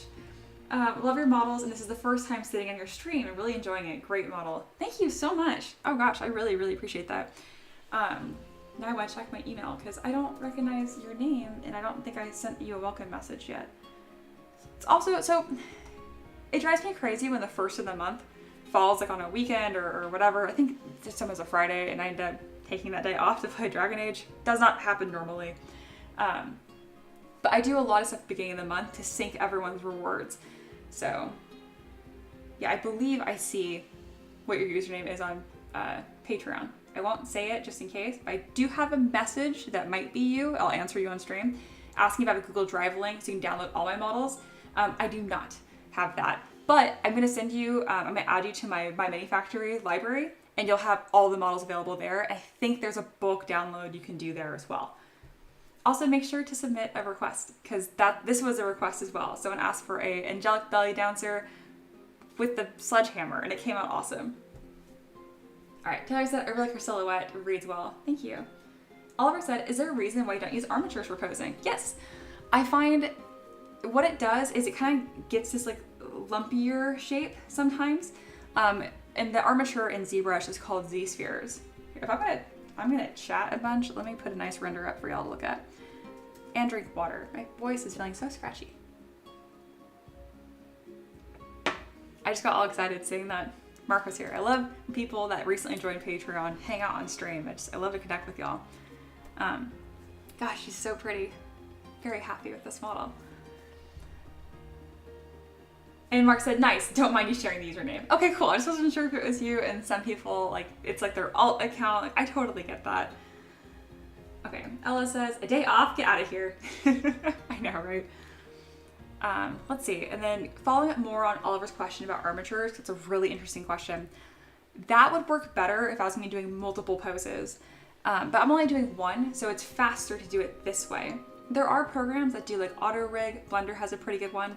But once I'm done shuffling around between programs and all is said and done, I find it much faster to just pose it manually. This pose took me about 35 minutes. I know, because I have my timer going. But I'm only so slow because I'm live streaming, hanging out with you guys. I'm definitely getting faster on stream, but usually sculpting a model start to finish only takes me like 2.5 hours. It depends on the model. This one's a little more involved, so maybe it take me 3. But this one ended up taking me closer to 4 between both live streams because I like to hang out and chat with you guys. I do like working slower on stream though because I used to have a pretty bad issue with tendinitis because I would just work fast and not take enough breaks. So live streaming is actually, it's fun for you guys and it's much better for my health. I slow way down. So big win-win. All right. Well, cool, Mark. I'm pretty sure that was your question that I saw that you emailed. So yeah, there isn't a bulk download, but there's lots to enjoy. And I do have collections on my Mini Factory you'll have access to now. So you'll at least be able to download an entire collection at a time, like all of Steampunk. And I think Steampunk is like 85 models. So is Pirates. So is Vikings. So you could feasibly get quite a bit downloaded and sorted into like your own organization system by just pick and choosing. Again, very happy you joined the Patreon. It's literally why I'm able to do this. And it gives an example to everyone else hanging out in the stream, because like I talk about it, but sometimes it's hard to explain like the process to those that aren't familiar with Patreon. It definitely helps that over the years, Patreon's become more mainstream. When I first used it as a platform, people had no idea like what word I was saying even. They're like, Patreon? I'm like, Patreon.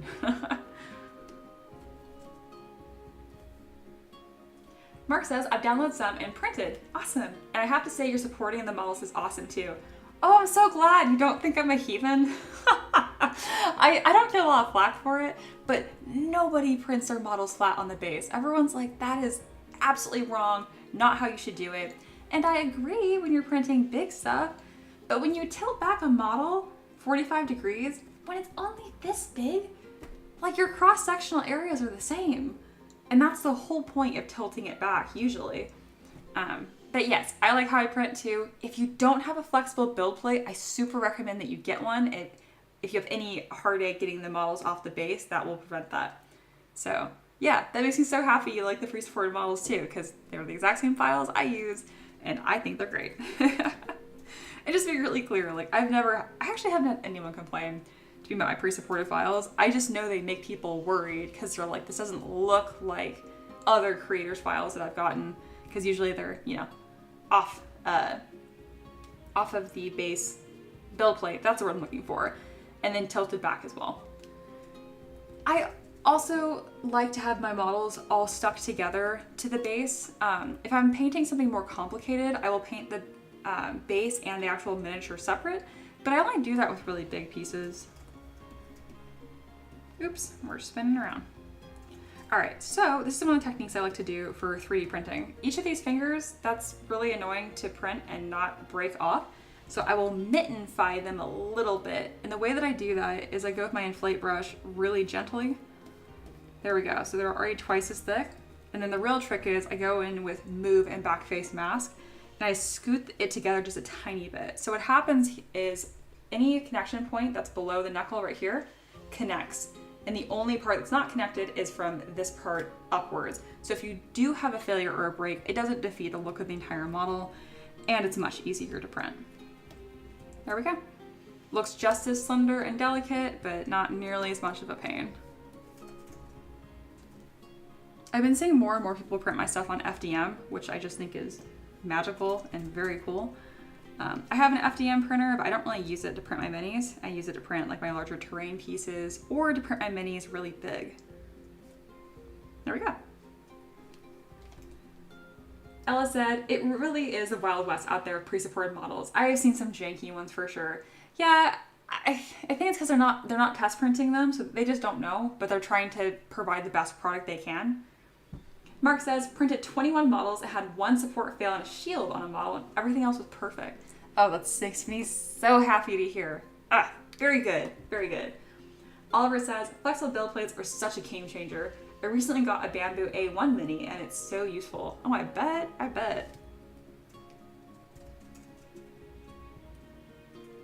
All right.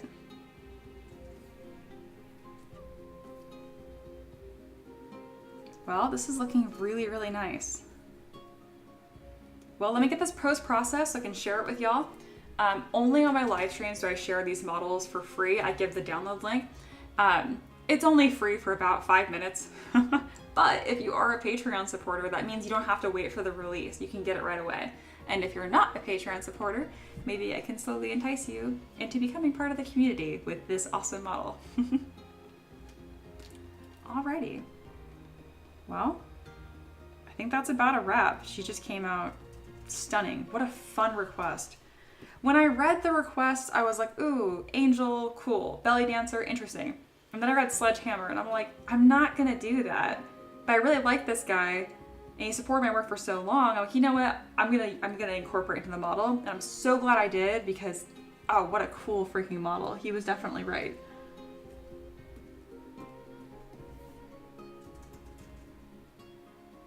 And that is one of my favorite parts about doing requests is I'm sculpting stuff I never would otherwise, and it's definitely making me improve and grow as an artist, 100%. If you look at my work I've released this year in 2024 versus 2023, to me it's super, super obvious.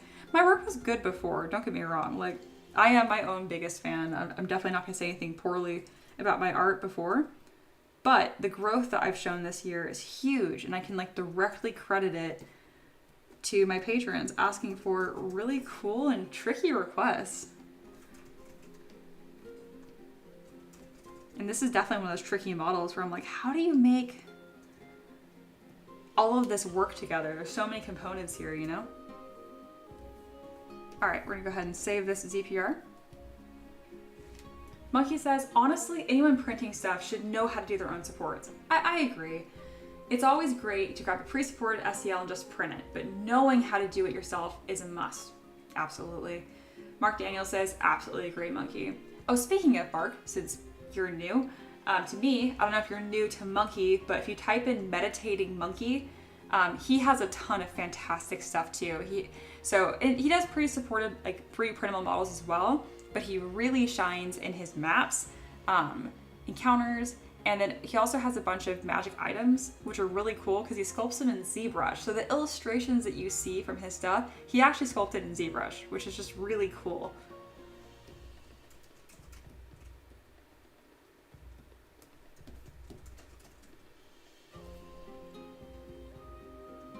There we go.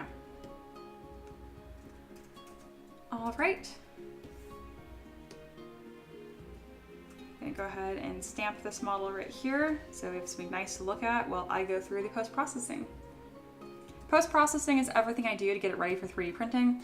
I consider all these things as I am sculpting, but this is the stage where I actually go through and make sure everything is merged together. I had notification on my phone, but I guess not. Mark says, nice, I'll take a look. Okay, good, I'm really glad. And Monkey says, thanks, Mia. Yeah, of course, of course.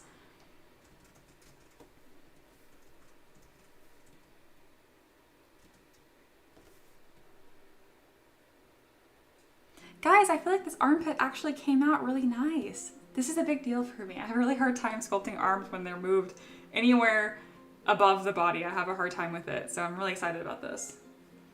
Monkey says, Ella's around chat too. Yes, she also makes awesome stuff. Yes, there's so many good creators here, oh my goodness.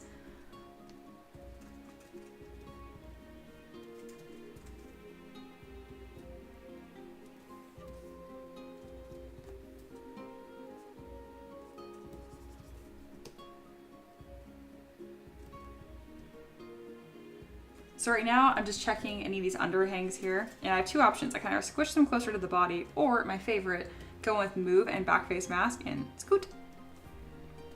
Doing this adds a really nice wall of material that I like to call as like a paint catcher essentially. So a wash is gonna sit right on that line really nicely. And I need my models to be wash paint friendly because that's like the extent of my painting skills.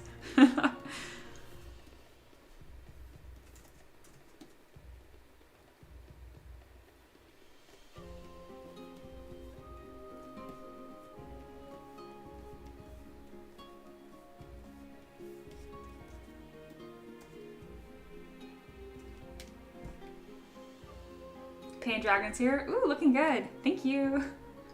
I actually sculpted a really decent arm that's like not by her side. It's actually up. Haha.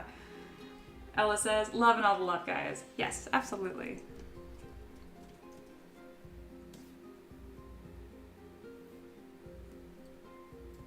Monkey says, you ever did the slap chop painting style? Yes, it's pretty much my only style.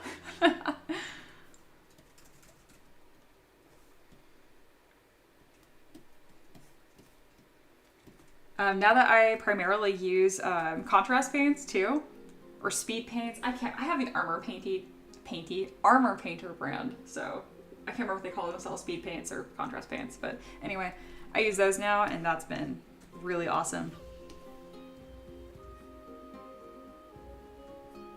I'll probably paint this model. This is something I'd like to have on my desk. So I'm almost done making these thicker, more material, more goodness.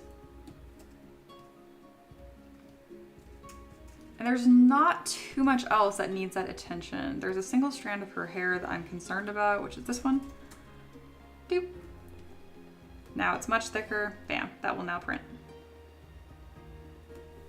When I first did hair in this style, I was like, this is never gonna print. It prints really, really well, actually. And it's just beautiful.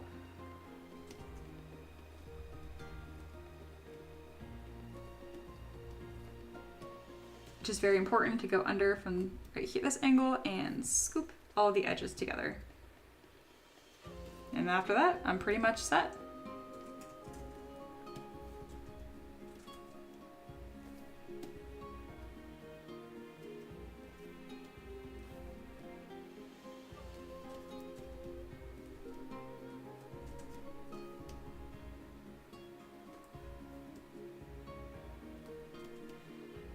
There we are, looking nice.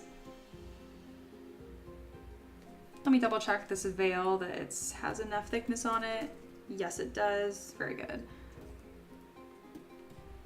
I'm gonna grab a little bit of this material. ZBrush is mad. Pull that back just to make sure that it's accessible, because I don't want it to put support right there, and then when I break that off, it just clips. And then Taylor asked, do you ever use Substance Painter? I don't. I've been interested in trying it out, but I do not, mostly because I don't want to pay for another program, which is very silly I say that because I pay for one. And I don't even pay for one anymore because I have a perpetual license for ZBrush. So it's even more silly if I complain about that. All right, let me refresh my stream really quick.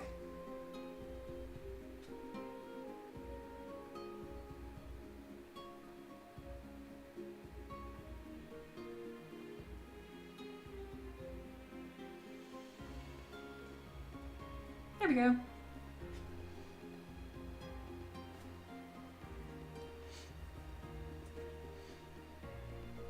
All right, awesome.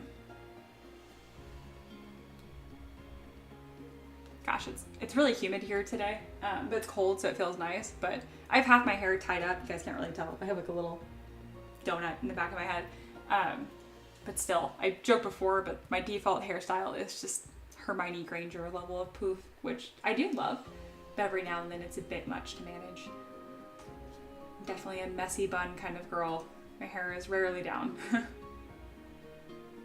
And then Monkey says, Army Painter and Citadel are my main ones. 80% Army Painter, and then I get some of my technical paints from Citadel. Very cool. Like the oxidation paint and the, hold on, I gotta remember the name. The Nurgle Rot and Tesseract Green. It like glows neon yellow to neon green. Very cool, very cool. Ella said, yeah, I've really been enjoying the Army Painter relaunch of their color collections. I agree.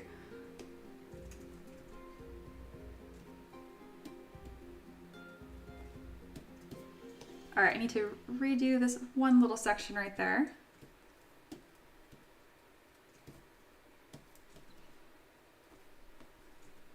There we are.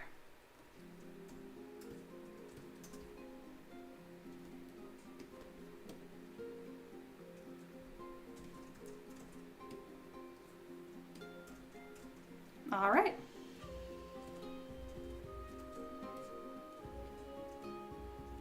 This model would be beautiful, painted large as like a statue. I'm probably gonna do that and put this on my desk.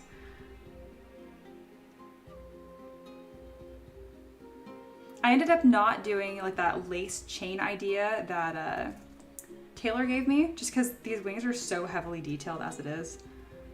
I'm also gonna go through and delete these cute tassels on the back because you literally cannot see them. There we go. There we are. This is gonna be beautiful. Printed large enough, this would actually be a really solid FDM print as well. I'm gonna do a few more things to help with that. So this hammer is very, very close to touching these wings, so I'm gonna go ahead and make it touch the wings.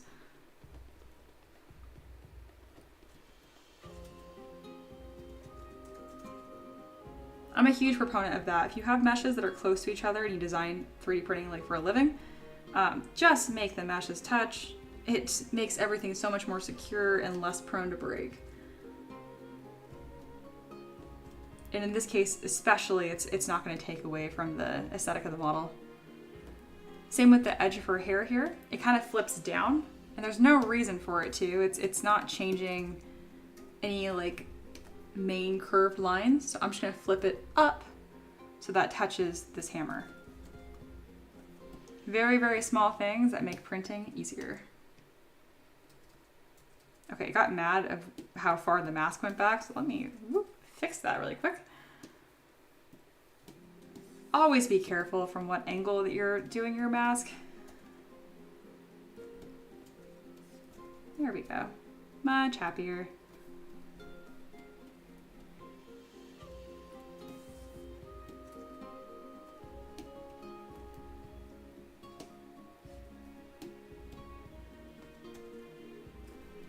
There we go. Just makes everything like much more structurally sound.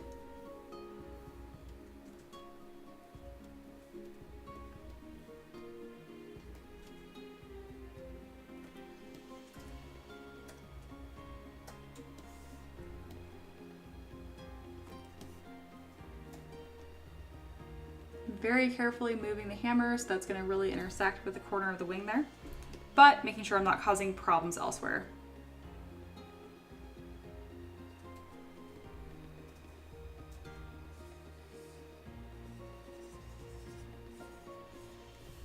I also want to make sure that I'm keeping that nice silhouette look too. Yeah, that looks really good still. Very good.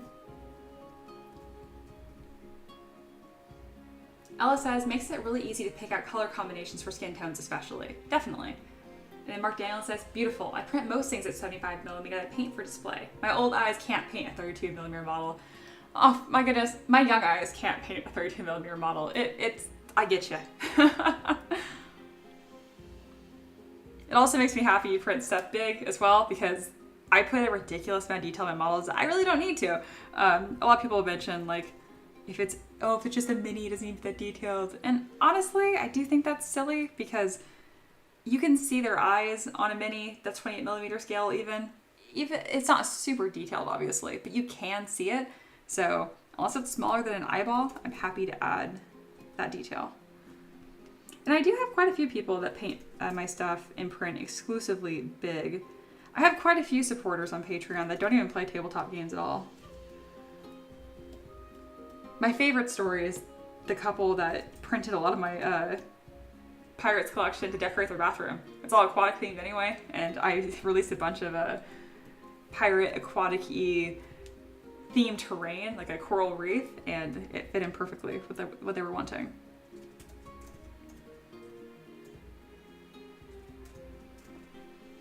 All right. Go ahead and save again. Monkey says, no one needs that kind of negativity. The devil's in the details. I agree, 100%. All right, let's start merging. So what I'm doing is I'm grabbing all the pieces that are closest to each other. So I'm gonna start from like her head down.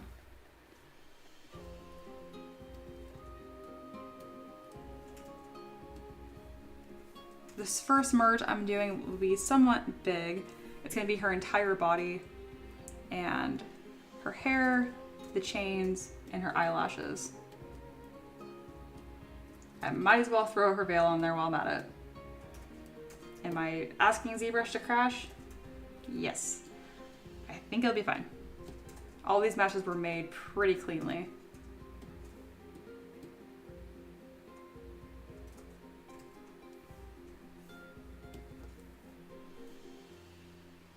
Mark says, I mainly print and paint to display, and for that, I think you need the bigger model. Absolutely. Monkey says, eyeballs, makes me think of that one meme, paint me like you paint one of your miniatures with the eyes all wonky. I've seen that meme before, yeah.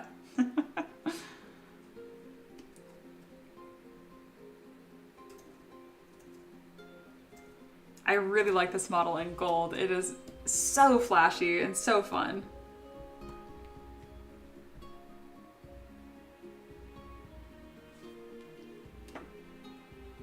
I'm out of water. Sad.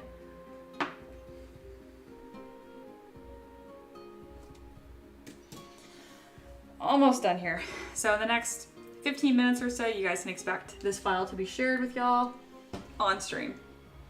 I'll be putting the Google Drive link for download in the live chat. It's only going to be there for like 5 minutes. If you're watching this in the future, there's no way it's there anymore. And in that case, I guess you just have to check out my Patreon. $7 a month gets you my entire library, which has, goodness, almost 900 models. And it's not just characters. I also do scatter terrain and monsters. My spooky monsters, I think, are probably some of my best models. I recently sculpted Baylor, and he came out just absolutely insane. He looks so good. Jared Frank is here. Hey, welcome. I think that you're new. I don't recognize the name. Quick question. Do you not need to key these to print them? Nope, I do not. Partly because I print them pretty small. Go ahead and hold on just a moment. I have a print I can show you.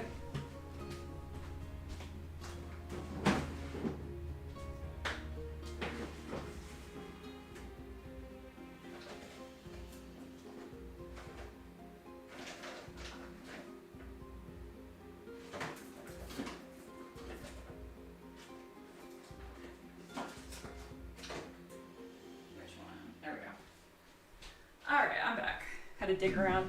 So that was a really good question. I also print these models at a larger scale. So this isn't for like a tabletop. Oh my god, camera, stop being blurry.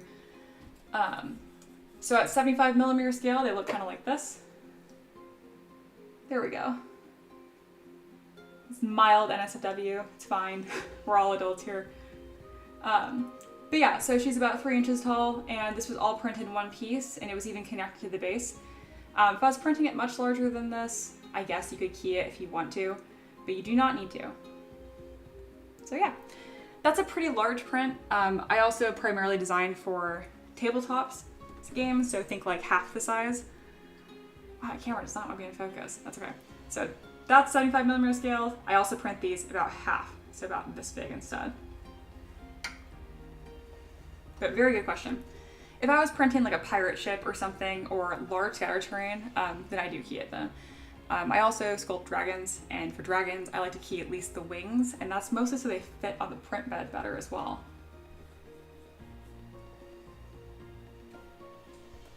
All right, let's get that over. Eric Gonzalez just joined. Hey, I think that you're new as well. Welcome. My girlfriends make me watch this to download it while she goes to work because she loves your work. No kidding? Oh, I love that. That is so sweet. I love that you're doing it for her, and I love that she loves my work. And yeah, this will be a free model, so enjoy. I'm assuming she's already a free member on Patreon. She must have saw my message. I have a chat on Patreon that includes free members as well, and I say when I live stream and stuff. And that will be coming out in about 15 minutes. I'm just waiting for this to remesh. Jared says, thanks, I do large statue sculpting, and I dread the king, so that's why I had to ask. Oh, I get that. Also, that's so cool that you do that. I do not sculpt traditional medium. People that do, I just can't help but think you're the coolest. There's so many other challenges you guys have to deal with. A lot of things that I deal with, I can just click away with a button. My heart is still very warm about your message, Eric, though. That's so sweet. Tell her I say hi. That honestly made my week. That makes me very happy. It's also funny. It's like you're getting digital groceries almost. Like this is your task for the day. All right, this remeshing is almost done. It's a little mad with me because I try to remesh so much at a time. Eric says, yep, we got a printer recently that I'm smashing my head against the wall trying to fix right now. Oh, I so get that. Is it resin or FDM? And here, Jared says, oh no, it's digital. Everything in ZBrush. Oh, okay. Still, I totally understand the keying for large statues and stuff is a huge pain.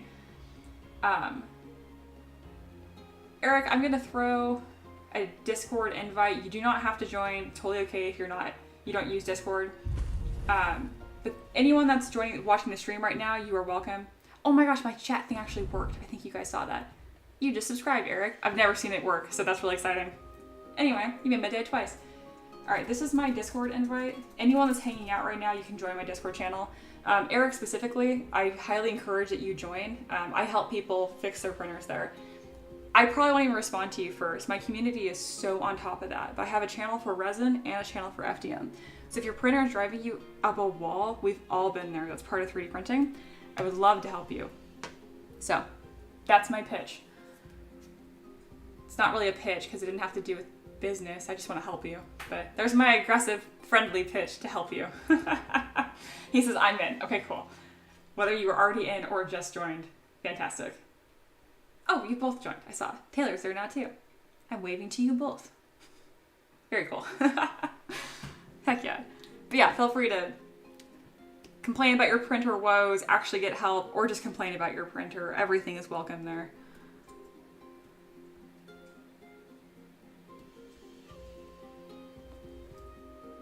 And then just on the off chance that you have to leave the stream early before I actually share this model, I'll just DM you the free file for this Eric as a nice little freebie just in case. All right, Taylor joined as well. Thank you. Monkey says, aggressively helps. Yeah, that's kind of my slogan. All right, this union remeshing is quite upset, and that's because I tried to merge my polygroups at once. I knew there was a chance it was going to be angry. I wanted to see if I could get away with it. I could not get away with it. Since I do have some ZBrush users in here, you won't see it on screen because I'm only sharing my ZBrush application. When you have a process like this, like booleans or remeshing, and it's not canceling, but it should, you can go into your activity monitor, that's for Mac, or your task manager for Windows, and manually close it. It will be called CSG Boolean, and it will work every single time without crashing your software. So, little fun fact from me to you to save you some time. The real answer is not to break ZBrush and don't make it do operations it can't do. But if you're being stubborn, which I can relate to, this is a way to fix that. It won't work for all operations, but anything that's like through a plugin like Booleans or even Decimation Master, that will work. I also like to check that just in case, because sometimes when you click escape to cancel a process in ZBrush, it still keeps churning in the background. And if you notice that your computer is running slow, that might be your problem as well. Eric said, I really appreciate it, but I'm committed, I love my partner, and I promise. Yeah, no, I totally get you. I just know life happens, so just in case you're like something happened, like, I don't know, you had to go help the mailman outside or something. Like, I get it. Monkey says, lol, don't make it do things it can't do. Yeah, no, ZBrush gets upset. It can handle a lot, but don't torture it. It fights back. Almost done.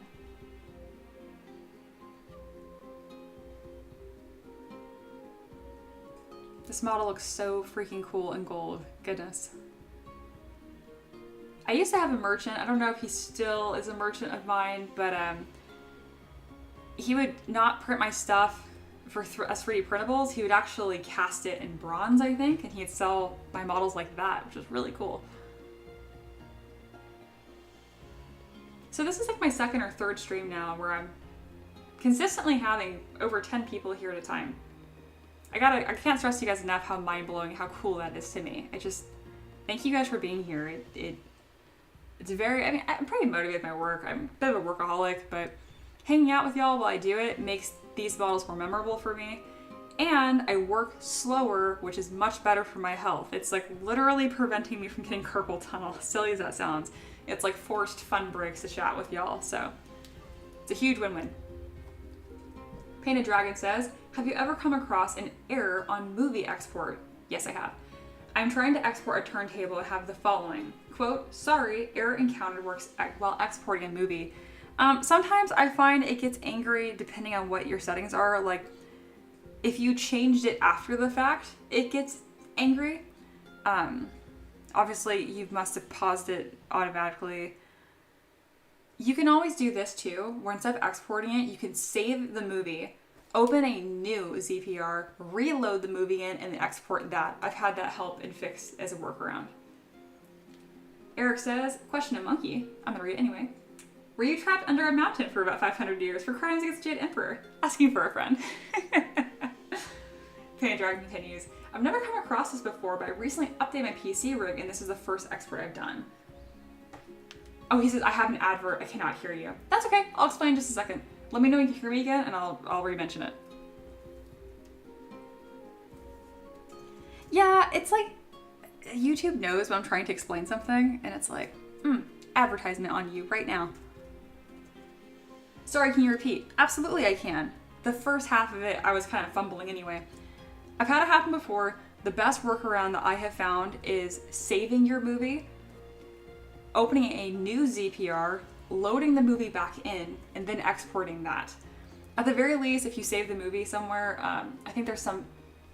No, I think it's like a dumb format. It's like a ZMG. But there also might be a type of file exporter that you can like convert it through. But anyway, short answer being, save the movie, load it into a new ZPR, and you should be able to export it. If it's still angry at you, toggle highest quality on and off, and then make sure that you didn't mess with any of your settings here, like dock, window, large, small, medium. It gets mad if you click or change those after the fact. And then Monkey concurs, he is still in fact trapped under a mountain. I'm assuming this is a Wukong reference, and if so, I really do want to play that game. It looks fantastic.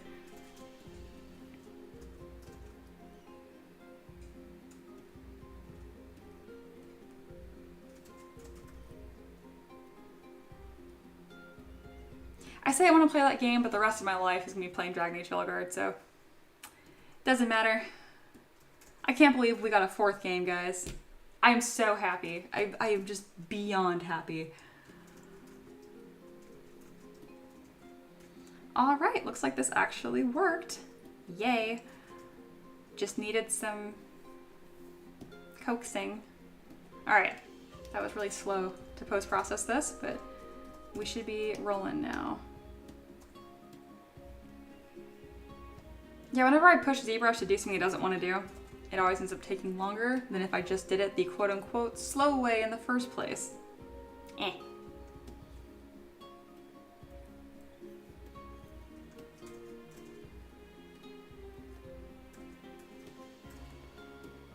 Alright, here we go. Eric says, heck, don't worry. And I'll send a name that I should know how to say, but I don't. Tripitaka. That sounds right. Painted Dragon says, yeah, it is in settings. I export all the time, but not in the new PC. I wonder if it's a codec thing to play the movie back as it finishes the table. Maybe. I'll keep looking for a fix. Yeah, I wish that it gave you like a more useful error code. It just says sorry. It doesn't say sorry with like a number after it. Usually it's like sorry, like X3052. And then you can like Google that search, that error. That's silly. Eric says, you said it right. Of course I did. I'm fluent in all.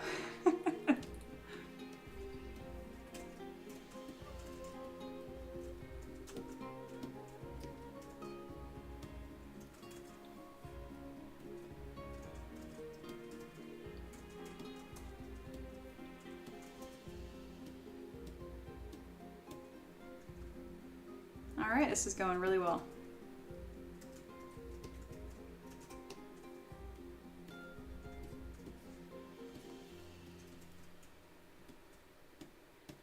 I always think it's so cool when people join like the stream and they say the phrase specifically, love your work. There's something about that that sounds so fancy to me. Like I have like a body of work. I'm like, obviously I know it's like, you guys see me and it's easy to be like, oh, like she is an artist. I do in fact do this for a living. It is my profession. I do it every day. But I don't know. There's something that sounds almost prestigious about having a body of work. It's so cool to me. To be clear, I like it. It's not the way I think about it. ZBrush, sorry, not sorry. So accurate. Eric's being sweet. He supports you. He'll figure it out, Painted Dragon. He said, I found a video of someone with a problem, but he is not speaking English. Oh no. Of course. I think you can do captions on YouTube that auto-translate, so maybe that will help you. That is really funny. I don't know why it's so funny. It's like, here's your fix, but you still have to work for it. Yeah, that goes along with my favorite theme, which is nothing works ever, which I know sounds kind of bleak. I mean it in a pretty lighthearted, funny way, but I mean it full-heartedly. Nothing works ever the first time. And if you're lucky, it works the second time. I found if that's my attitude, I'm rarely frustrated or disappointed with things, because I don't expect it to work. It sure makes learning new things easier, I'll tell you that.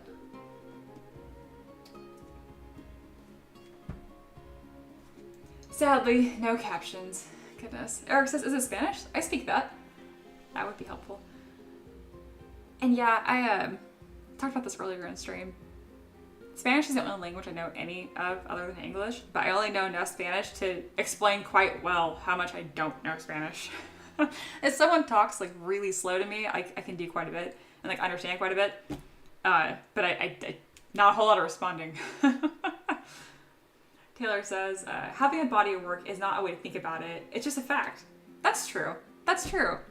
I don't know. It took me a long time to even call myself an artist. And part of that came from the fact that I've always thought of myself as a musician because I'm a classically trained pianist. I've played for, like, my goodness. I keep saying 10 years, but I've said that since I was like 8 years old. I started learning to play piano when I was 8. Oh my God, that means I've been doing it for 20 years. I really need to update some of my phrases, y'all. I've been playing piano for 20 years. Ow, that's crazy. Okay. So growing up, I was always a musician. Like, none of my friends, I was never the artist. We had an artist in the group of our friends, if that makes sense. I know it's not like you can have just one role, but you know how middle school and high school is. People get like their label, you know? And I was a musician, so it's interesting to have like, be the artist now and have a body of work. Eric says, I find it funny that for 3D modeling, you can just bring in a bin of 3D printed things as your portfolio. Right? Like, that's so funny to me. Like, I don't know. Ella says, sometimes if I'm having trouble with ZBrush, copying and pasting the entire tool into a new document can help. Yeah, I've had that work too. Monkey says, I know a little Spanish. I understand it more than I can speak it. Same.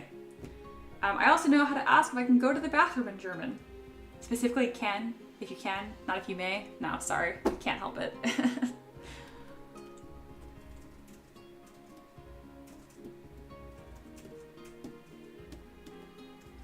This is remeshing quite nicely. I also think I said this would be done like 20 minutes ago, but some new people joined. I got very distracted and very excited about it. I don't think that's gonna wear off every time someone new joins. And to be clear, I love all of y'all. But new is just new. No, especially people that are new and coming in from my Patreon and stuff too. Like, I love live streaming. It's definitely a business decision though too. So it feels good when the live stream is doing businessy things. That makes sense. I'm like, ooh, look at this do business things. Reach, exposure, love it. More than anything, I just like having a place where I can directly talk to y'all. I just think it's really cool.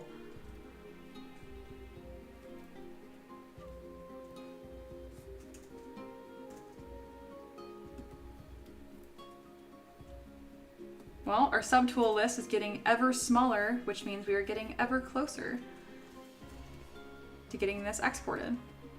There's still a couple checks I do in Mesh Mixer, so it's possible there's some huge critical error I might need to fix later, but it seems like it's going pretty smooth.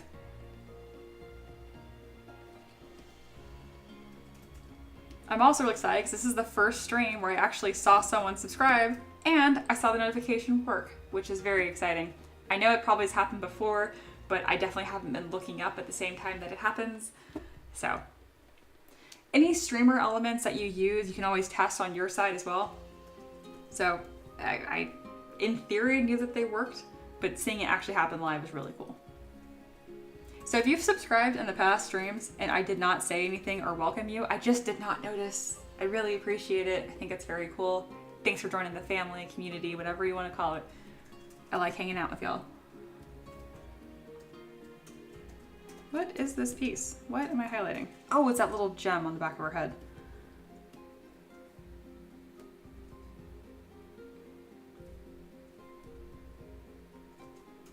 Okay, this third wing is not supposed to be here. I admit it does look cool. God, the silhouette so the only reason why I don't have the wing out like this, I do think it's a better silhouette. However, it's gonna hide that weapon. And I want, are you serious? Is this really gonna make me hide every single feather? Swear word. Let me see if I can fix this. That's very annoying. And totally my fault, but still annoying. Here we go. I got an easier fix for it. But anyway, the only reason why I don't have this wing coming out here despite being a stronger silhouette is because you can't see the hammer. And the fact that she has a sledgehammer is a very important and crucial part of her character, so I need to have that visible as well. It is a 3D model, so I suppose they could just turn the model around and they know she has a sledgehammer. But in any store that I have online, including Patreon, the renders are just from one view. So it's important information.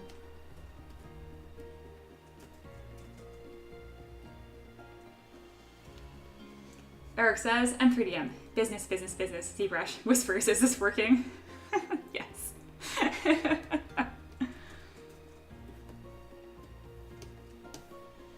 I think that's how that works, right? I remember one of the times, Monkey was being sweet. He was reminding people to like the video and stuff.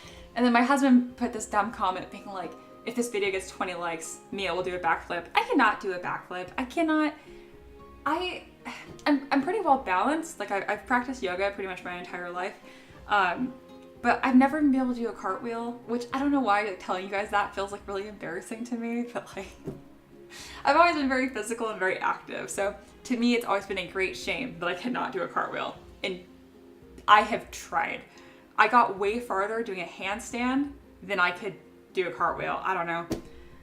And again, like, I practiced yoga for a long time, so I've had the classic failure of doing a cartwheel where you go all the way over and like turn into like a little scorpion.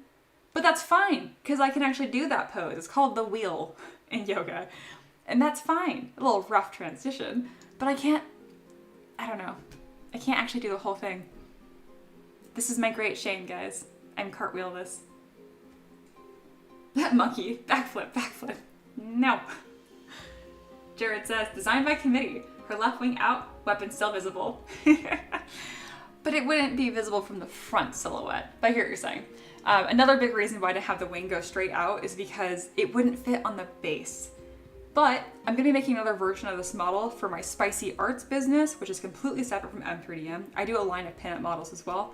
And the pinup models are in this style. They are not trashy. They are pinup. They're sexy, they're sexy, they're sensual, but they're not trashy. So this is just my M3DM one, which is much more designed for like tabletop use. And then Jared, I want to say you're new. I can't really remember. I feel bad re-welcoming you, but either way, thanks for being here. If you're new, hi. If you're not new and I just forgot, because sorry. I do better when people have either a last name or a really odd name, but the big thing I remember is the pictures. Like Eric, I'll remember your little like profile picture forever. Like that will stick with me. Eric says, for printing, wouldn't it be easier to print the hammer separately? Though it would still be a better pose printed as one. I know that. No, it would definitely be easier to print all at one. I will show you the ways of 3D printing in my Discord. Especially because with this hammer, I actually have it touching her wing right here. So it will need very, very minimal supports. I'll probably put a support here and a couple right here. And that will be easy breezy. I also have a large section of this hammer laying against her hair. So if I were to print the hammer separately, it actually would be very tricky to fit back onto the model. Still a very good question. I'm a firm believer that there are no stupid questions, so I like that you asked.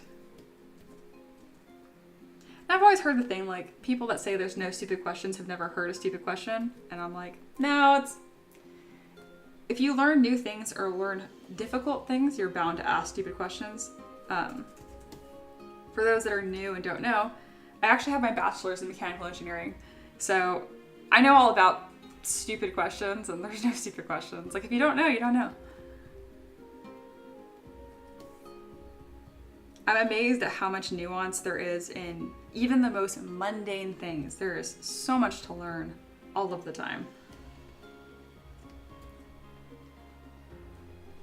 One of the most humbling things about going through engineering school is thinking you understand a concept and then being asked a single follow-up question that would employ your use of that concept you supposedly learn and you have no idea. So a good example of that is like learning like the 3 laws of thermodynamics. There's not 3, but like there's like a fundamental. And then they'll ask you a bunch of questions as a result, like on a midterm. And even though I can recite the laws of thermodynamics, it's incredible when you apply them just slightly. I'm like, what? That was especially true in my statics class. Even more so in dynamics and vibrations. Vibrations suck, but not as bad as fluid mechanics.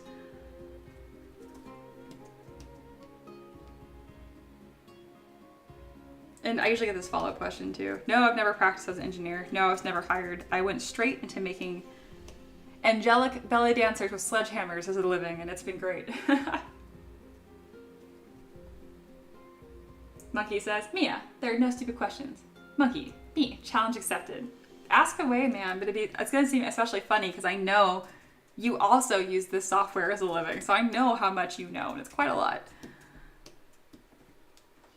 Eric says, I'm studying to be a teacher. Fantastic.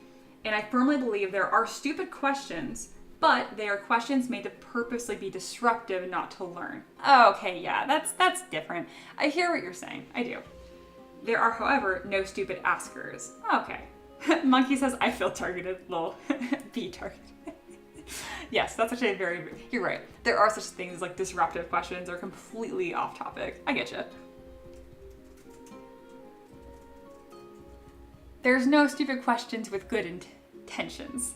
There we go. That's actually a very important caveat.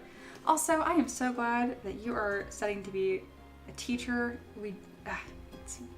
It's a hard field to be in and underappreciated at that, but we need it desperately. And all kinds of teachers too. I'll tell you what, guys, if my art teacher from elementary school did not suck eggs, I probably would have done this a long time ago. Art teacher was terrible, not very nice. Ella said, I am a stupid asker. That's not true. Ella, you were my student. I've taught you. You were a fantastic student.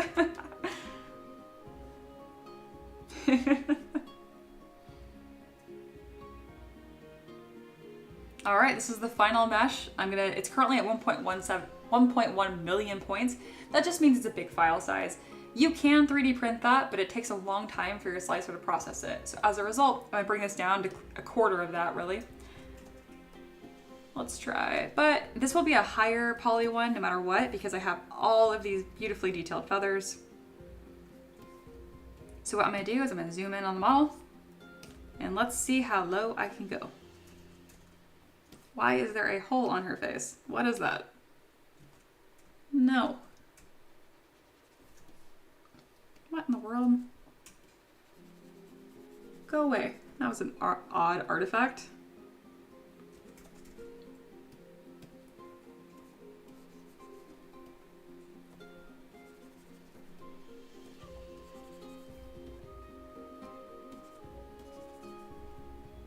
These tiny little eyelashes are not going to print on the bottom, but they will on top. Alrighty. Let's bring this down to 300,000 points and see how it looks. Hey, Ricky's here. Hey! We need to write down all of these Mia quotes so we can embroider them onto a pillow. We don't talk about elbows here. That's true. Goodness.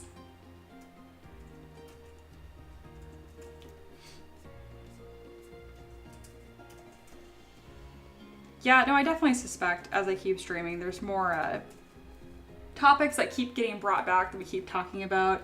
I'll make some cute stickers and stuff out of them one day. It'll be much slower though because I'm a 3D artist, not a 2D artist, so making illustrations, I can do it, it just takes me a lot longer. Alright, this model is going to be a pretty large file size. Excuse me, still, because it just has so much going on.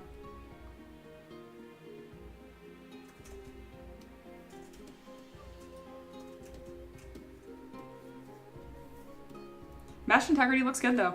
There's no major issues happening here. Obviously, we will test that in Mesh Mixer.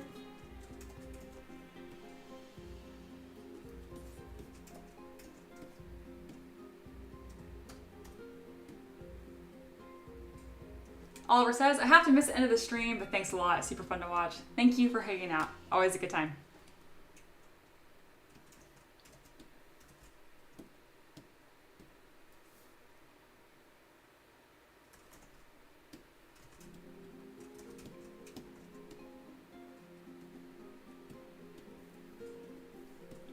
All right, this looks like we're all good. So I'm now going to open this into my final. I have an ending ZPR that I bring my models into where I make sure they are the right size.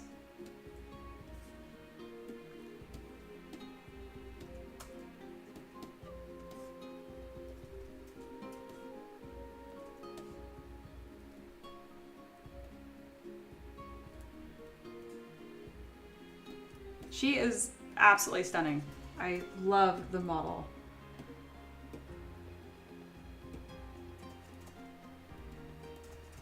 I have a really nice like cloud base I'm gonna give her. Eric says, I think I definitely can't do what y'all do. I'm more of a CAD designer than a modeler. I think saying that 3D modeling isn't an art is like saying digital art isn't art. It's literally sculpting. I get you. I think most people that say that this isn't art, they're just not aware of what it is.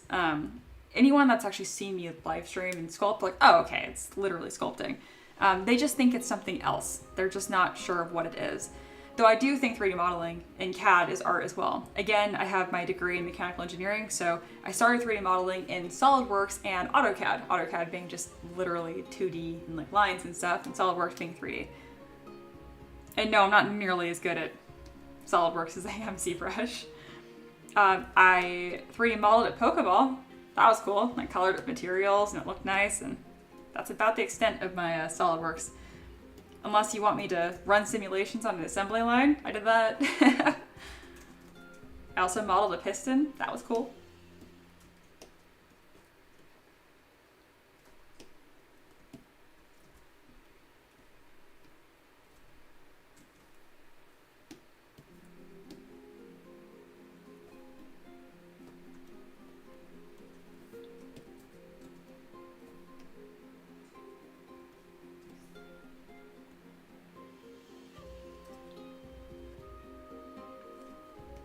It's a tight fit, but she does fit on the base.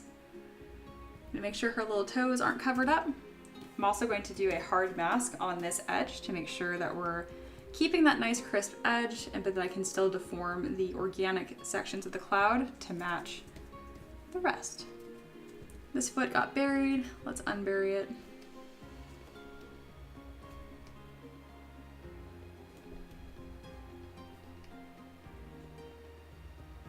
Right now I'm listening to a lo-fi mix on Spotify, and right now it's a lo-fi remix of like the main song for Persona. It's so good. Just having a really good time over here.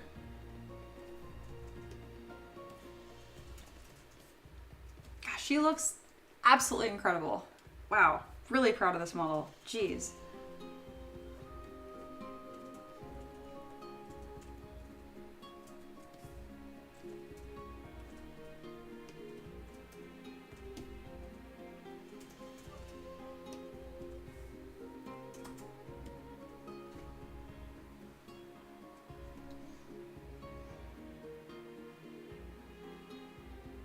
Guys chatted for a bit and I lost track. There we go. Mark Daniel says, yes, she is. Thank you.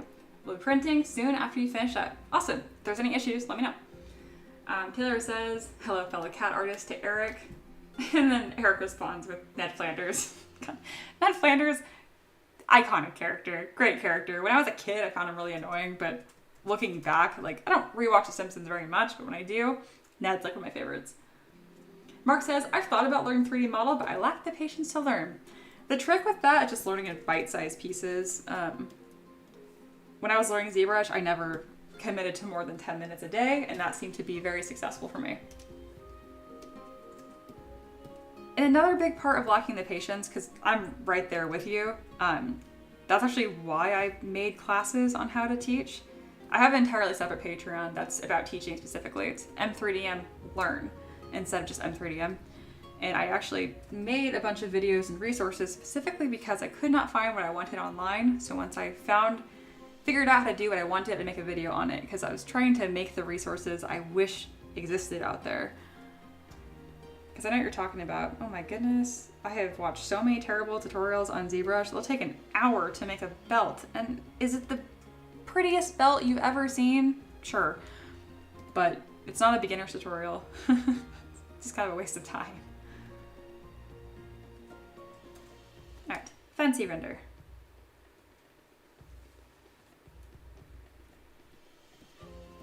Alright, I'm going to do some stamps on the screen right here because I'm going to pull up Mesh Mixer so that I can do the final post-processing. All it is just attaching the base, but that's not going to show up on your guys' side because I only have my ZBrush screen being captured. But this also means that this goes smooth. It's currently 3:03 p.m. in my time zone, that's Eastern time. That means that this model will be shared with y'all in about 5 minutes. This was an epically long stream. 4 hours, that's my new longest stream ever. Doesn't bother me. I'm getting more comfortable hanging out with y'all online. The first few times, it kind of like, my brain felt full. It kind of feels like being on all the time. But I think I've learned how to like kind of balance how much energy I put out. I'm having a good time. All right, she's gonna have two options here. There'll be Angelic Belly Dancer with no base, and there'll be one with the clouds. I don't pre-support on stream. My husband does that, and then he prints them as well. So Mark, if you're looking for a pre-supported file from me, unfortunately I won't have that up right now, but it will be up within the next week or so when she releases.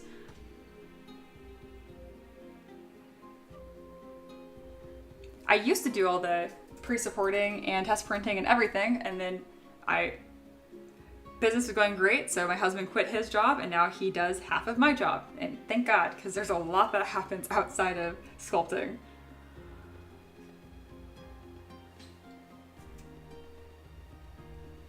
All right, I'm getting this file put together. Looks like everything went really smooth.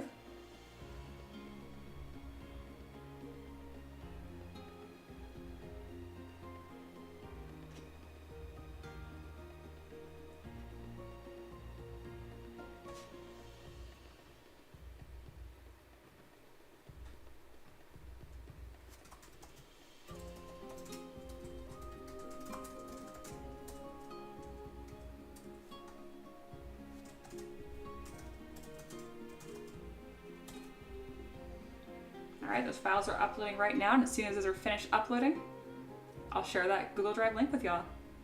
They're big ones. Each file is 35 megs, which for me is huge. I'm usually closer to 20. It's not a big deal. It won't take a long time to download for y'all, but it just shows how detailed this model is. Goodness. I couldn't get much lower than this on this one. Mark says, I appreciate your pre-supports, but I also do my own. Beautiful. As I said above, I lack patience, so won't wait. I get ya. All right.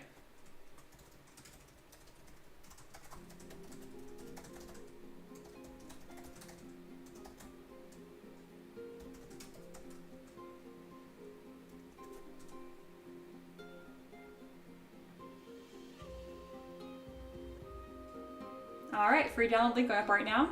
And then, yeah, thank you dearly for supporting my stream. Really appreciate y'all. If you're watching this in the future, this link does not exist. You have to just support my art on Patreon, or this will be a one-off on My Mini Factory. Whether it's My Mini Factory or Patreon, it's the same. It's M3DM, which is short for Mia's 3D Models, in case you're wondering. Eric says supports keep me up at night. I'm sorry. Ricky and I are actually recording a bunch of YouTube videos. So in addition to live streaming, I have a lot of other content coming out, and we are going to be making videos on how we pre-support our stuff, how you can do it too, and basic troubleshooting as well. So soon you will have more support. For now, again, you already joined Discord. Put your problems in there. I'm happy to help you. All right, where am I typing? There we go.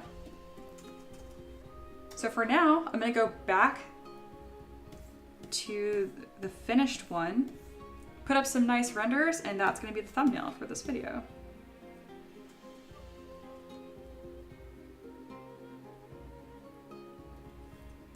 That looks about right.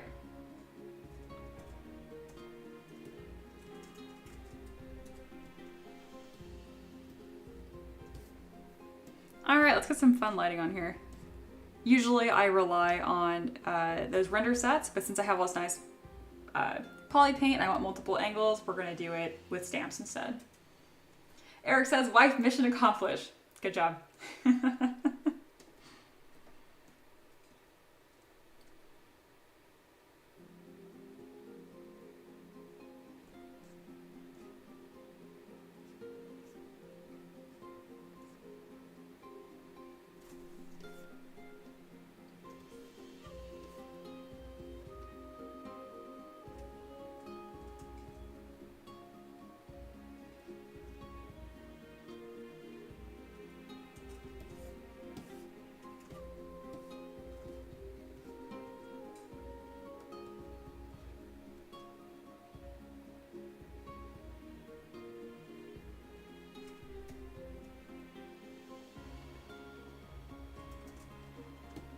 Yep, this model is a stunner.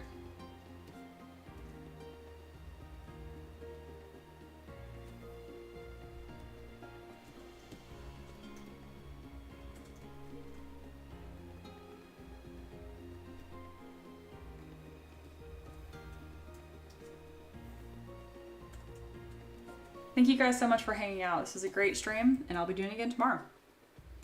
Tomorrow is not going to be as beautiful. It is going to be a peacock mantis shrimp. So that's going to be kind of fun and unusual compared to my usual sculpting, which is characters.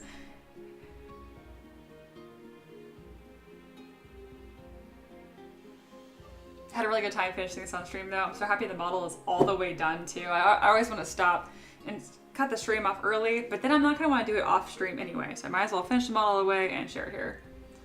Ricky says it looks fantastic. Thank you, honey. Ricky is the other half of M3DM. All right. This was a lot of work. This is a good model though. Very fancy. All right, well, if you're hanging out, I encourage you to subscribe. It's a really good time. I do this Monday through Friday at 11 Eastern times when I start. And then I go for hours. I usually go for about 3.5 hours. Today was about an hour longer than that because it's a pretty intensive model. So it required a little bit more detail and attention. If you want to decide what I sculpt next, I take requests on Patreon. That is the whole bread and butter of my business and what I do. So whether you have a 3D printer or not, it might be kind of fun to watch a stream happen. And I have a lot of merchants that sell physical prints of my stuff as well. So there are options. There's all kind of avenues to get cool stuff. And it's a mutually beneficial thing. You share some creativity with me, I make it a reality, and then you can actually have a cool figurine or something. Mucky being very sweet. Like and subscribe, peeps. Yeah, for like 20 likes, she'll do 20 backflips. Or one really sad cartwheel. Can't do a cartwheel. I have my Patreon link pinned at the top here of support a stream. I encourage you to check it out. Obviously there's paid options, but there is a free join the community option, and I'd love to have you part of it. I'm starting to do more polls on the kind of content that I create, and you could still have a say even without spending any money. But by joining the community for free, it still really does help me.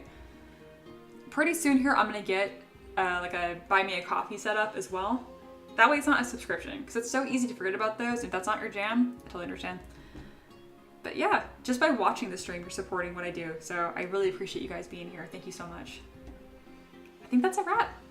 So I'm gonna leave y'all to it. I'm gonna have that link for free hang out for another 5 minutes or so, and then I'll button up the stream. But for now, I'm done and I need some more water. So hope you guys have a fantastic rest of your day, and I'll see you guys tomorrow, 11 a.m. Eastern time. Bye.